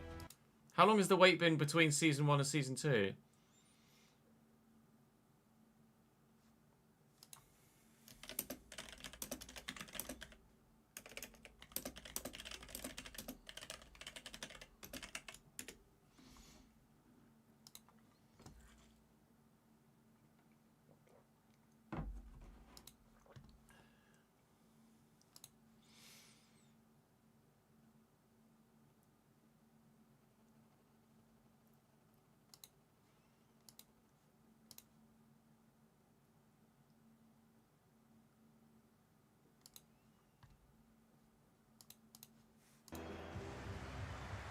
Yeah, it must be at least 2 years. Season 1 was 2023, apparently. Where has that time gone? It's just... bing. January 2023. Fucking hell. Bento in goal for Manchester City as per usual. Dalot, Haas, Beraldo and Amas. Larson, Zubimendi and Joe Wayant, Patreon player. And Foden starts on the right-hand side for them again. Haaland through the middle, Zachariah on the left. They did have a 93 rated Cardoso. Sure that was this save. Where being a Giovanni Kenda pre-gen, he is no longer at the club. I might be mistaken between this save and the journeyman, but I'm pretty sure I'm not. Sure we've played against Cardoso more than the one season we spent in the Premier League on the journeyman save. Former player Noah Mikic on the bench for them. Former player Akin Sanmiro on the bench for them. Hopefully we can avoid getting done over by former players here, but given traditional results and performances against Manchester City, would get done over regardless of whoever is on the pitch. They've had a couple of really, really dodgy results against us with some rather fortuitous rebounds and deflections. Let's hope it's not more of the same. Get out, please. I'm not taking any risks there. Thank you very much. Good header. Oh, not a good header. Zubimendi, Haaland. Good tackle. Sarah. Fernandez. Where's Tyler Dibbling? Oh.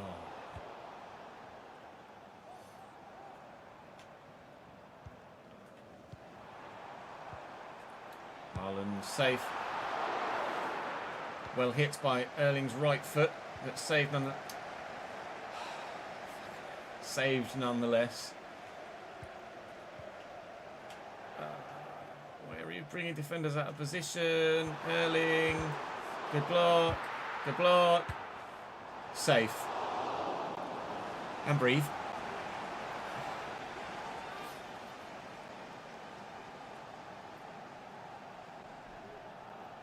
Tammy Brasco, thank you very much for the follow, mate. Yeah, I wasn't really asked at all about the whole social media side of the additions to career mode. Free kick for us for handball quickly. Yarrick will get that straight to Phil Foden, apparently. Fucking superb, pal. Thankfully, Murillo's in the way of their dodgy pass as well. Everyone's failing at the moment. Ashempong delivers the ball. Can't get a defender there. Larson took a touch, rather heavy touch towards his own goal, but gets away with it. And now Diogo Dalot's on the counter-attack for the boys in light blue. Or sky blue, as I'm sure they'd try and tell me. Good block by Yarrick. Shooting from distance quite a lot, Manchester City. They might have seen that Bergstrom, has been quite susceptible to the occasional long shot recently, which is not ideal for us. He's still one of the better goalkeepers in the division. Not sure what his clean sheet tally's like this year. He was close to the Golden Glove last season. Got the Golden Glove the year before, I believe. But I do wonder whether we might be potentially, especially if we qualify for the Champions League. You read that before it even bloody turned. Especially if we qualify for the Champions League. I wonder whether Bergström is ready to be upgraded on. Potentially. I feel very harsh doing it, but it might just be for the betterment of the team. If we fancy ourselves maybe challenging for a league title at some point in the next couple of years, going to need a better goalkeeper, I think, longer term. Which I feel bad saying, but it's probably the right thing. Dibbling, looking for Lancashire. Please, don't forget the football, dickhead!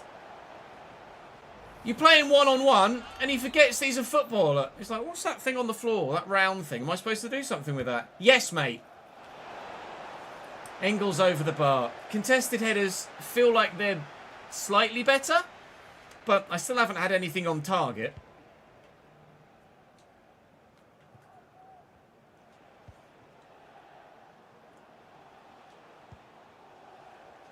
Fernandez. Engels driven quickly to Lancashire. Just keep it away from them. Don't let them have it. Dibbling.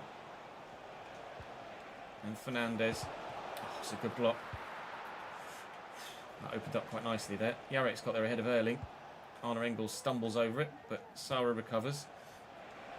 Good change of feet for Engels there to adapt to his body position for the ball coming towards him at an awkward angle, but I've given it away anyway. Well, it was 0-0 against Newcastle at half-time. It was a very evenly contested fixture. This has been the same. Will it be the same? There's not long left to go in this first half, but City are on the attack. And Foden will want to get in on his left. Finds a teammate.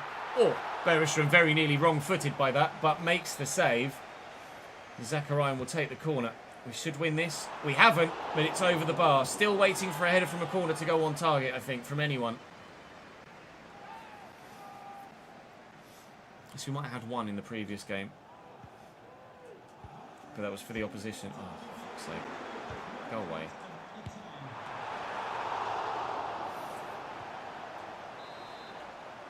The corner for City. Past stoppage time. Wait for this to go in. Ref. Thank you. Ref, don't blow your whistle. Oh. PSG what? Zabanye. Gonna call him, curl up into a ball and cry. It's the curse of having a good season when you're not a very big club, isn't it, Leone? You then get all your best players nabbed.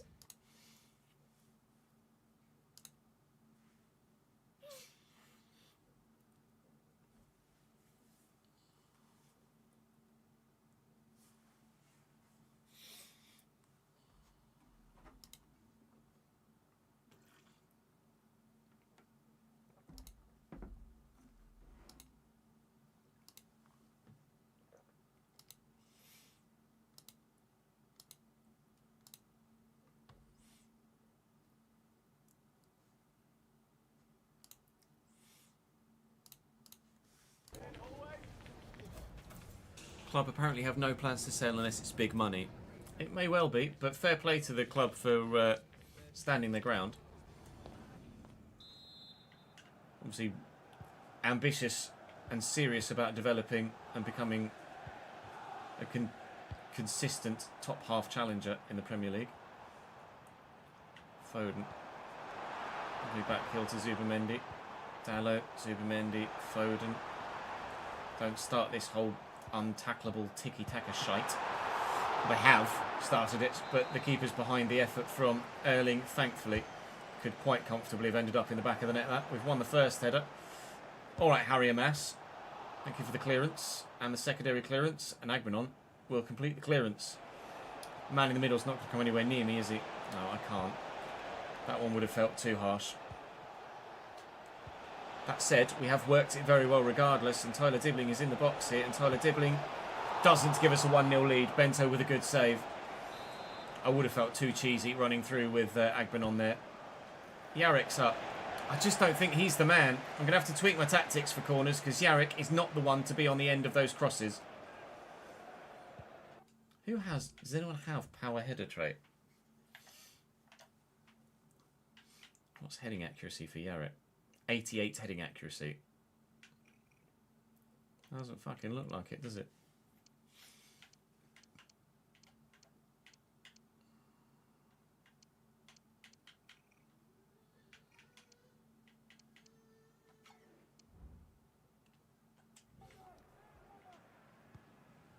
Can we challenge for that? We can. And the defender's made a mistake. And Agbenon, don't overrun it, Ches. Good save, Bento. Come on, then. I was gonna change the tactics after the game. I might as well do it now. Target player, Lancashire, please. Let's see if we can get Will a headed goal. Ball in. It's gone towards Dibbling anyway. Agbenon.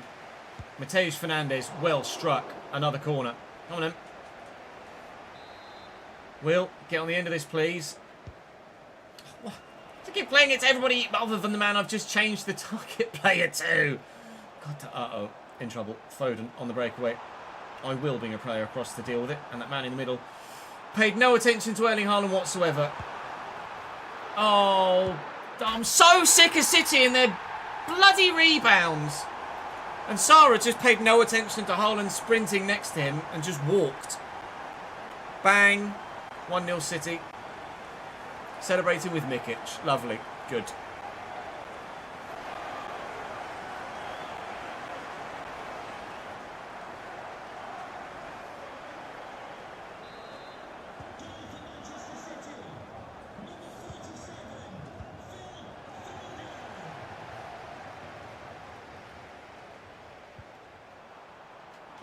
Well in, Ouattara. Looking for Agbenon. Just use the legs. Defenders, well, done himself there. I'm actually going to tuck this. Oh, fuck you. Fuck you, City. Spawning with deflections at both ends of the pitch. Bastards.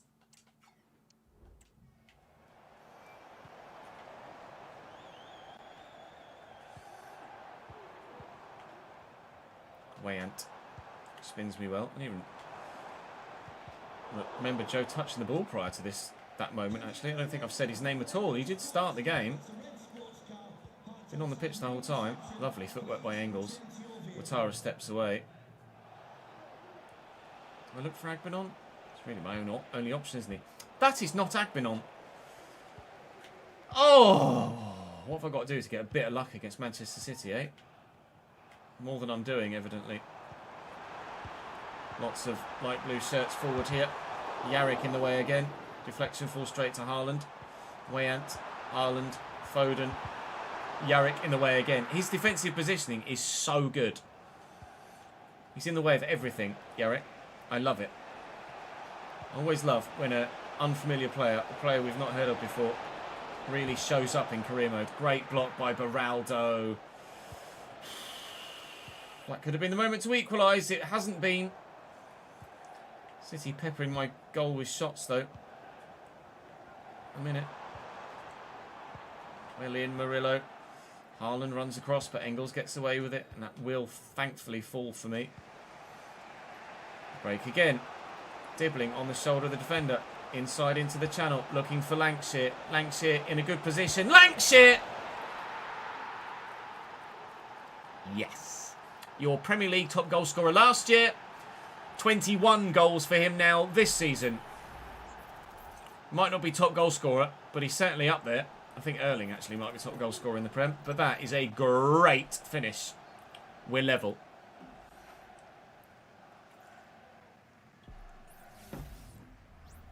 I think Bournemouth will be a bit more astute than that, Saints.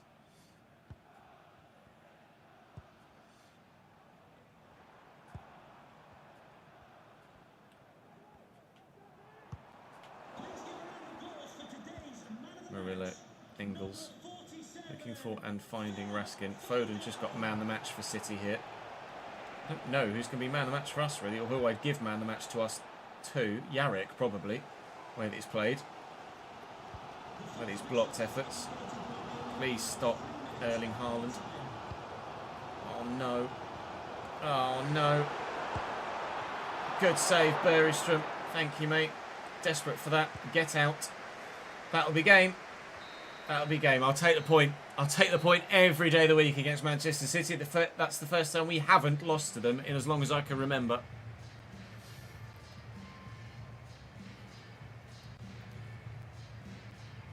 Yeah, sold Solanke, replaced him with Evan Nielsen. Trust the board when it comes to replacements. Trying to sign Truffert to replace Kirkos. Okay. The Witcher 4 tech demo footage was shown at an event with in-game footage. No fighting, though, you don't think want me to link to? Absolutely, sir. Yes, please.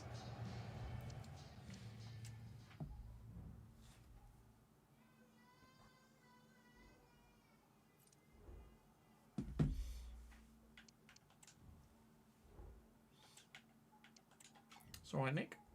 You're welcome, son. Right, do we have any travel costs from that one? We'd already done the thingy. No. Nothing at all from that City game. Alright, fair enough.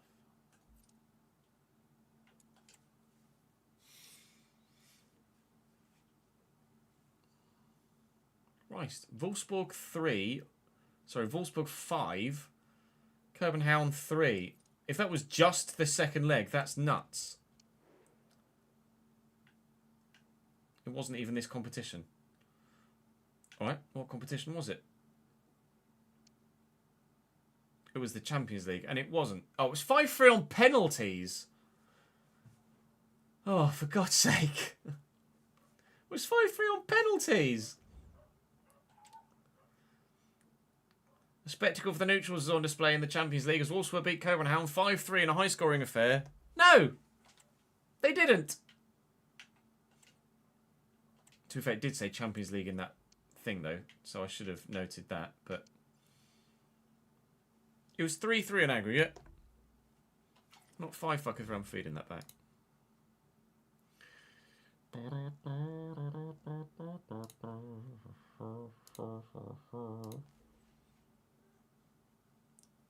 Oh, I'm an idiot. I've just pressed the screenshot button on my thingy because I'm so used to doing that from F1, sorry.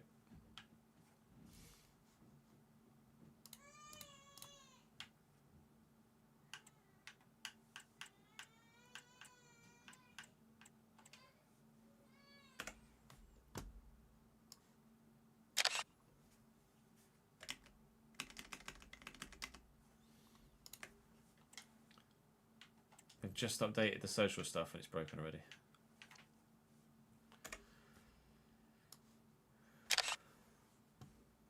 Lamel.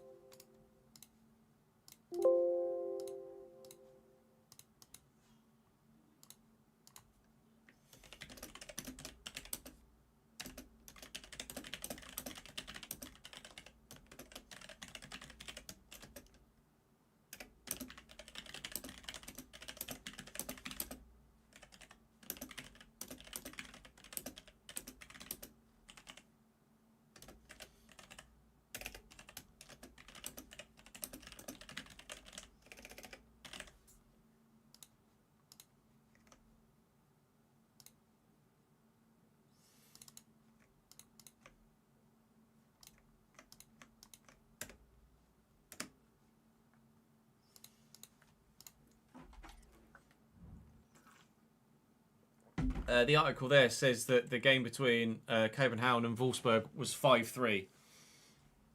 I mean, it wasn't. It was 2-1. It was 5-3 on pens. I'm not from Bradford. All-Star, no. Thank you for the follow, mate. I'm from Cambridge and am a Cambridge United fan, but we're doing this save with Bradford.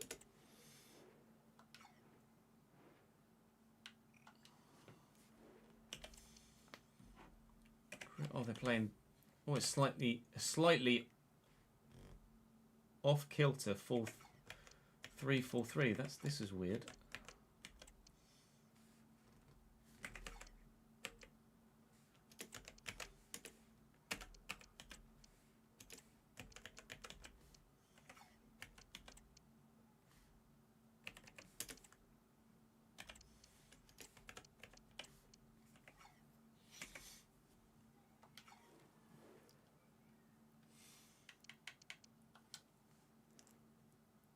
Yeah, it might be the shirt. It might be the shirt wearing that throws people. To be fair, mightn't it?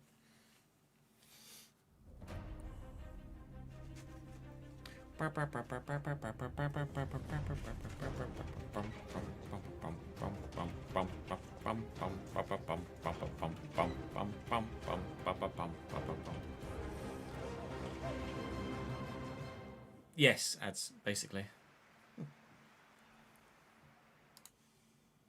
Pretty much, yeah.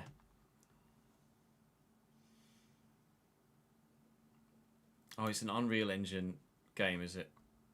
Unreal 5 looks so fucking good, doesn't it?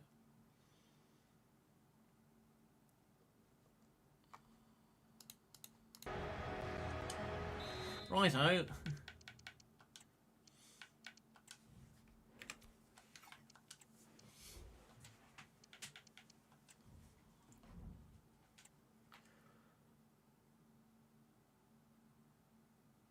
Oh, that's weird. It doesn't show the different position of the right attacking mid in the performance thing. That's strange.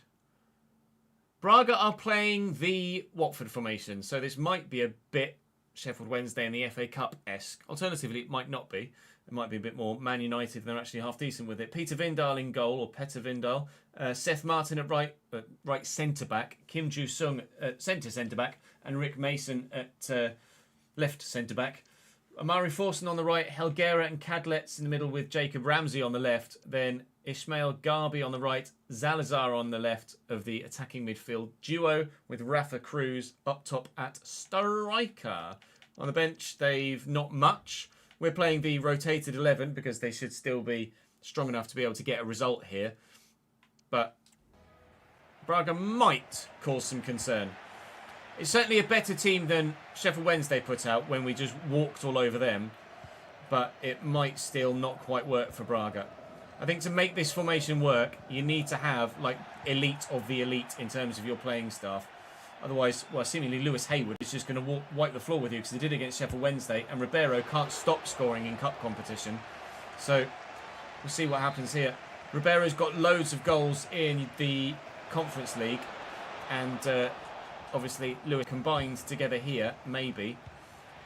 All right, Clarkson, that was weird. I think he used an arm there. Combined, we hopefully will be able to get a good performance and a result here. We see 2-2 from the first leg that we simmed. We'd very much like to not be losing after this one. That's a lovely squared ball. Forson, good block, and out for a corner. Is chat going? Did the stream go down for you guys? Or is it just the restream chat that's disconnecting for me? Did we have an F or did we not have an F?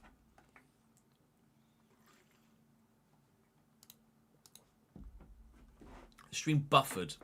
Okay, a couple of times. Yeah, my restream chat disconnected, but Streamlabs said nothing. So maybe a restream server issue. Let me just check my event viewer. Make sure it's not that that cheeky, pesky.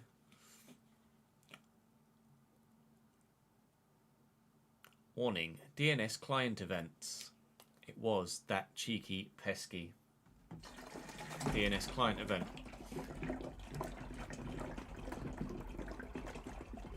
Name resolution for the name WPAD timed out after none of the configured DNS servers responded. What does WPAD mean?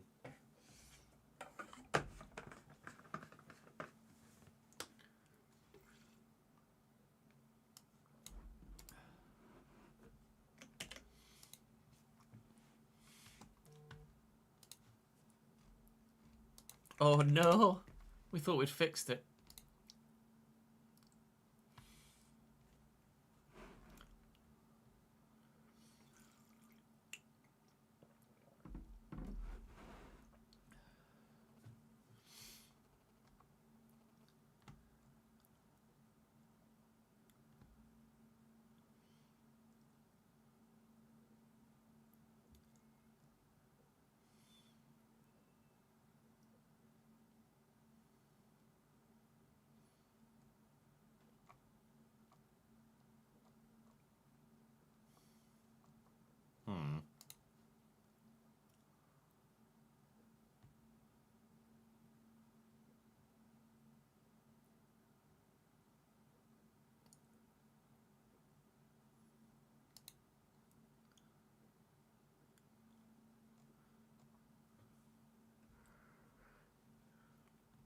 WPAD is the Web Proxy Auto Discovery Protocol. It's a network protocol that allows network clients like your computer to locate and access caches on the network.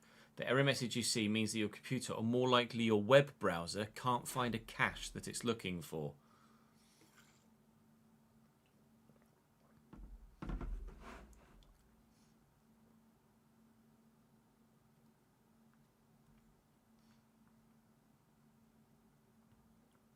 A second possibility is your computer's connection with your ISP.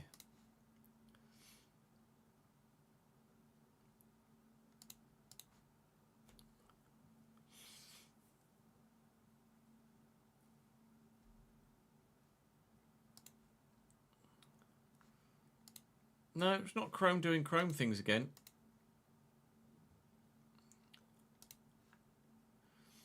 We literally... Like, I replaced the cable, didn't I? And then that's the first time we've had an issue since. And the fact that it immediately fixed when we changed the cable.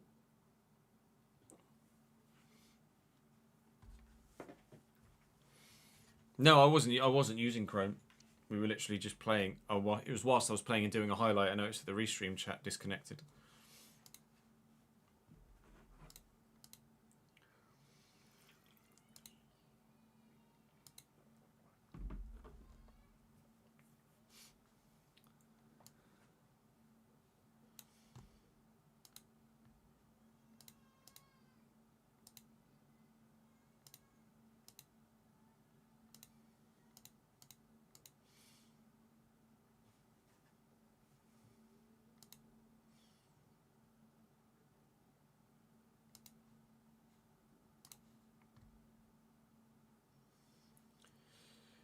Yeah, it might just be giving the same error code, but unrelated, potentially. Let's hope it's a one-off. I don't know, Cameron.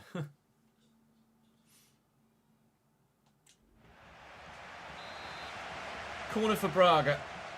10 minutes in. Let's get rid, please. Thank you. Whoa, not where that was supposed to go. Bloody Nora. Hayward trying to do him with some good footwork. Didn't quite work. Sarah. Oh, I ballsed all of that up horrifically, didn't I?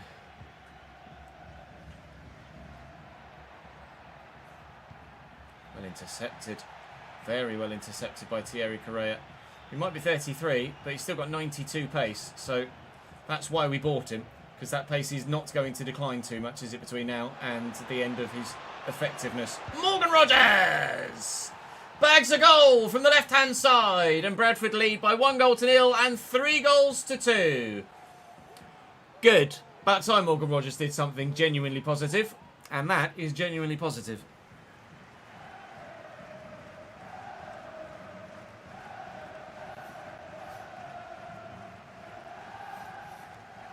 Chelsea in League 2 and start a road to glory. You could try that with all of the various different loan players and fringe players that Chelsea have in the squad.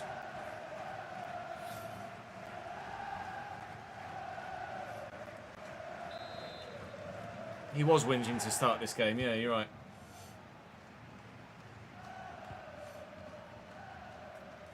Garby on the attack. Good block by Jay Davies, and then good footwork by Davies as well to get away. Morgan Rogers, oh, terrible chest. Morgan Rogers was bugging me with an email saying, I want to start the next game, boss. Please play me. Ooh. Longhorse there has leapt into that. I was just trying to do a slide tackle on the floor, and he's thrown himself at that. I was just trying to lie down into it, and he's lucky he got the bloody ball, I tell you that much. Otherwise, that is a penalty and a red card. Oh, that was heart in mouth, wasn't it? We still have our 1-0 lead, but dearie me, Sonder, that was close to being an absolute nightmare and putting us on the back foot for the remainder of the game. Clarkson looking for Ribeiro and finding him well. Sarah's on a great run, but Morgan Rogers is the man in space again. And like I was trying to say, Morgan Rogers came to me and was whinging like a little bitch to say, I really want to play against Braga. You don't play me enough. So I played him, and well, he's repaid me. So fair enough, Morgan. Thank you for actually doing it. If you did that more often, maybe you would actually start ahead of Agbanon again. But when you did start, you weren't good enough. So you were dropped. If you were better more regularly, you wouldn't have been dropped in the bleeding first place, would you? Braga seem to be actually pretty decent at the moment. They are having chance after chance and causing me all sorts of problems here. So after half an hour, it's been 4 shots on target apiece. And it very much feels like... oh, that's a poor pass. It very much feels like the sort of game that is going to need multiple goals to get the win. Starting to see why this side were able to get a 2-2 draw back in Portugal in leg number 1.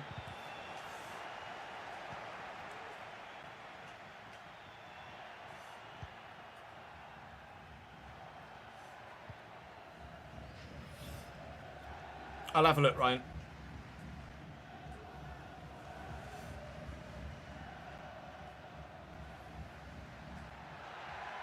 Garby and Cruz. It's going to fall kindly for Amari Forson. They're screaming for a penalty, those away fans, but they're not going to get one. Nor should they, I don't think. Out wide right here to Correa. Fullback is just... well, it's not the fullback, is it? It's the wide centre-back. Is just neglecting his defensive responsibilities there. And positional responsibilities and just pulling himself well out of place. Can we please do something from a bloody corner? I want to see if this heading is actually genuinely fixed or not. 3 minutes to go. We've had a handful of corners in the episode, but nothing really that clear-cut and definitive yet. Get the turn in and the flick. Ribeiro for 2! This is hopefully then us through to the semi-finals of the Europa Conference League. That would be nice. That would be very nice.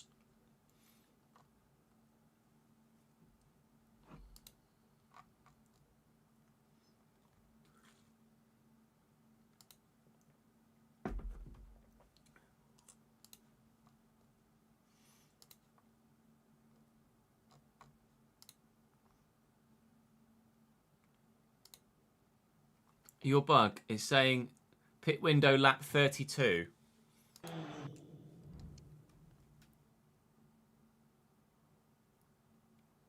And you're on a 50% race distance, are you?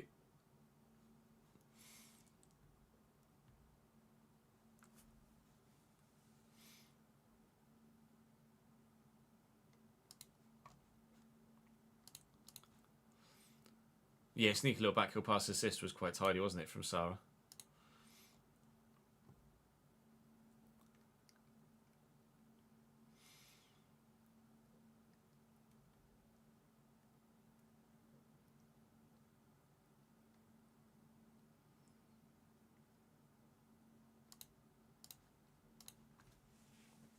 You're on a 50% race distance, and it's asking you to pit on lap 32. How many laps are there in your race?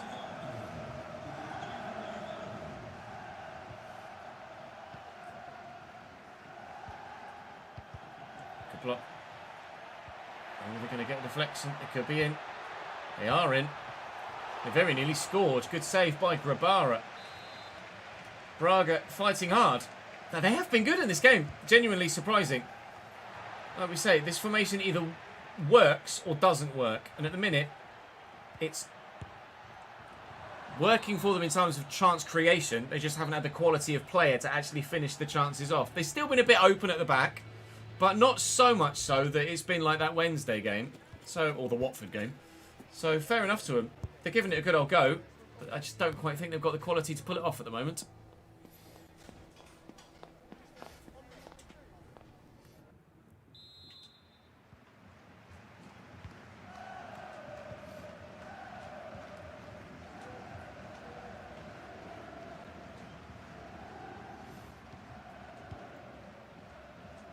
Raskin to Sarah. Okay. Correa. We'll step over. Where's that inside forward? Where are you, Lewis? There you are. What a ball! Why are you ignoring me? Man in the middle just ignored me, so I purposely played a pass rather than just shooting. Well, Von der Haar's intercepted that, and then it's just gone again. It's Jacob Ramsey. Correa's come across. Well in Longos. Not well away, Longos. Oh, they've got to score here, surely. Oh, square it, pal. Bloody hell. They should do Beverson, yeah, but player career gameplay is shit. Rephrase. Player career gameplay, if you play as just the player, is shit. If you play as the whole team, it plays like career mode. If you play as just the individual player, then the AI are absolutely fucking brain dead on both sides of the pitch. They just play differently.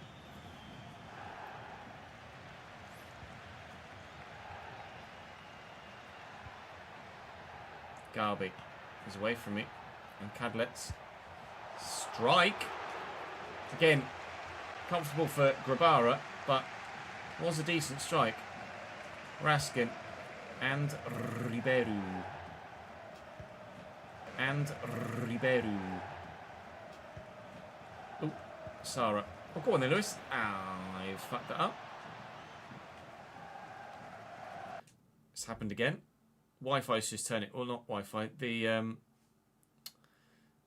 It's the... My, whatchamacallit? Ethernet cable is saying that it's, yeah, unplugging. Well, not unplugging, but it's dropping.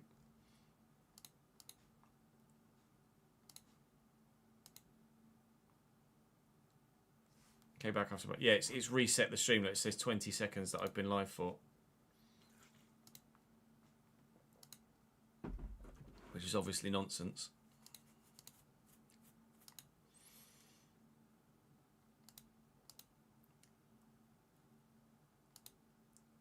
Alright, I'll fiddle with the cables after we've done this stream, and hopefully we won't encounter it tomorrow.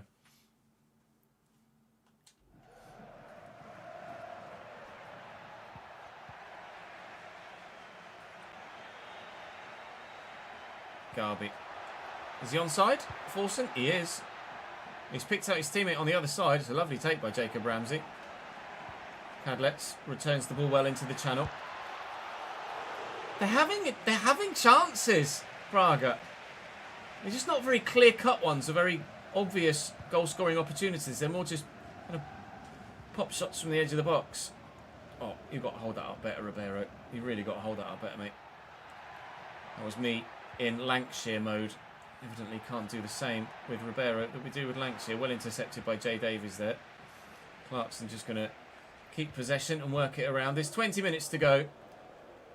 The way that they create chances, they're not out of it yet unless we score a third. Which could come. Oh, now, hasn't, because I've just swung and missed at thin air. But we're doing all right. We're doing all right. We look like we're likely to get through to the semi-finals here. I'll take Sarah off for Smith Rowe. Clarkson's a bit tired as well, so bring Mateus Fernandes on because he's got great stamina. Actually, Engels has got even better stamina, so let's do that one. I'm quite happy that we're going to get through here. I can't say as I feel massively threatened by Braga, despite the fact that they're having more chances than me. They're just not good enough in the end. Okay. Lane Clarkson just ran over and laid down on the floor. It's one way of trying to get the ball back, I guess. Ribeiro. Hayward is out wide. Ribeiro's going to go again. Well, you can have pop... Oh! You can have shots from the edge of the box at random. We'll do the same. But we've got the quality for it to actually work. Rodrigo Ribeiro. What a banger, lad. 3-0. We are semi-finalists in Europe.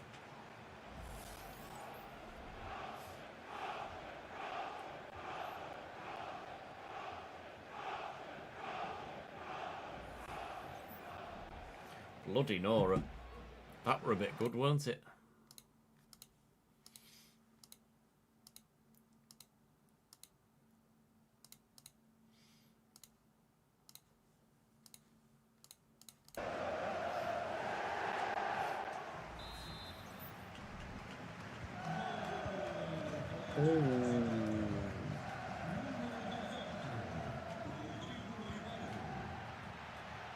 Cruz. Saw Rodrigo Ribeiro have a go. Thought about it himself. I actually thought, for some reason, I thought we were at home here, but we're not. We're actually away. I might have said earlier something about away fans when they were calling for a penalty. But we're the away side. I don't know why I thought I was the home side here. Well, lovely ball into Smith Rowe, who could add another, and does so. 4-0. A particularly comfortable-looking scoreline when the scoreline has not been that comfortable. But, regardless, job is done.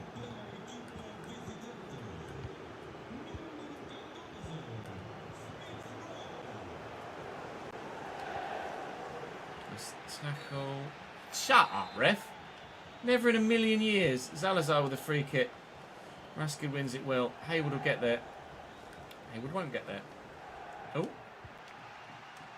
Engels. Okay. Just run. Just run. You got the legs, pal. You got the support, pal. You don't have the ball, pal. Are they going to... Yeah, just 1 minute of added time. I thought that might be the case. Just put Braga out their misery. I know there's been a lot of goals, but there's no point extending it any further than they need to. The home side are out. The away side are through. And that is why we simmed the first leg. Because we certainly feel comfortable of getting ourselves through against a side of that sort of quality at this stage of our career. Marseille should be... Oh, Jesus Christ. Hearts have taken an absolute pounding. 9-2 on aggregate, I think that is, and confirmed. 9-2. Udinese beat Ajax, and Heerenveen, who did beat us in a simmer in the league phase. Still, my instinct wants to say group phase. Are through to the semi-finals as well, and who will have, I'm not sure. We might be able to check now. It's Marseille. That is absolutely game on then. So we'll sim Fulham, play Man United, Ipswich and Marseille in tomorrow's episode. And then it's really going to take a step up because we could be through to 2 finals this season, or I could bottle it and lose each semi-final, which is absolutely possible as well. We get prize money for that one. The prize money of winning the quarter-final in Europe. Semi-final qualification is £2,093,500. Prize money, please. £2,093,500. Did my brain serve me well there? It did. Love that. Love that very much indeed. If we're able to win the competition, we get another 8 million or 9 million by the time we're done from where we are now. So let's keep that going, shall we? I'll go and sort out the rest of the finances in a moment. But that is all for today's episode. Thank you very much for watching, guys. We end the day in 9th in the Premier League. But if we win our game in hand, which is this one against Fulham, which is going to be a simmer, we are up to 6th. If we get a draw, we're at least up to 8th. But a win would put us in 6th. We still chase. We're still 5 points off that top 4. Still 5 points off Brighton, Chelsea and Manchester City. It's quite the battle for European positions at the minute. We've got Manchester United tomorrow as well. Fulham are there in 12th, and they're not bad. They're only 4 points behind us as it is. It's getting very, very intriguing in all competitions now. As was the case this side of last season. Still in the hunt for 3 different levels of success. Conference League win, FA Cup win, Champions League qualification. We shall see how this unfolds. Join me tomorrow.